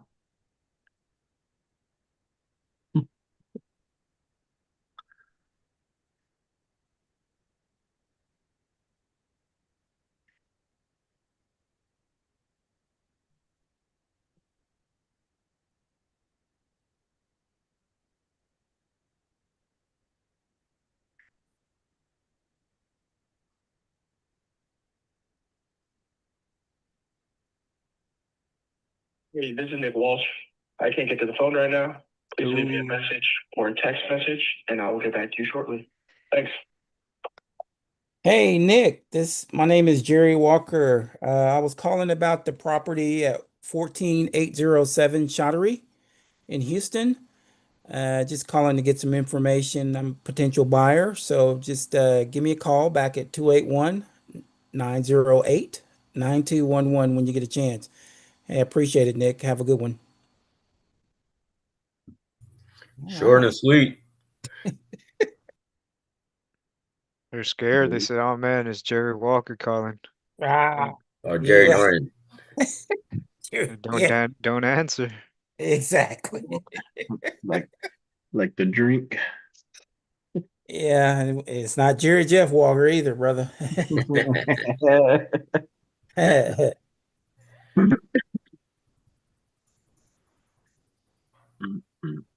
How much for the chip? All right, Drewski. What's up? Lock You're it up. up. What you got? What you got? Nancy. Don't be a negative Nancy. Be a Another positive Texas one. City property. Okay. Nancy, huh? Texas Is, City. is, is Drew Bryan down there? Yeah. Oh, okay. Shit. Whenever I have a Texas City, nobody like peep has a peep, but now I know. But see, that's why it's good to be in these rooms. Mm-hmm. Ooh, them bathroom needs a little work, huh? A little work. Mhm. Cabinets Kitchen sinking. outdated. Yeah, dated. Carpet. Patchwork on one of the bedrooms. Mm-hmm. Kitchen needs a full update. Brown doors are eyesore. Yeah, paint them white. Like them NBA games, I look at them, the floors like, what the hell? Is my TV off? Yeah, I don't know why they do that, man. All right. We got a phone number. Yeah, it's in the chat. Oh, the 832 number. Mm-hmm. Name's Nancy. Nancy. Don't be a negative Fancy Nancy. Nancy. Fancy Nancy. There's not much action going on here. Hello, you have reached your Houston Realtor Nancy with LBT Realty. Please leave your name and number and I'll get back to you as soon as possible. Thank you. Jeez, these agents. Hi, Nancy. This is Thomas. I'm looking at a property in Texas City. It's 2909 North 14th Avenue, North Texas City. If you would give me a call back, I'm a potential buyer. We have a couple of rentals in the area, so you can reach me at 936-641-7135. Thank you. I stuttered there for a second. I repeated Texas City twice. It threw me off. That's what Texas City will do to you, man. That's man, The air down there. yeah, yeah. I don't like working in Marathon, that plant down there. Yeah. Dude, that thing blows up all the time. It's gonna be some shaking going on. Shake and bake. All right, George, you want to call that one? Let's do it. Jerry's my inspiration. The Ocean Leonard, there's the number right here. Yes, sir. His name's Okay. Arthur. Arthur, King Arthur.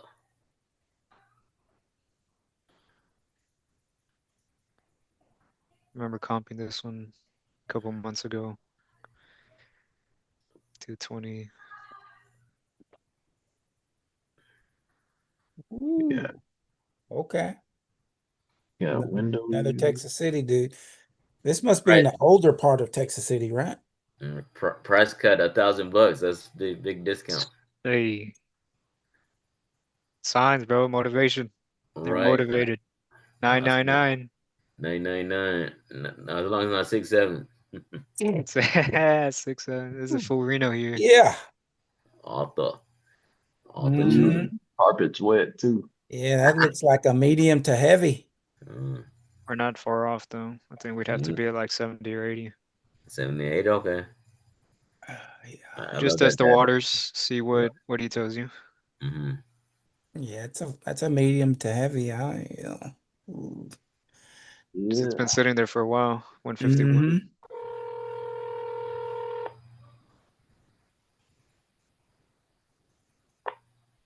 Hey, you reached the voicemail of Arthur. Start.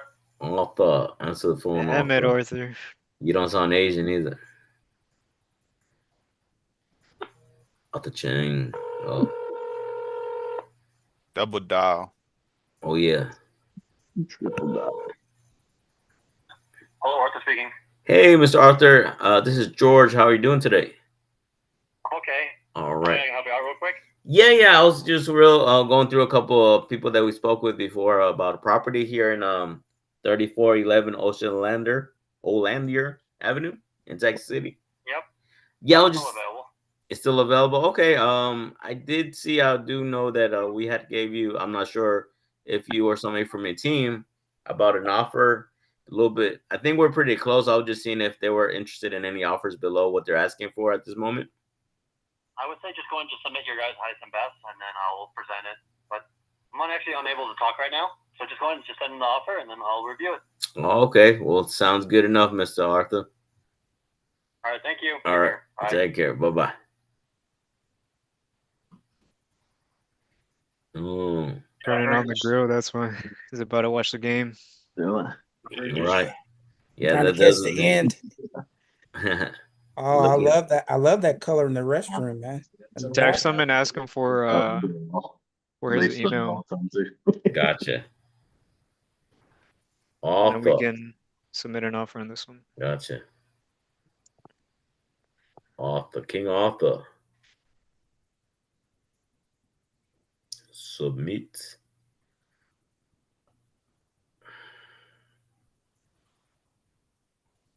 Got it, boss. Boss.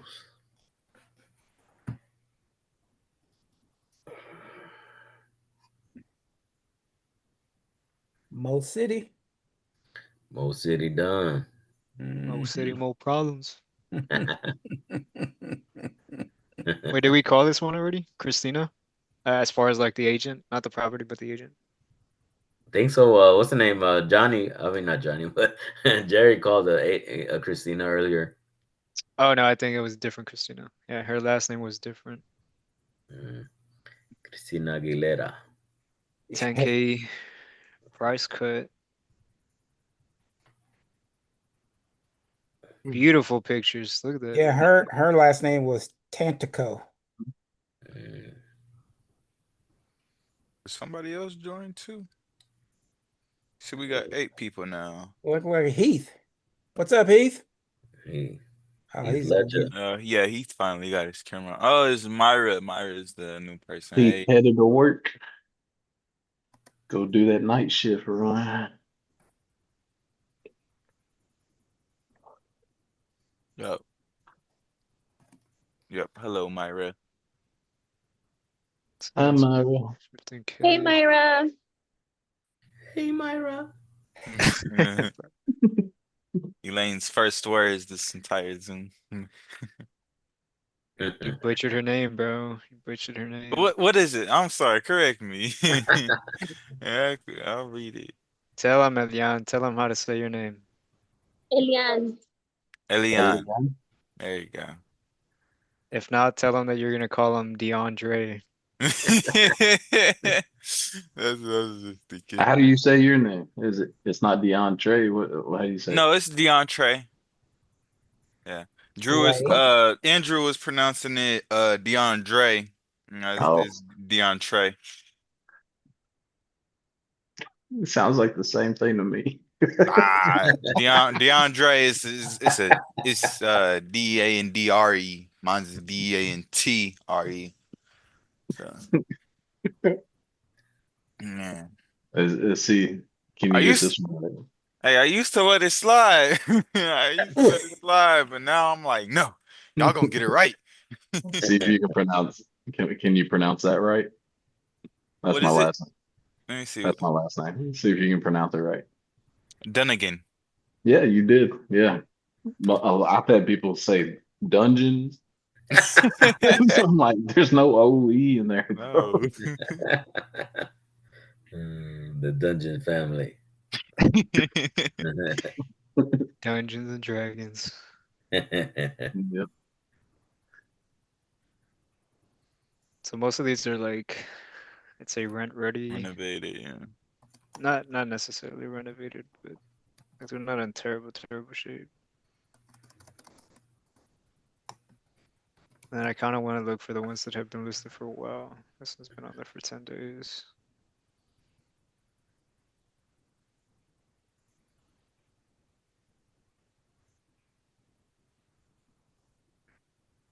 Do y'all be seeing homes on Investor Lift that are like on there for like a long amount of time? Yeah. I seen one on there for like over 60 days. See, It and had that like kind of confuses me because I thought everyone who posts on Investor Lift is like a wholesaler or investor. Is that not the case? Because like if it's a wholesaler, then for it to be on there for that long, that doesn't make sense because most contracts are typically for like 30 days. Or like it could be Depends. Like I yeah. used to lock up contracts at like a 90-day close, but because we would novate Especially land. Especially land too. Yeah. But there goes those conversation points, DeAndre. I'm just curious. Normally this is closed 30, 45 days. Why is it so long? And then right. Curiosity. That's our ally.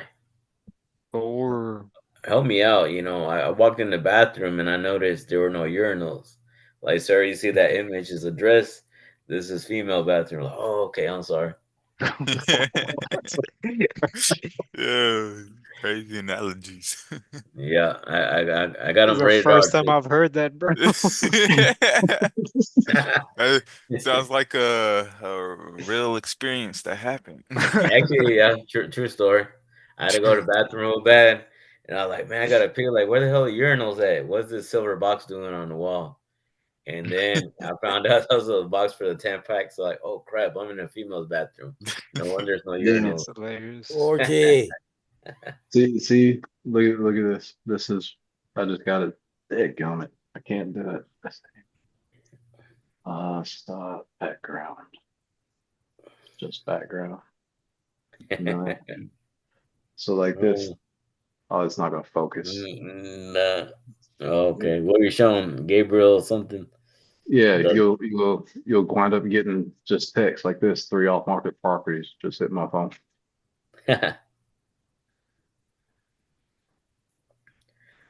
And to your point, Drew, that's what makes this so hard and kind of like discouraging sometimes.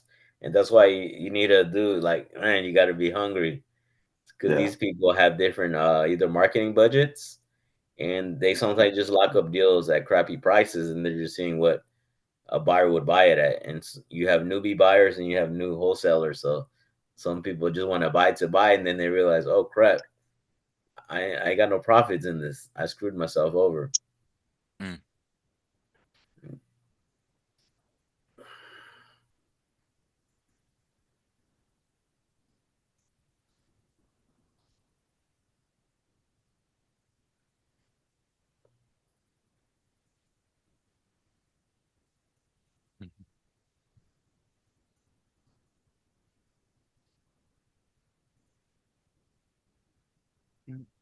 All right, who wants to go next?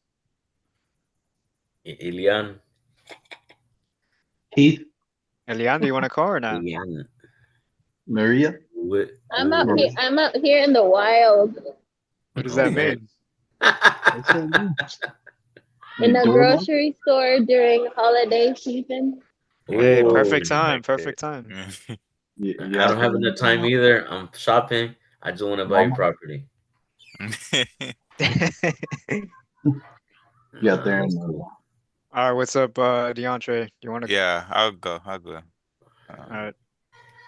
It's 281. Mr. Thor. We just looked at this one. Thor.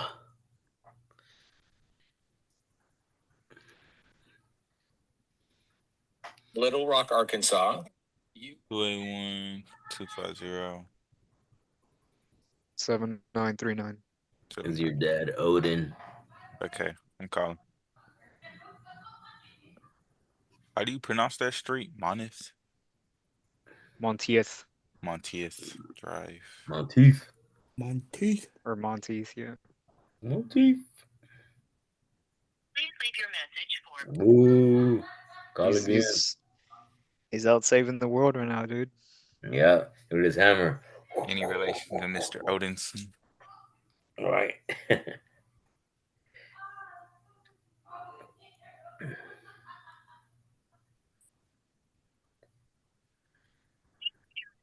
I'm about to text him, then call one more time. Hey, Thor, is DeAndre. I'm interested in your property on Monteith Drive. I'm being Please an call. Avenger.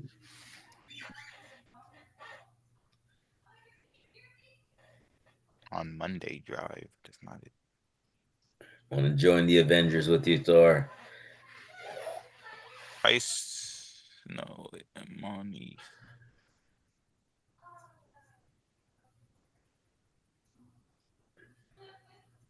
Man, that one of them's right in a bad neighborhood. Oh man. Oh, the one the 19 wholesaler gave you? Yeah, 1950, square footage, 925, 2 bedroom, 1 bath. Mm. It doesn't technically fit our buy box, but they're asking 57,500 for it. Oh man. Let's see. I want to see pictures. I want to see one. Just wanted to say hi, everyone. Sorry, I was having an issue connecting. No worries. you're fine. Hey. Oh, you're good. Is it Myra or Mira? Myra. Myra. Okay. Thanks. Myra. Hey, Myra.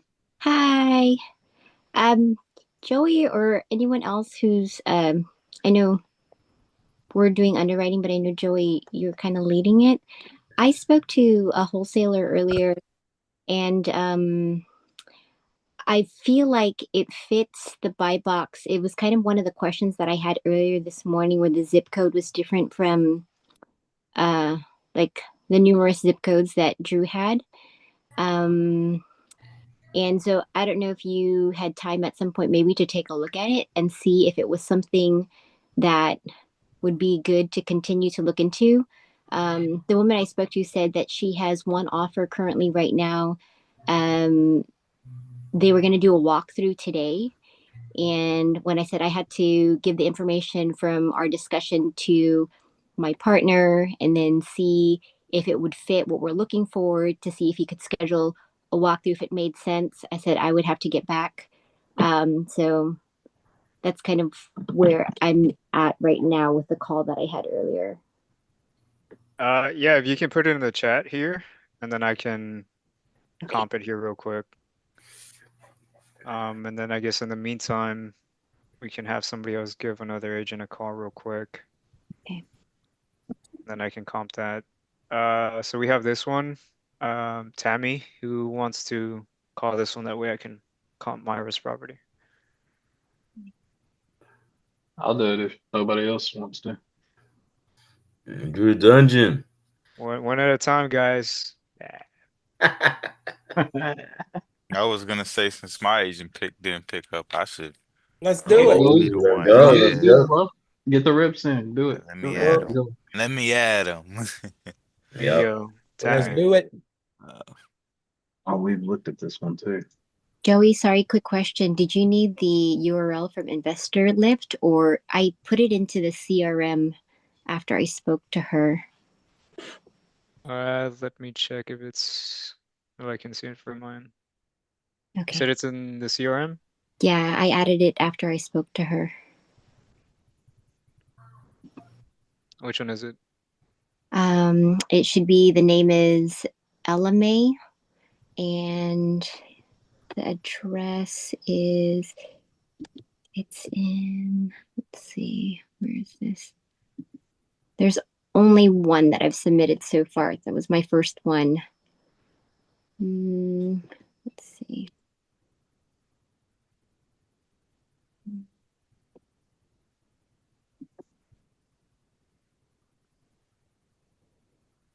It's in New Caney, Texas.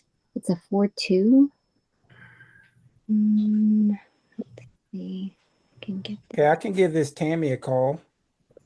I was gonna do it. I was just Oh waiting yeah, on them go to. ahead. Go Yeah, ahead, I was dude. just waiting on them to finish. No, no, No, no. You you good? can call, bro. It's okay. I can call. Oh, what's the address? It's in the chat. Oh, I see it. I 3415 see it. Palm Ave. Okay, yeah.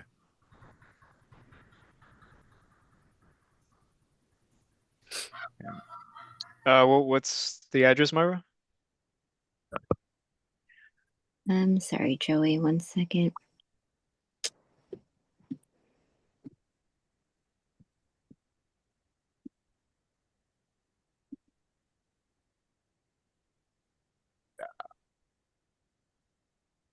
So many tabs open.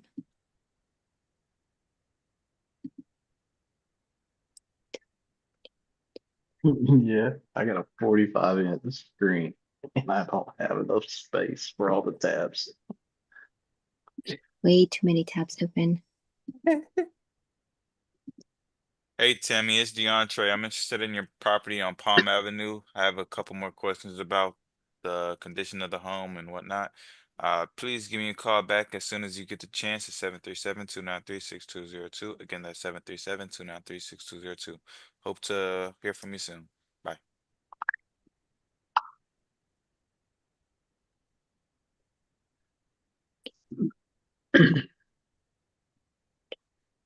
R.I.P. DeAndre.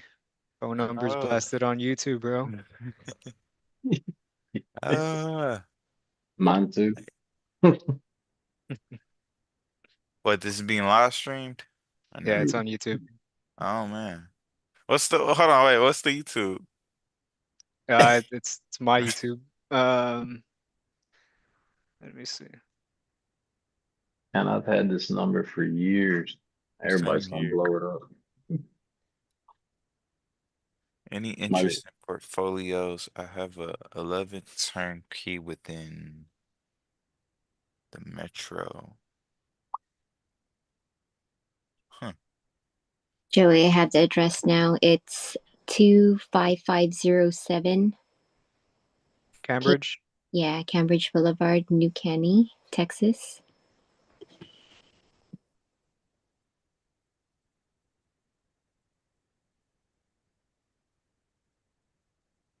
New Caney. Good old New Caney.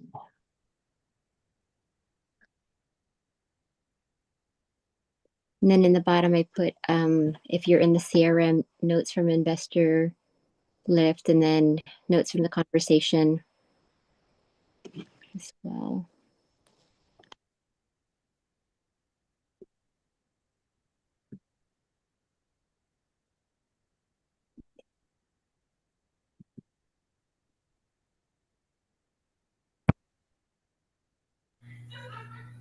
Okay. Way out there. Yeah.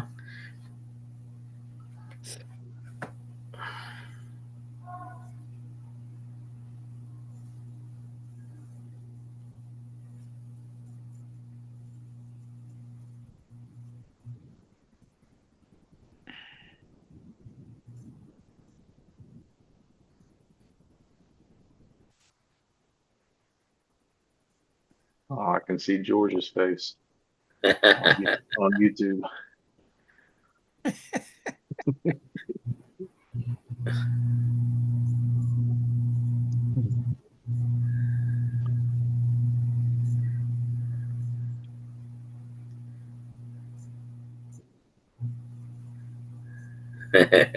I like. I was the first one to like your video, Joey. I'm your Let's number one go. I was a second. Yeah. So Joey, just a little bit of background. So I guess the price on this one was 219,900. The ARV was 300,000. So keeping it at 300 or below for ARV. I put that the rehab was at 45, and then the MAO that I submitted to her was 165,000. And then when I spoke to her, she said the one person who was coming today to do the walkthrough, I think, was at 220. But then she said, "Oh, if you could do 210, I know we can get the MAO that I submitted to her was 165,000. And then when I spoke to her, she said the one person who was coming today to do the walkthrough.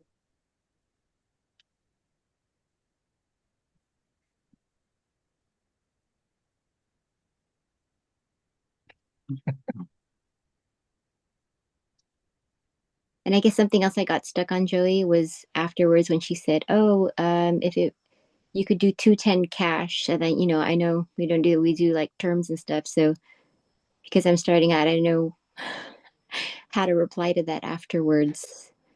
So I said, "Oh, What I you have all the information I need for now. I'll talk to my partner and we'll see if this is a fit and I'll be in contact." what did Yeah. you say the ARV was on that? ARV was 300,000 is what they had listed. Yeah, we might be a little too far off if that's the case. So assuming 45, that puts you like at 160, 165. So I That's what did she offered. 165 as the MAO and then my 15 above and below. What did I do? I have that on here. Yeah, 210 is just 70% off of the 300. So it doesn't account for any of the renovations. Yeah, I think I had plus or minus, I had 140 to 189. All right, guys, I gotta head out. I gotta some business to attend to. But That was it's good, great bro. being here. All right, DeAndre. Good All job right, today. DeAndre. Thank you. Good job to Hey, y'all as DeAndre. well. Job, God Trey. bless y'all. Hope y'all get some Oh yeah, deals. get some Johnny Walker. I mean Jerry Walker. All right, see ya. All right. See you, bud. Just curious, Myra, what are you drinking? I was just seeing if you were drinking an adult beverage or. Green tea. Oh, okay, okay. I don't drink coffee, mostly any kind of tea, mostly. Same here, same here. Nice. Coke and gin. A hottie toddy. Yeah. So, So on Investor Lift, they say square footage is 1786. County is saying that it's 2000, I think.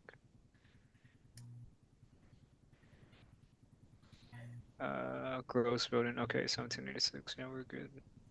so is this one already locked up, Myra, from another wholesaler or direct to agent? The background when I asked why is the owner selling, she mentioned that he has several properties that have sold.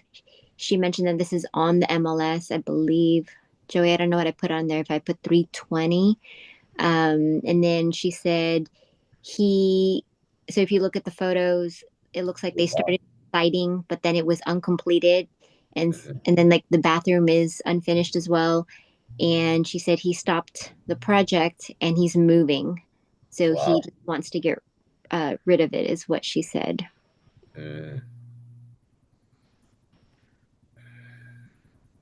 Maybe a little tough. I know Drew typically doesn't like to take on properties that Have already been started, like yeah. patients. Okay. Okay. They probably had a different vision, and that's probably not going to be Drew's vision. Well, So and you that's got to start all over. yeah, that's what I told her too. I said, even though you're telling me that there's been remodeling and some rehab done, I said, Hello, we're specific in what we do, and Miss so Ham. that would be, we would redo, a lot of those things possibly. Gotcha. Oh yeah, hold on one second, Daniel. Let me do. How you doing today, sir? Oh, Daniel. Doing well. Daniel, son. Now, Tell him you've been looking at a lot of properties. You probably which don't know which one you called them I about. apologize. Which property were we talking about? Yes, sir. That's it. That's it. I got it. 2213. Mm-hmm. Yeah.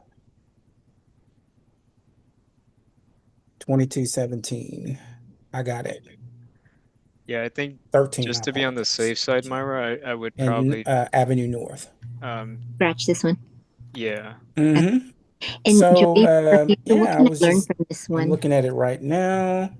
I'm sorry, what was that? So I said for like future reference for everything something looks pretty like one good. There's a thing, few things it's that needs to already a be rehab done. addressed, but is there anything from the So pictures that I this Rehab for moving this that I one? didn't see that needs to be addressed, like roof, HVAC, electrical, plumbing? So there's siding that it needs I I apologize. Look, my name's Jerry. Well, I unitary work with shape. Optimistic. We buy homes, we got rentals, and we do fix and flips as well. Yes, sir.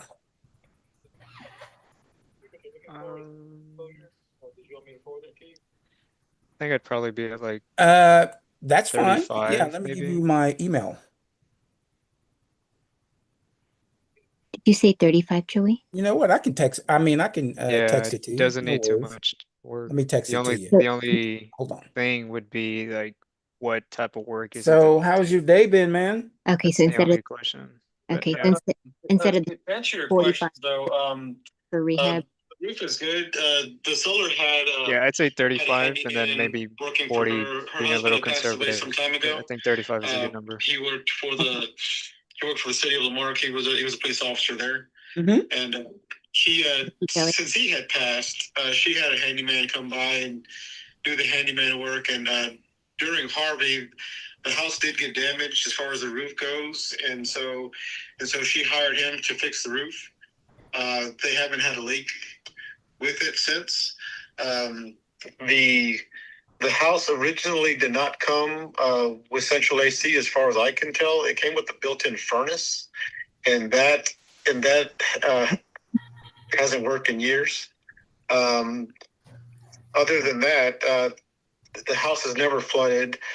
She's lived in there for since they purchased it back in the 1990s. She's just looking just to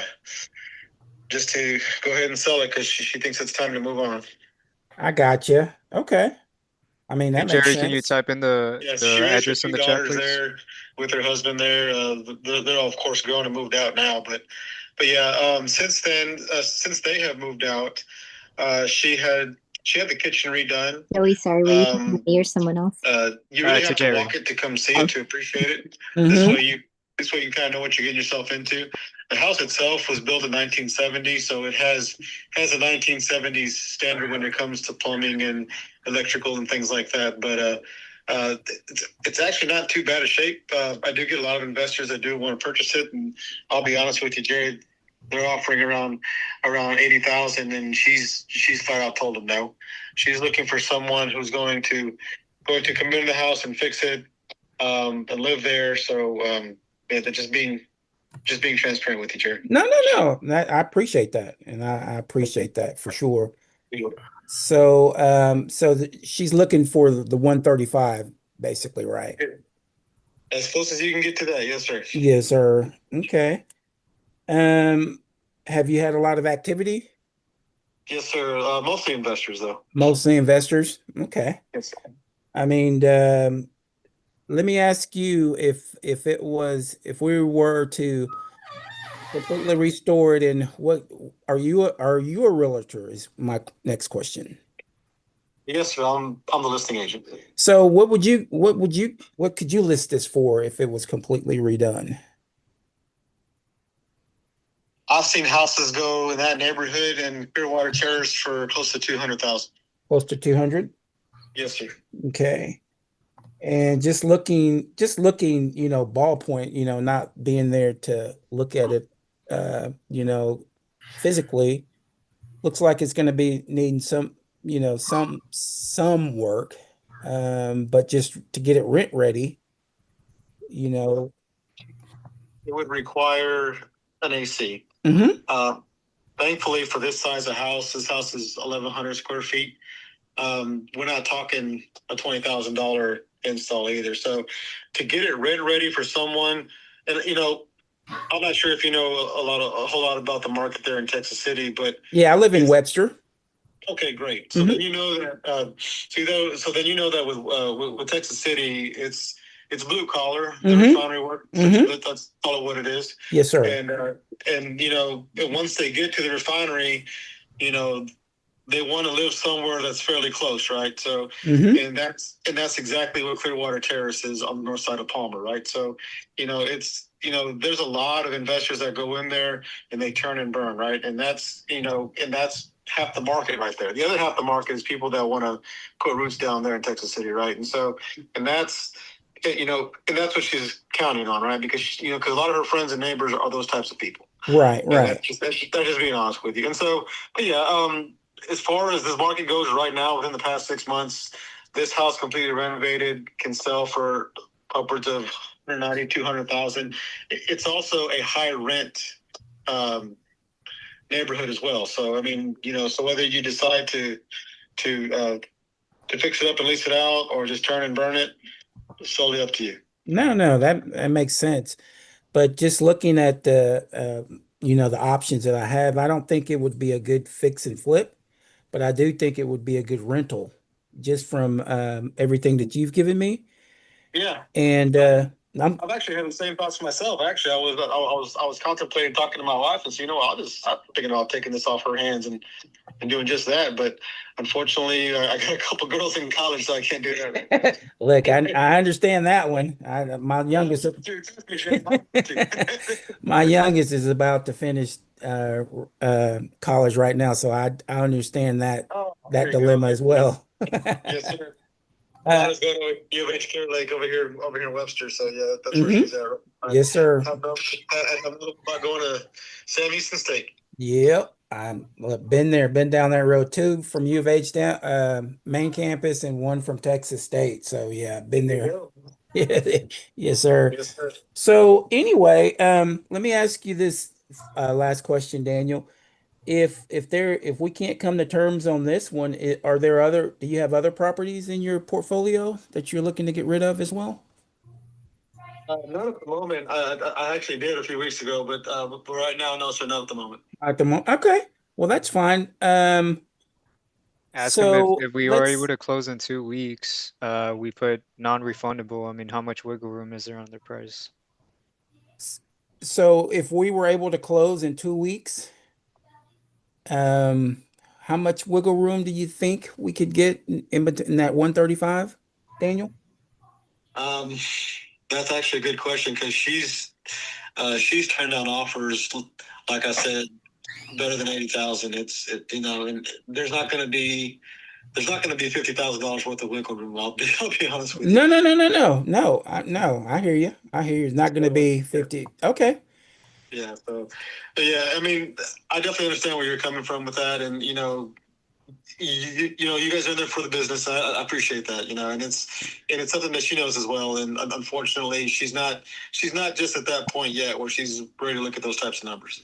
So, okay, what about this, Daniel? And I know, what about creatively, is there anything we can work with so we can get her number? Possibly, with some money down and, having her be the bank? After that, there was actually a couple of investors that wanted to do that as well, and she's not going to be interested in owner financing. So Tell him worst case scenario, if she's not able to get her price, what's her plan after that? So Daniel, if I guess the worst case scenario, if she's not able to get her price, what do you think she'll do? What would be the plan after that?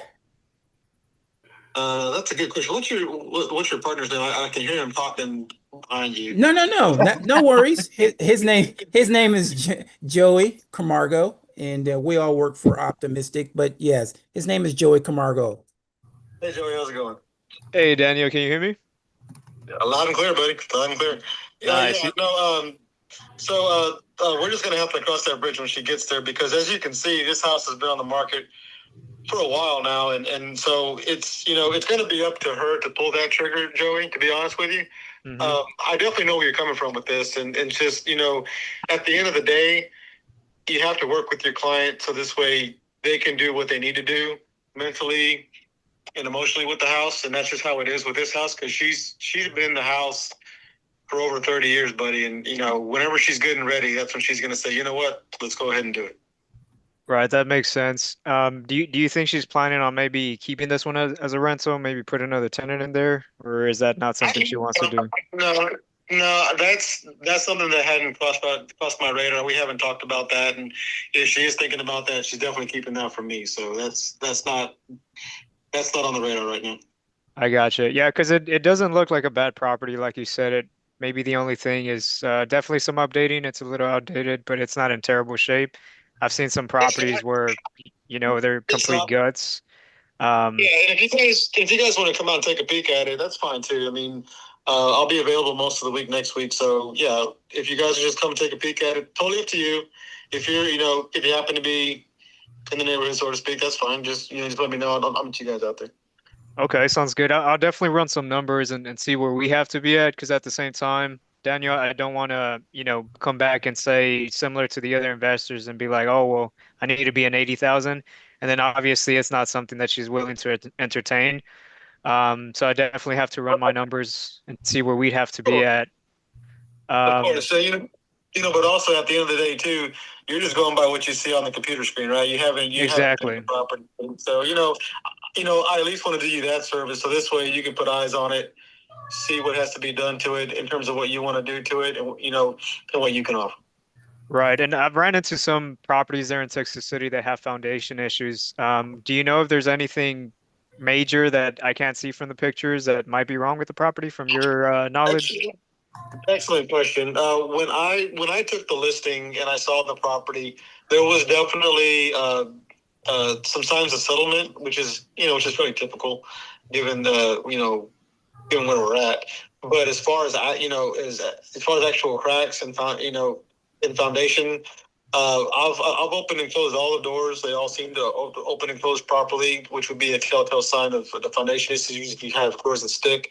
Didn't see any visible cracks in the door jambs on top of the door jambs or any part of the top of the windows. Didn't see any of that. But like I said, you guys are more than welcome to come take a look at it. I'll be happy to meet you whenever you're available. Okay. Yeah, we can definitely do that. So what I'll do is I'll run my numbers, Daniel, and then I'll let you know to see if it's even something that you would entertain. That way, if it is, then we can go out there and look at the property, and then see what we can figure out. Do you come across a lot of listings there in Texas City or just in Houston in general? I do. Yeah. You guys, the question makes it seem like you're not in Houston. Are you not close by or? Yeah, so I'm actually here in the Bel Air area. Like Jerry said, he's over there in Webster. So we do honestly, I'm looking for a fix and flip. That's what I'm looking for. Right. So I'm looking for something that we can come in, do some work, renovate it, and then throw it back on the market. We're also unrepresented, Daniel. So if there's any way that maybe you can list that for us, I mean, I think that'd be pretty great for you. And then maybe we can continue to do business in that sense. But I am looking for a fix and flip. So I can shoot you over my buy box, essentially let you know what it is that I'm kind of looking for, but real simple. I'd say any 1970s and up, 2 1s, minimum of at least 1,000 square feet. And I'll do anything from a light to a heavy reno. No gut jobs, no fire damage, nothing like that. But anything else, I'll definitely take a look at.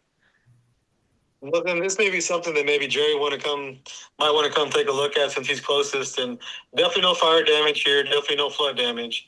It has been lived in, and it's done its job. And I think it could use a really good renovation and a good AC. And I think you may be in business. But I'll let Jerry decide that. I'm just I'm just telling you what I know.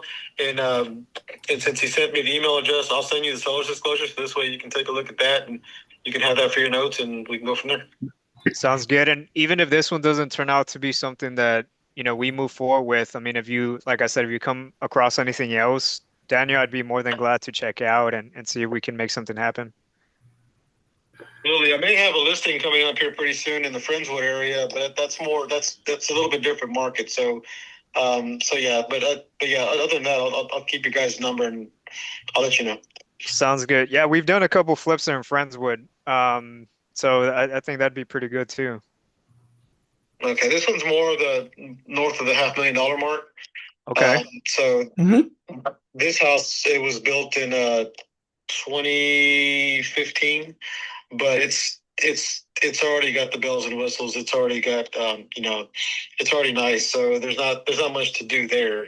But I think the owners are going to be listening with me here probably in the next month or so. Okay. All right. Yeah, just stay in touch with Jerry and then send him over what you got, and then we'll present you with some offers on these. Sounds like a plan. All right. Thank you, Daniel. All right, Daniel, appreciate you. I appreciate you calling me back. And look, if anything, I'd just like to stay in contact, and we can do business with one another and make each other some good money. Sounds like a plan. Thank you, gentlemen. I All right. appreciate you. All right, brother. Have a good weekend. You too. All right. Bye-bye. All right. Oh, You good got job, you got sir. you got us all on the speakerphone. All of us giving coaching. Yeah. Oh, I'm Oh, calling man. from India. I'm call center. Oh my gosh. That's No, that's hilarious. why I'm glad I was able to start, with you guys having you guys back up and just learning the questions that I need to ask and Right. just yeah, so I appreciate that, guys. Yeah, yeah, more reps, man. You see how it kind of flowed off of his tongue, everything. Mm-hmm. That's just getting the reps in Right. and you're learning as you go. What helps me is joining things like this where people are calling, I can listen in, and I pick up little things. Right. I picked up stuff from George, Joey. I learned picked up a lot from Joey today in the last couple of times. Yeah, Joe mimics so true Drew to the point where like, hold on, what Drew be saying. And so yeah, so you'll get the same thing. But that's what it is. This business is copy and paste. Obviously, other people have a bigger like say marketing budget. So they are taking over these properties faster than us. And obviously with the agent of you being able to create that rapport with them, Jerry, you did great on that because now you have some commonality. Mm-hmm. And knowing that it is up to the seller, and the seller, I guess, maybe emotionally attached. So the price they have in mind is totally different. That it doesn't make sense. Well, By this logic. lady is because she raised her family in that house, and so that's exactly like you're saying. Mm-hmm. Yeah.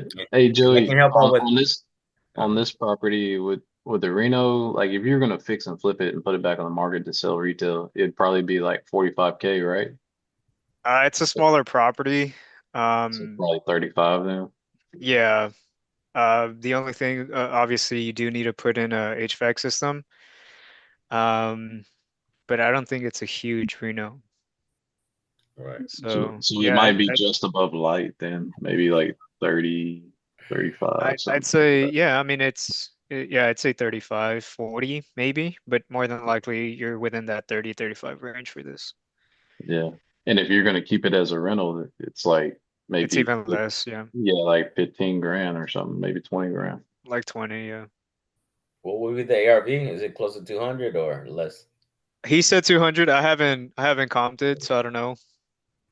He did no, he said 180 something, like 185, 190 maybe, Oh, but okay. yeah, that's what he said. That's pretty close to. That's not Mm-hmm. within the 70% minus the repairs that we would have to do. Yeah, which At least makes for an sense if, investor. all these other people are coming at 80.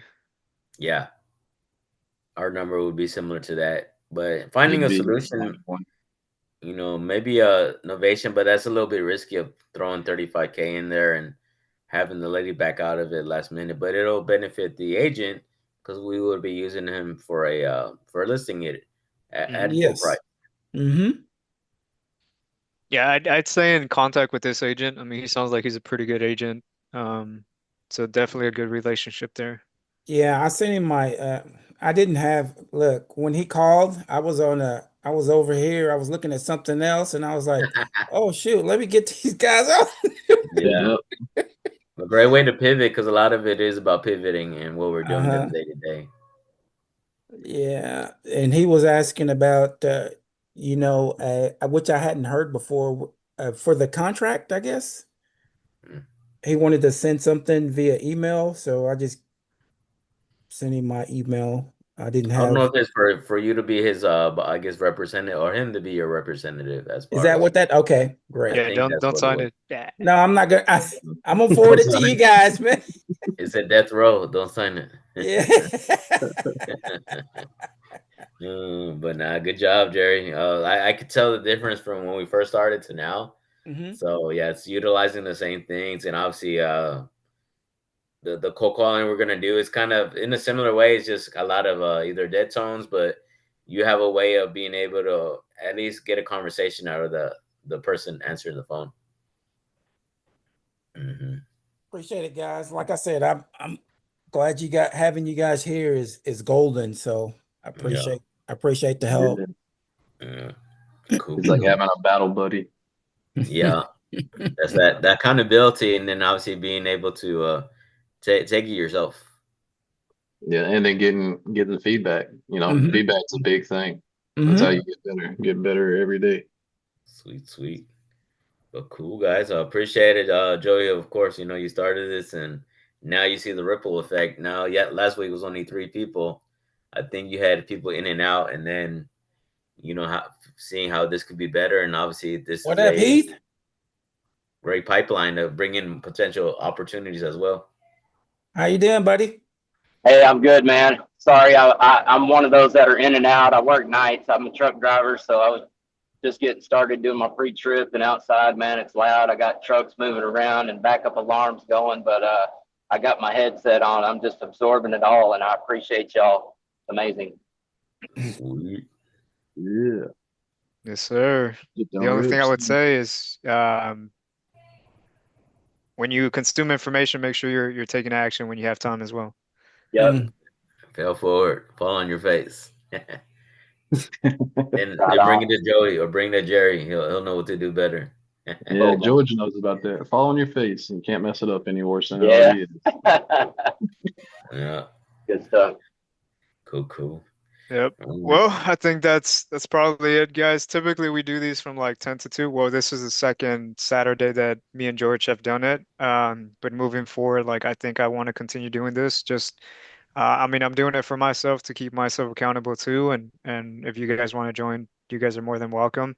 Um, for something like this, it can be a little daunting for some people that don't have as much experience. So having a community and people that are actually doing it too, that definitely helps. I know when I first started, I didn't really have that. But with Drew, trying to kind of cultivate that with him, I've learned a lot from him. So just being able to share what it is that I've learned from him, and hopefully I can learn from you guys. And if you guys have any questions, I'm in the Discord. You can always just tag me, whatever the case may be. So don't hesitate to reach out to me. And if there's anything that I can do to help you guys out, then just let me know. But yeah, we'll probably be doing this again next weekend on Saturday from 10 to 2. Just calling agents because there's different avenues that you can take when it comes to acquiring deals. Calling agents is definitely underrated, in my opinion.